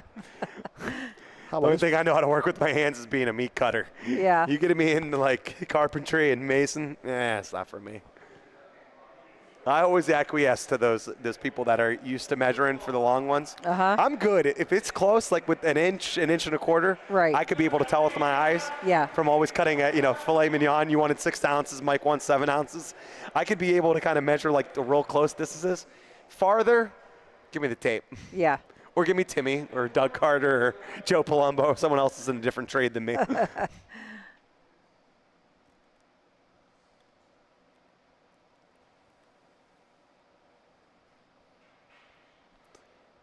Levi, can he pick up his buddy?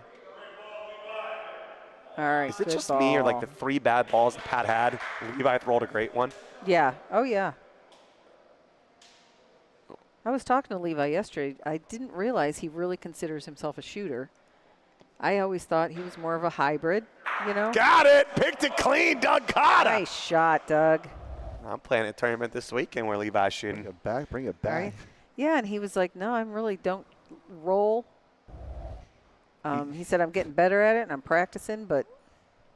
He's 8 or 9 pointing tonight. So he's practicing Yeah, so pretty he's, good. yeah, it's the practice working. sessions with late night with Pat, Luch. I'm surprised you didn't get that info. Well. Took me.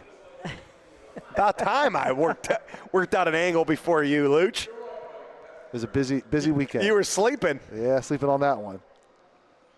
Lee kicked my butt this weekend. Yours too, Danny, I believe. Yeah, always. Hey, listen, death, taxes, and me getting beat by everyone else in the broadcast booth with me. I'm 0 for my last 6 against all of you. I hate you all. We'll be friends outside of it, That's but you right. know, jeez. Let me have one. We had a good game, though. I mean, that was a killer game. You say your stats guy. How about this for stats? The Barbarians are rolling 12 of 26 right now, but they're only down a point. Under 50% rolling, but they're only down 1 point right now. Wow. Meanwhile, the Gamblers are rolling 20 of 27. Is this the worst we've ever seen a team roll? It may be. Yeah, for you're a stats guy, Danny, I think so. You shoot 92% though, and you always have a shot. You always got a shot. Do that. Great ball by Dizzle. And he made 2. Very rarely do you see all yellow in the stats. Right. You see some green somewhere, but to see all yellow is rare. Got it! Sticks around! Anthony Capagreco with the hit and sticky bun. Capo! Big time shot by a big time player, Anthony Capagreco. And all you see was green, Lee. Yeah. Lee, you called it. Way he walked in this building, he had that little bit of swagger today. He had some energy, he had some fire. 11-8. Here comes Patrick Pezin from Canada. Make that 8 of 11 points tonight. Right in front, Luch. I love those balls. That's where you need to be.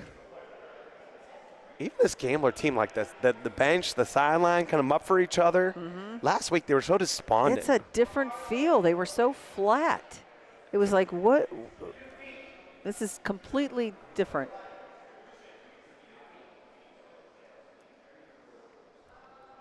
All right, with that good ball, it's going to bring up Doug Carter. Missed to the left, too. Said it slipped out of his hand.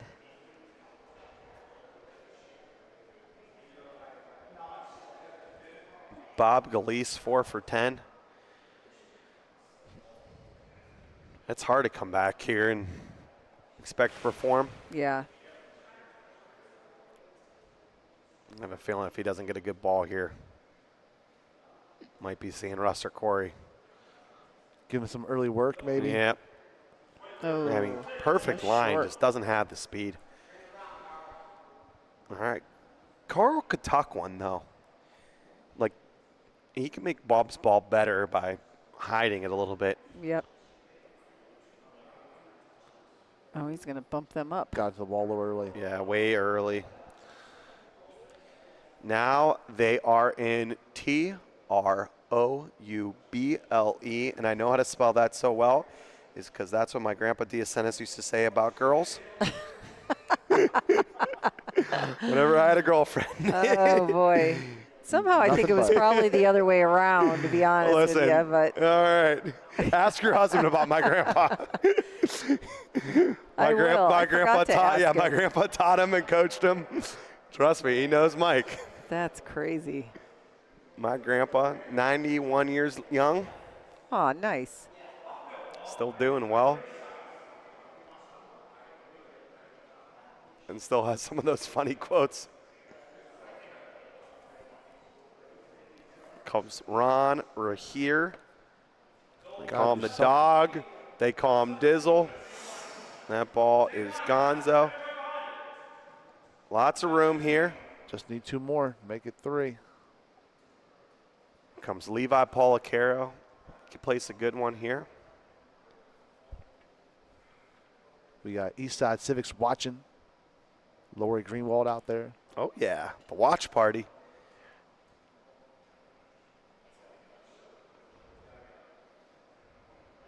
And doesn't quite get there. Corta.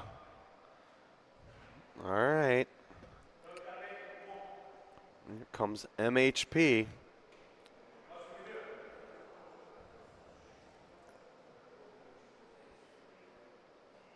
Owner Matt Taylor says, go win this one, boys.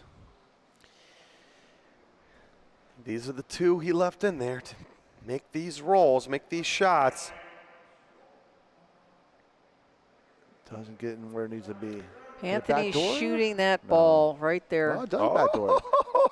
He's shooting it. Taylor No. says 2. Paulie No, says he's 2. gonna roll. One Yeah. more point, Anthony Capagreco. I the didn't think it made franchise it. player for the Koppel Gamblers, trying to win the game, trying to push it up, trying to have it go. It's leaking right off his own ball. No good. Just 2, 13-8. There's life over in Wycliffe. Not over yet. Don't give these Barbarians a chance. Game's to 14. Gamblers only need 1. Barbarians need 6. They need something big here on this frame. And it's all started with this man over here, Pat Pezin. Can he roll lucky number 9?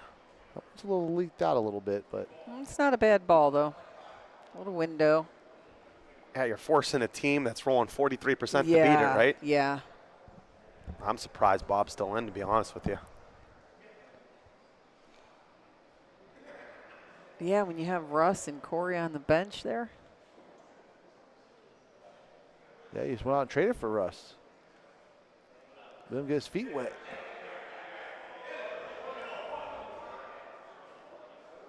Another great line.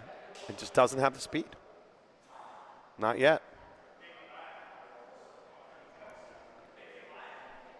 What about Corey? They had him lead roll. They got a big win in game 2.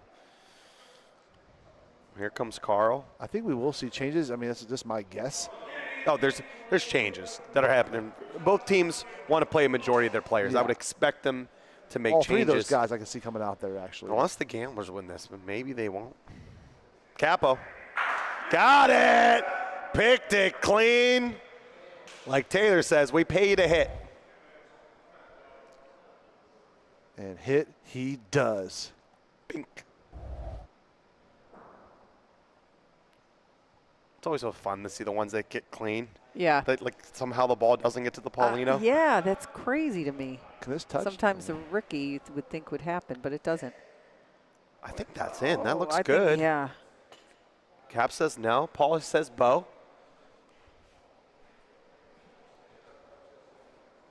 You know, I don't know if Bob played any bocce on vacation. Hard true only, he said. Oh, because I was going to say, you know, these guys and girls, they play all the time. So when you take a break, you're a little bit behind the eight ball. And Russ and Corey and they both played here. Right. All weekend. Yeah. Right. So it's not like they're adjusting back from a different court. Correct. We've talked how difficult it is when you go to the ITM 30, right? Yeah. One of our great sponsors. When you go there and then have to come back here, it's difficult. Or if you got like MHP and you're winning tournament after tournament here, there, everywhere, you're staying hot. You're staying in rhythm. Correct. All right, what do you like here for them to do? Till, give us a look at those balls. Lee, you first. Like trying to hit it, get it out of there? Yeah, I do. And make them beat it? I do. Maybe you get it it's clean? 2-1. Maybe Doug sticks it? Yeah, it's 2-1. I like hitting it. I almost liked hitting it before. Like, I liked hitting it early before Bob even rolled. It's a good ball. Yeah, it is. They rolled on it like so quickly, thinking it was like, I get there's room. All right, well, rolling. instead, they're bringing Corey in, they're rolling.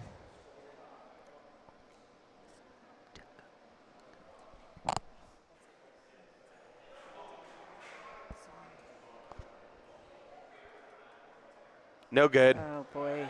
That's all she wrote. The Koppel Gamblers get game one over the Wycliffe Barbarians, 14-8. Only took 12 frames. Man, what I'll call it a blowout, right? Yeah. The Gamblers scored the last 4 frames, take down the Barbarians, and instead of them being the ones that look like they was all over all day, now it's the Barbarians that are looking quiet over there. They scored 8 points, but it was not enough. Let's take a look at our stats here. Gamblers, 80% shooting, only shot the ball 10 times, rolled 68%, 70%. It really started with Pat. To me, he rolled excellent today. We'll get the last frame in. Again, I'm assuming they marked that a good ball. 9 for 12. Levi Policaro, 8 for 10. And it was the lineup of Pat and Levi here till 2 in the morning, Lee, getting that work in, that really put the screws on to, Bob Galise and Carl Greenway, who Greenway just didn't roll that well. No, this team seemed like what the Flash went through the first game. They were scrapping for every point they got, the Barbarians. Yeah, right. It didn't come easy what they got. All right, so Anthony Capogreco with some big hits there, going back into the first shooting position. All right, let's first make the easy changes. I'll say the Barbarians. Give me an expected lineup, Lee. What do you think they're going to do? I would say you put in Russ, you keep in Ron Dog, you put in Cody, and maybe Corey. But Corey struggled a little bit with his rolling. I'm with that lineup. I don't think Corey got really an opportunity to get off in rhythm. Yes, I'm with you. Change it all up. Keep Rondog out there. Let's see Cody and the hammer, and let's bring out Russ and Corey. Get some pointing going, because you pointed not so well in the first game. Carl did all right, but let's just change it. I'm gonna give you guys a question. I mean, franchise players don't get typically taken out. Correct. But you could make a call for Rondog unless he's going to move to lead shooter. Well, that's what I would do. I'd move him to lead shooter. Lead shooter? Yeah, I would. And have Cody come in and be the hammer. Yeah, I would Cody's too. Cody's a 90% shooter this year. And he actually is a great roller here, too. He is. So it'd be interesting what they do. I expect all 3 to come in as well. But I do expect Cody to be at the lead shooter position. I can see that. Ron likes to be the hammer. Yeah, he's just not rolling like he normally rolls today. So. Well, maybe it was because he played in the tournament in California over the weekend. All right, so we had a great game one. All right, so I want to talk about this. What do you think? Early predictions, early predictions, MVP. Who do you think's making a run to be able to get season 2? You have Salvaggio again, or do you think somebody else is going for the crown? Oh, that's a great question. I have to think about that for a minute. You have to see maybe a couple more of the stats in front of my face. I mean, offhand, Salvaggio obviously, I think, has a shot to run it back as a top 5 player right now. He's picked it back up with the Hitmen. But I'd have to see some more of these numbers out here. So we got the official word from the Chicago Bocce League. Vanessa Garippo won regular season MVP from the Park Ridge Penguins. Wow. Runner-up was Tom Holloman, and third place Anthony LaBarbera. So congrats to all three for being recognized for their great talents. And how about this all-star team from the Chicago Bocce League? Fantastic. Starters for the South, Alex Scara, Laura McDermott, McD, Leo Giannotti, and the bench, Miles Russell, Billy Stripik, Vito Buonasante, and the starters for the North, Vanessa, Tom, and Anthony, all 3 MVP candidates. Well, if you watch the Chicago Bocce League and you watch the records, Makes you sense. aren't surprised because that's who was dominating in the standings was the North. And the bench there, Todd Michael, Tim Tolari, and how about Mickey Nurowski making the all-star team surprise, just like James Salvaggio. Got picked real late in the draft, played phenomenal for the Park Ridge Penguins. Shout out to Mickey. He's one of my favorite players in the Chicago Bocce League. And what great starters. Who do you got? You got the North? Yeah. Lee? Mike? How about south of there, Billy Stripik, the Bucktown Billy Goats took the whole thing down. I'm going with the upset with the South Division point. All right, because I was going to take the North. I mean, the South, both teams, they're just phenomenal. But I would take the North. All right, and before we go on, I want to talk to you about this trade now.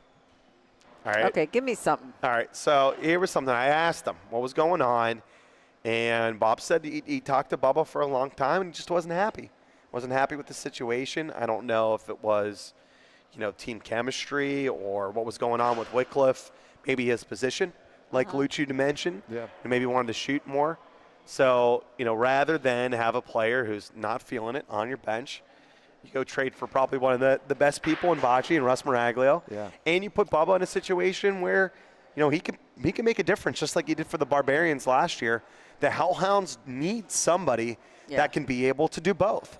The Hellhounds, out of all teams, to me, they have 6 one-way players. Yeah. Yes, I agree Ben with Diaz, you. they had Russ Miraglio before the trade, and they have Ray Brook. Right. They are not typical shooters. They are typically lead pointers.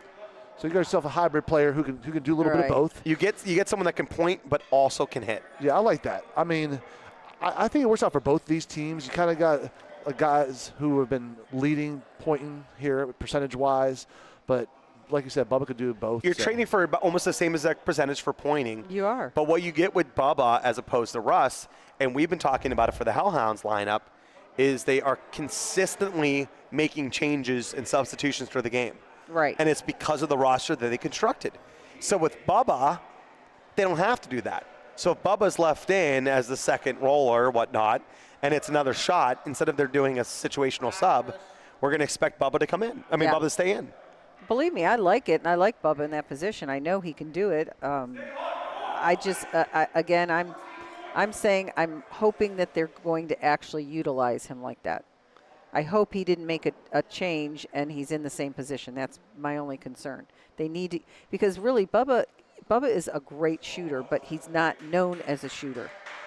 When you think of shooters and you think of calling some, I'm going to get this hitter for this team, they don't think of Bubba, they think of rolling.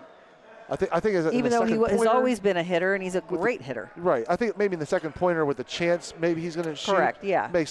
That makes more sense. More like you're saying hybrid position. Yeah. Yeah, I get it. More of a hybrid than Russ would be, I guess. Yeah. So you kid yourself up a notch with a shooter. so to speak. Well, and maybe he will stand out more as he should as a Yeah. shooter on a team that doesn't have. Yeah, get more opportunities. Right. I'm hoping. All right, so what do you think about the changes here to the lineup? Like them, love them? Who's going to get game 2? What do you got, Let's Luch? see. Interesting. They went with Russ and Cody here. I think it's a good change. They need to get better pointing. I said it was going to be a split with the Gamblers taking it. I'm still going to lean with that. So I'm going to have Barbarians taking this game down, but not enough points. So the Gamblers are going to have like about 9-10 points on the board.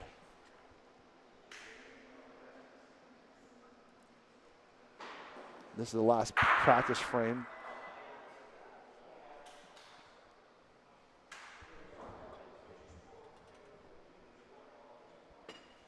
So the 2-pointers who didn't get a chance to play game 1, trying to come in for the Bob Galeese, who was 4 of 12 pointing in game 1.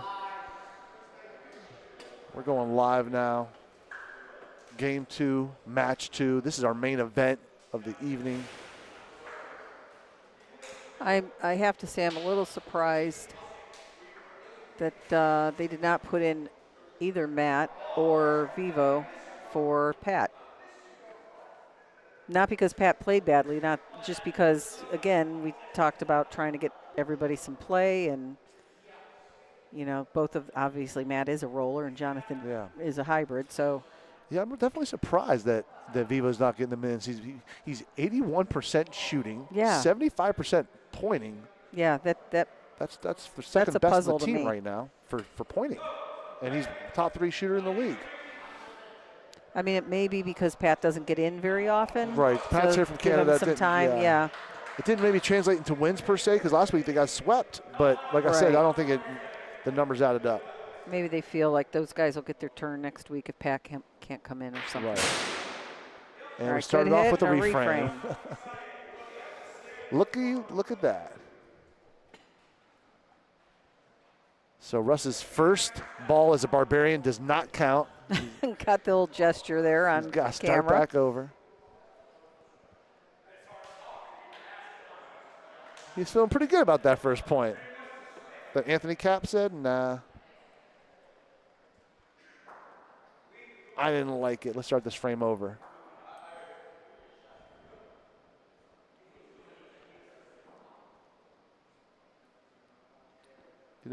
It's early, but Russ just fits the Barbarian. He fits the Barbarian image. Yeah. What they're looking for.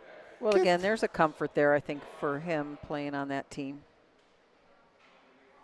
which there's nothing wrong with.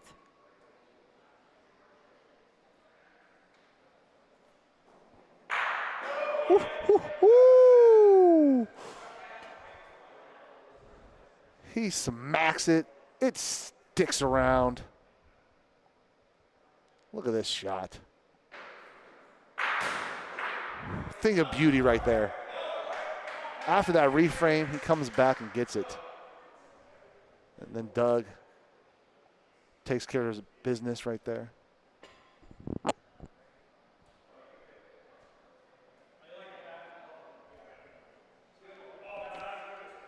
All right, this looks like a really nice ball from Pat. Yeah, deep waters. Yeah.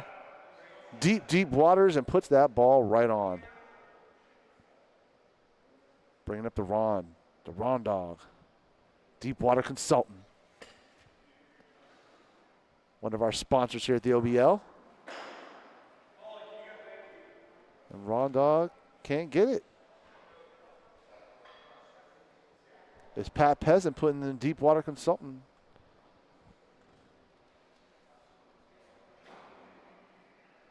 So I got word from Matt Taylor that he told Pat, if you roll 75% or better, you could start game 2. All right. And Pat's a gambling man. Yes, he is. All right, and he's in. He was a professional gambler. He was on Poker Stars. Right. And he makes a trip in from Canada. Matt always wants to give him some run. Right. I get that. Yeah. And it's easier, as we've seen, the players that travel in from out of town to play game 1 than it is to play game 2. He said, I'll make a bet with you. Matt did. You roll over 75% or over. That last ball he needed to make in the 9th one to go to 75%, and that's how Pat got a game 2 start. All right, there you have it. I love it. There you have it. Oh, no. He did. Whew. That Even would not have gone well if he burned that. Even Kathy was on the edge of her seat watching this one. Yeah. She's probably like, touch it. I mean, it's his first Look at ball. Paul. He was going in. Yeah, Paul. I love it.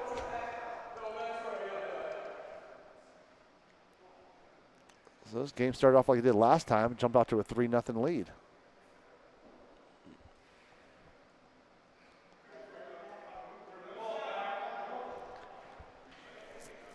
Did they bet on 75% this time? Is there another bet going on? Does Pat become the owner of the team? All right, well, then now you don't know Taylor. Yeah. Ain't no way. Here comes Doug Cotta.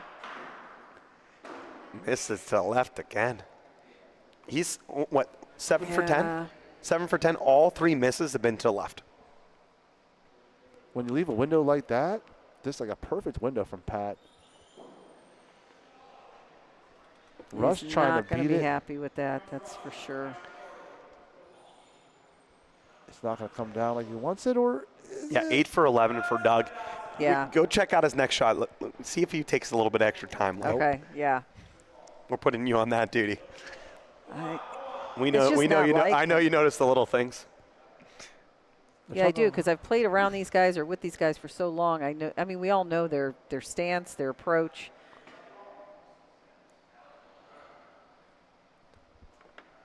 And while you're at it, don't forget to like and subscribe to the OBL.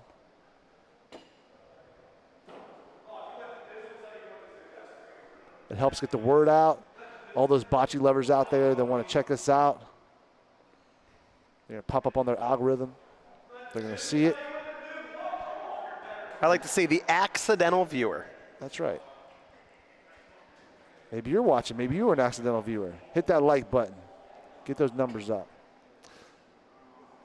And Rondon trying to get his numbers up for pointing tonight. Not so well. 2 of 8 so far. They need him here and now. The Dizzle.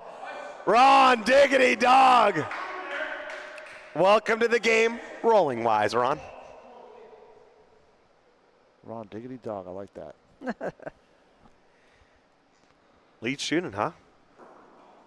Got it! Anthony Capagreco! Oh.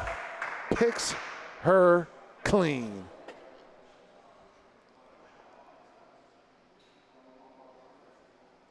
Woo. What a shot that was. See you later. He's feeling it tonight. You said it, Lee. Came in with that extra spark. Mikey P. He's rubbing off on his teammates. Makes 2.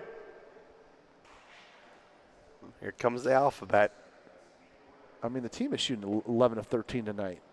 Letting him roll. Is he going to get it there? Is he going to get there? He's rolled so well this season. Is it? I think it did. Get it up, Chris. Tough one. 2 for sure. He tried to walk it up. Was it enough?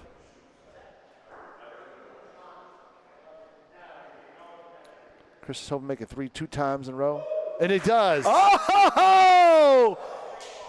A, B, C goes the alphabet. Chris Shimolewski with a great roll. 2 great rolls. He's been on fire this season, shooting and rolling, going against his former team. Oh, yeah, former Barbarian. Probably has a little something extra in the tank for this one, Lee.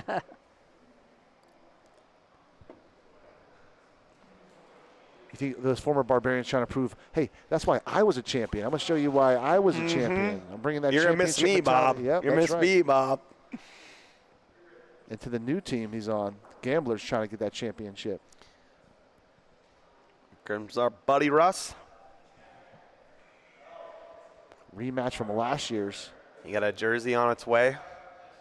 I've had to make, Yeah, I've had to make a lot of order requests. You have no clue.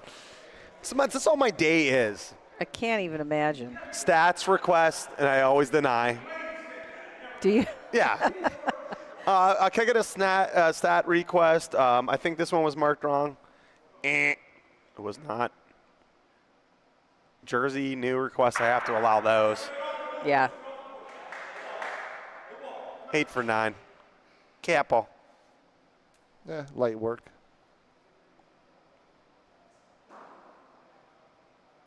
Cody.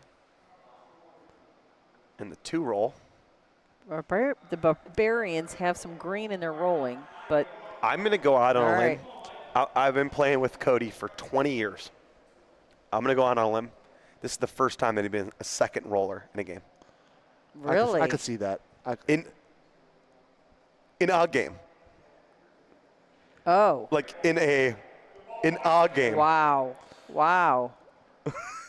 I mean, Well, good for him for stepping up and not, not saying, what are you doing? that's why I called from the hammer, and you said, What are you going to do? If you get playing time, you're going to say, please, yeah, thank heck you. yeah. That makes more sense now. Takada. Yeah, and have you taken notice that John Vivo has taken on the captain role of the Couple Gamblers tonight? They said, hey, Johnny, maybe not shooting tonight, but lead us the way. And this guy can captain a good team. John's a really cerebral player. Yes. Sees a lot of things, especially on this court, that others don't.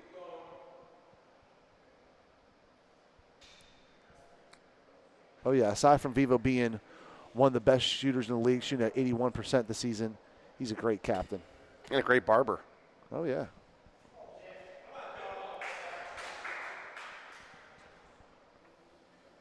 I always switch it up. I got Johnny Vivo, and then every couple weeks I go over to Ben Diaz. Do you? Give Ben the bad news. I need to get onto his list there. Ooh, does Rondon And I bring play? Luch with me to either one of them. Oh, man. Chris is saying no, but Paul's wanting to measure.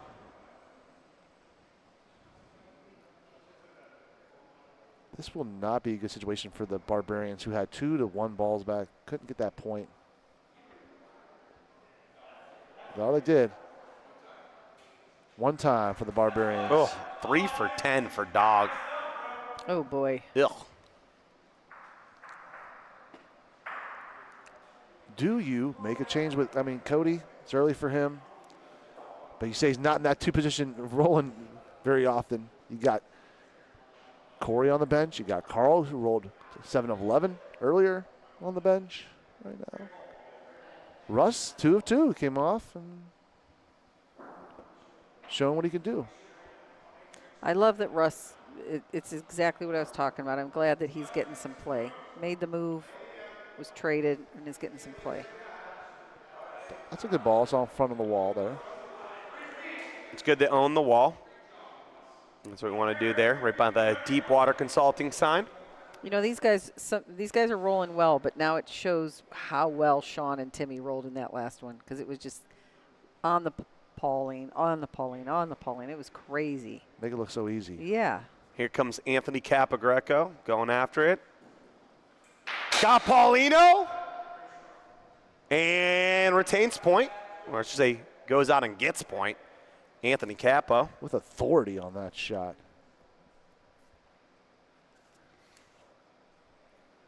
Trying to keep that edge. Get the Gamblers that sweep tonight. Cody looking for a good roll here. That's a nice ball. He found it, huh? That's it. There you are. He made a big run in the best of the best, right? Oh, he's a great singles player. Yeah. Those two But took down Jose. In singles, though, you get ball after ball. Oh, yeah, you have time to correct what you did wrong. It's very different than in a 4-person walk team. 100%, yeah. To have to roll one ball. We haven't talked about how those two reuniting, Cody and Russ.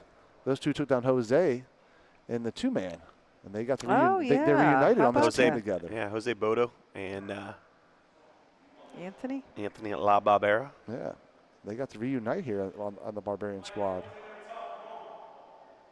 Oh, Pat's way short. That's one I like rolling, like right where Mike is, and roll right at their ball. I'll see if Mike listened to you. No wall. Well, That's the line he ball's took. okay, but That's the line he took, Lee. yep. Good line. That's the line he Yes, took, Lee. he did. That's the line he took, Lee. Yes. Michael Heath Paisano. What a roll. In the deep, deep waters. Will it last? Doug Carter got his own ball. Got to shoot again. Luckily stuck around. Now you can shoot again. I think Doug needs to let Carl go in for a little bit. Oh, boy. Oh, no. Ooh, not 3. 3 points. And the Gamblers are going nuts. They're counting them out. 1, 2, 3. Ronda gets to Pauline. Couldn't have gone any worse. No. Ron kind of looked over me during that replay and shook his head to say, unbelievable. Try to get his team back in the game. You go from 6-1, you know, maybe we make a shot here. Maybe we get 2. Right. Now, if Doug got to Pauline, you know, it's different. Then you could be able to roll in for the point there. But having to shoot again, yep. You just put yourself in a position where clutch pointing by Michael Heath Paisano. Dog needed a miss on the left side, not into the Pauline. It was not an either or. Pauline was bad, as we saw. Yeah, I was going to mention that before. I didn't want to put that jinx on him beforehand, but I was going to say, can't touch Pauline on this one. All right, Doug gets that one. 10 for 14 for Doug.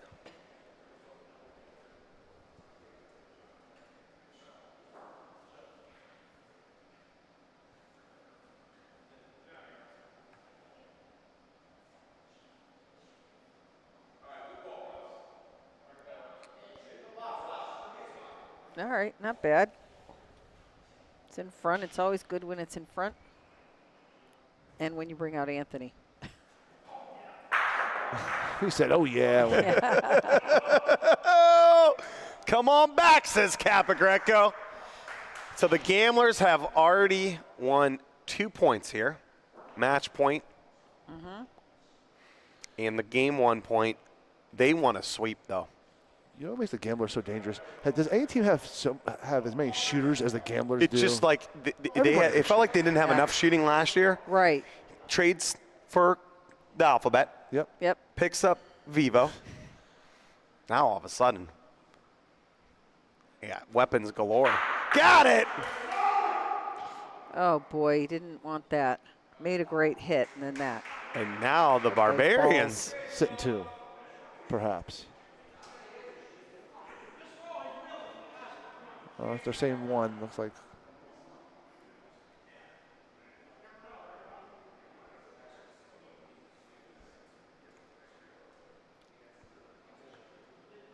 Mikey P.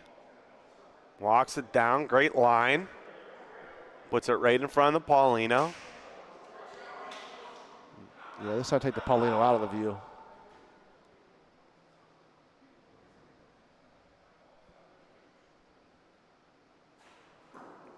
Got it! Ron Dog! Oh, no. Not like that.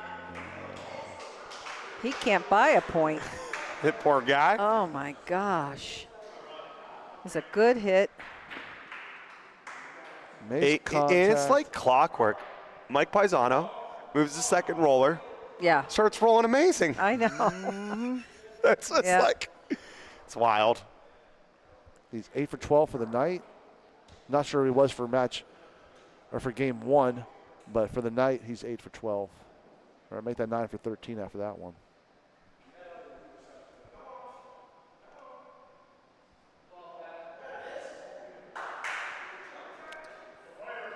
Mr. Pazin. This guy's 12 of 18 pointing. He's got to feel good about tonight. Maybe Matt should have bet all his players like earlier in the season.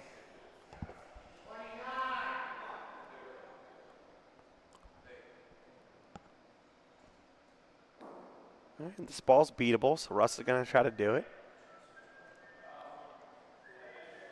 Rather than shoot it. Short? Russ is blowing on it.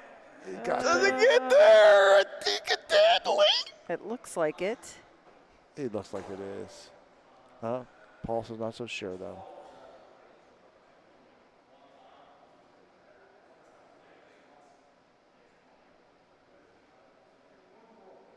I love Russ's way of rolling. It says it might just get there. It's like got the great line. He walks it up all the time. And Not enough. Not enough. I keep rolling on these balls. Now Doug's going to shoot. It's in a stick zone. Got it. And he does stick a little bit. Guess who's in?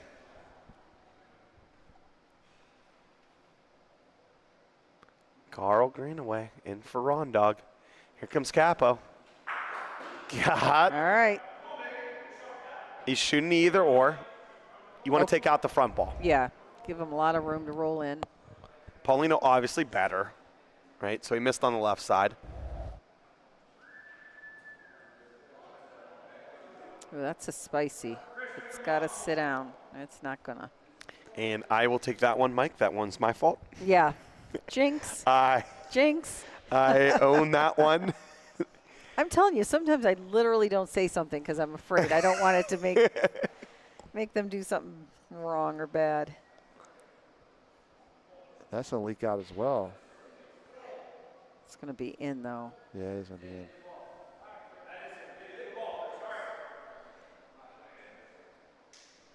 All right, so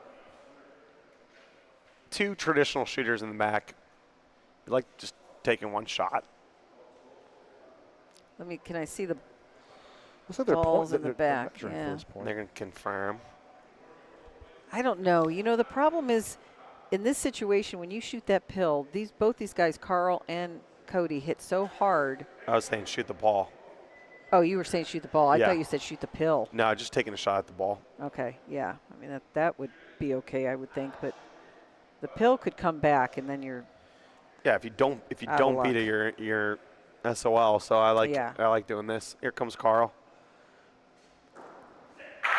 Got it. Yeah, Stuck that was it. Perfect. Great shot by Makes Carl. me look smart. Thank you, Yes. Carl. About time. It's like going to be 50% on the frame. Here comes Cody. He's a hybrid.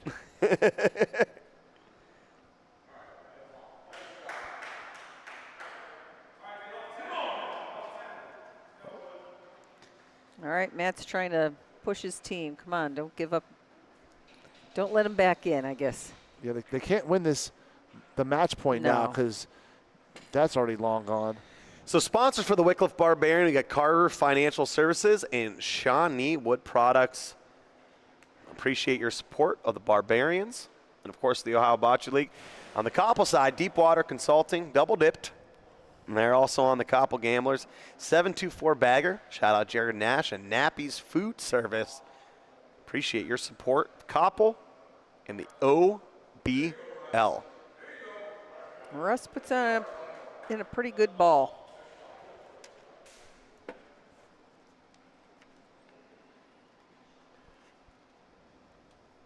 All right, here comes Anthony Capogreco. Got it! Stuck it! Anthony Capogreco says, let's make it green. All systems go. Bullseye.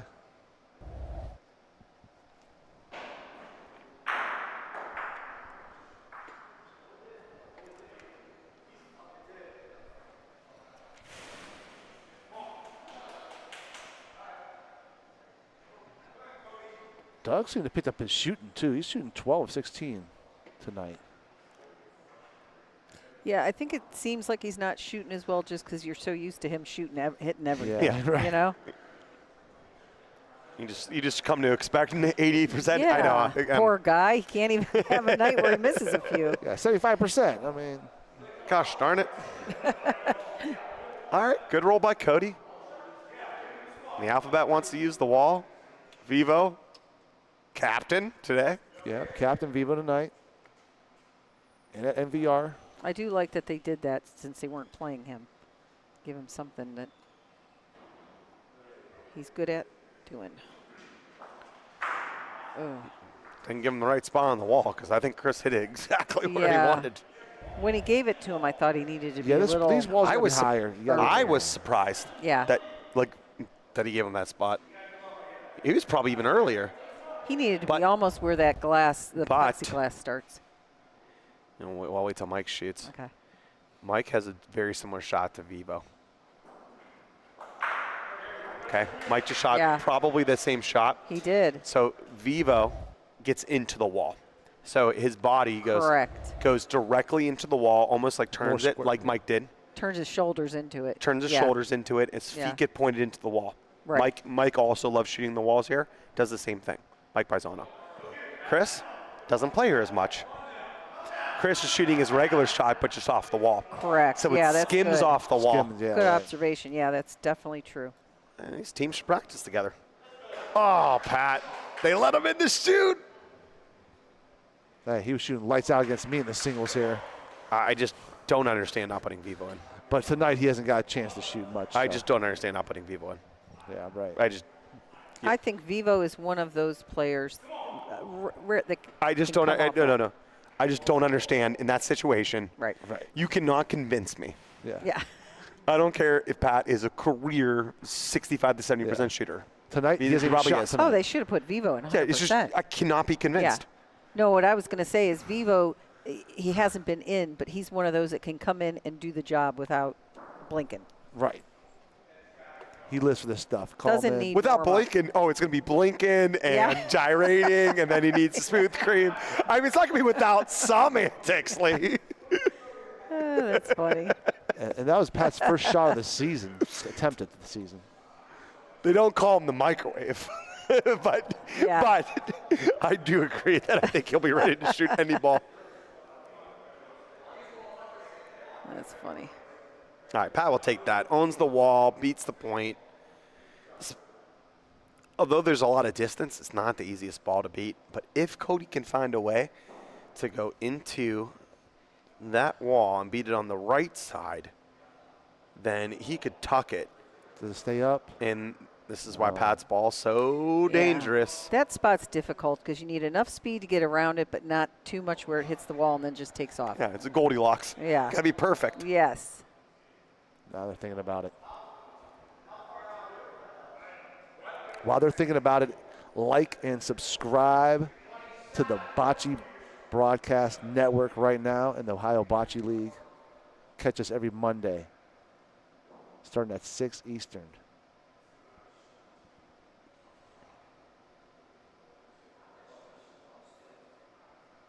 And that's another ball that doesn't quite get there.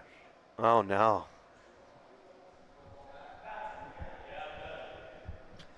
I would have been fine shooting Pat's ball, even though your ball kind of stunk. Yeah. Doug could stick. Doug can get Paulino. Now you have to shoot. Got it. Picked it clean. All right. Hey. That was good. You're back in the frame. Yeah. And you have one somewhere around the back. It's not. Can you see Paulino? Doug took a little bit of time on that one. It helps. Oh, Capo's going underhand. Got Paulino! Oh, he sees Paulino. Oh, Kappa Greco! Gives him two. It's over. This could be it. Anthony Capagreco says, Tom Holman, I can shoot underhand too. Stone fruit? Capo. A lot of room here for Mike. Gets it. The alphabet for the win. Chris Chim. This would be the quickest game in OBL history. Yeah. 8 frames. If Chris can make the point here. He did. Speed looks good. Get over there. He did. Line looks good. Oh, it's trickling left, though. I think it's enough. Should be enough. Paul says, get off the court, Chris. I got Chris this is saying one. maybe. 1, 2, 3. Vivo thinks it's 4. It seems like Count the Vivo. Dun, dun, says. dun, Couples on dun, that side. dun, dun, dun, dun, dun, dun, dun, dun. What do you think, Vivo? 4 times. And that's it. That's 4. The Couple Gamblers sweep the match. Anthony Capagreco goes, Underhand to get to Paulino. Nice and soft to get the win. Staring down the Chicago Bocce League legend, Tom Holloman, puts all the shots in the bag. I told you, he was practicing them before the match. Can't believe it. And what a match by the Koppel Gamblers. Put in the screws to the former North champions and got the win. The fastest game in OBL history. Yep. I mean, just absolutely demolished them. Absolutely demolished them. Oh, yeah. Tonight was not a good night rolling for the Barbarians. 24-54 pointing tonight. Not a good night. No, this worked out well for them. All right, so here comes the stats. And you could see what we're talking about. The Barbarians just did not roll. 44%. Oh, boy. It just was. You can't win a game with that. You just can't win. No. You just absolutely can't win a game or a match. And the Gamblers were just better. Anthony Capogreco, 93%. Pat Pezin didn't roll so well at the end of that second game, but played so good in that first one. Levi Policaro, great two-way player. He did well. All right, player of the match candidates. Lee, what do you got? I think it's a no-brainer, Anthony Capogreco. No-brainer. I mean, he hit every shot in the bag. Well, and he hit obviously 2 different ways, and he rolled well, and he had some fire in him.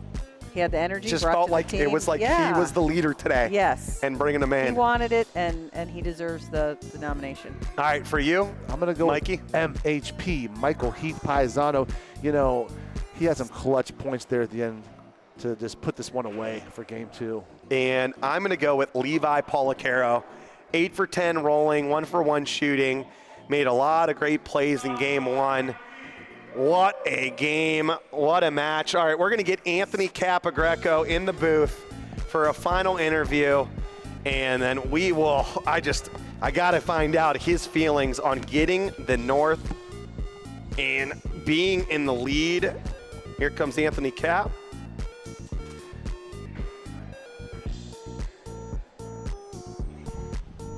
All right, getting him in the booth. Capo, what's up, my buddy? Woo. How's that feel, huh? That's how we're supposed to play right there. Finally, right? Yeah. Gambler Bocce. We asked Taylor before the match when you were going to get back to Gambler Bocce.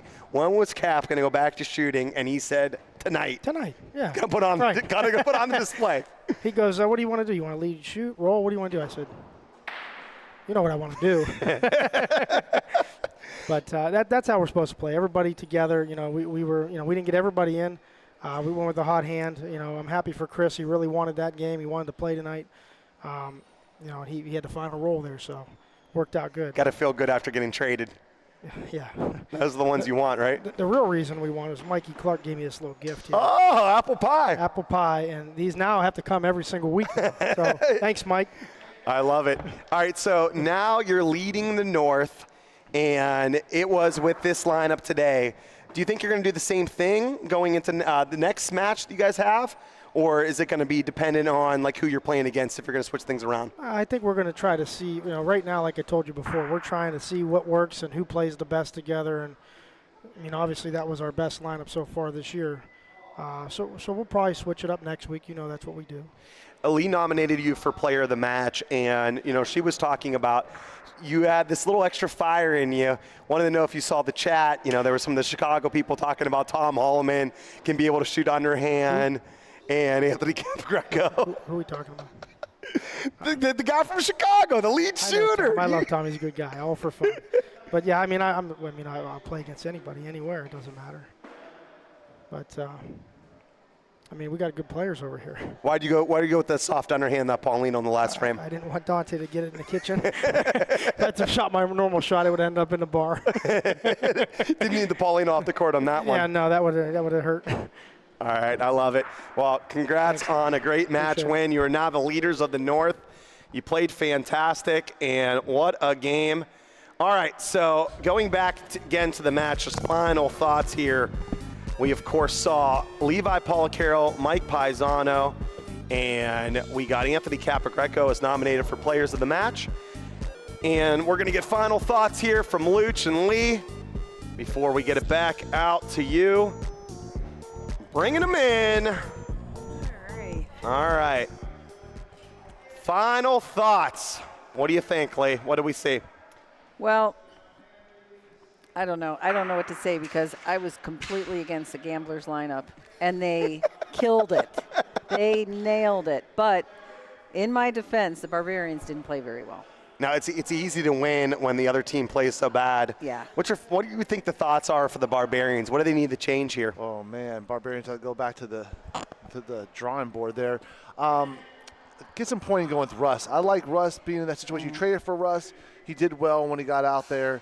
Gave yourself a better chance with Russ. But other than that, we'll see what's happening next time with him. All right, so we got to see Mike Robb versus Dante Chiavetti. Mike Robb got the victory, won the match. We got to see some great bocce here from the Koppel Gamblers, finally being able to put on a show again. But other than the Hellhounds, they haven't been able to beat anybody else. It was nice being able to see that. Some great bocce. We got a lot of storylines going into next week. Again, congrats to the Chicago Bocce League champions, the Highwood Stallions, Tom Holloman, Tim and Todd and the rest of the bunch over there in Chicago. Appreciate you. And, of course, the MVP of the Chicago Bocce League, Vanessa Garippo, and all those all-star nominees and starters. Love to see that. Thanks so much for watching and tuning in tonight. We appreciate you. And, as always, welcome to the game.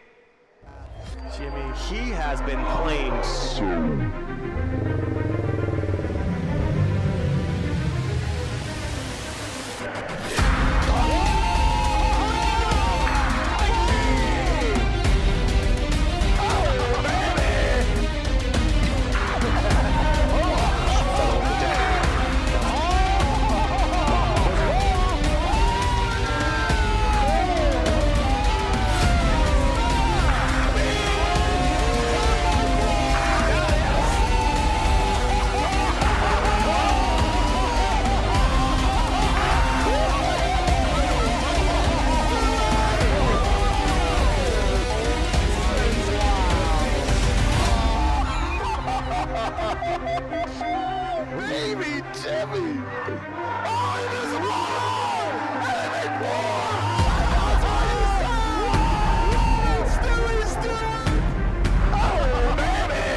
Welcome to the game.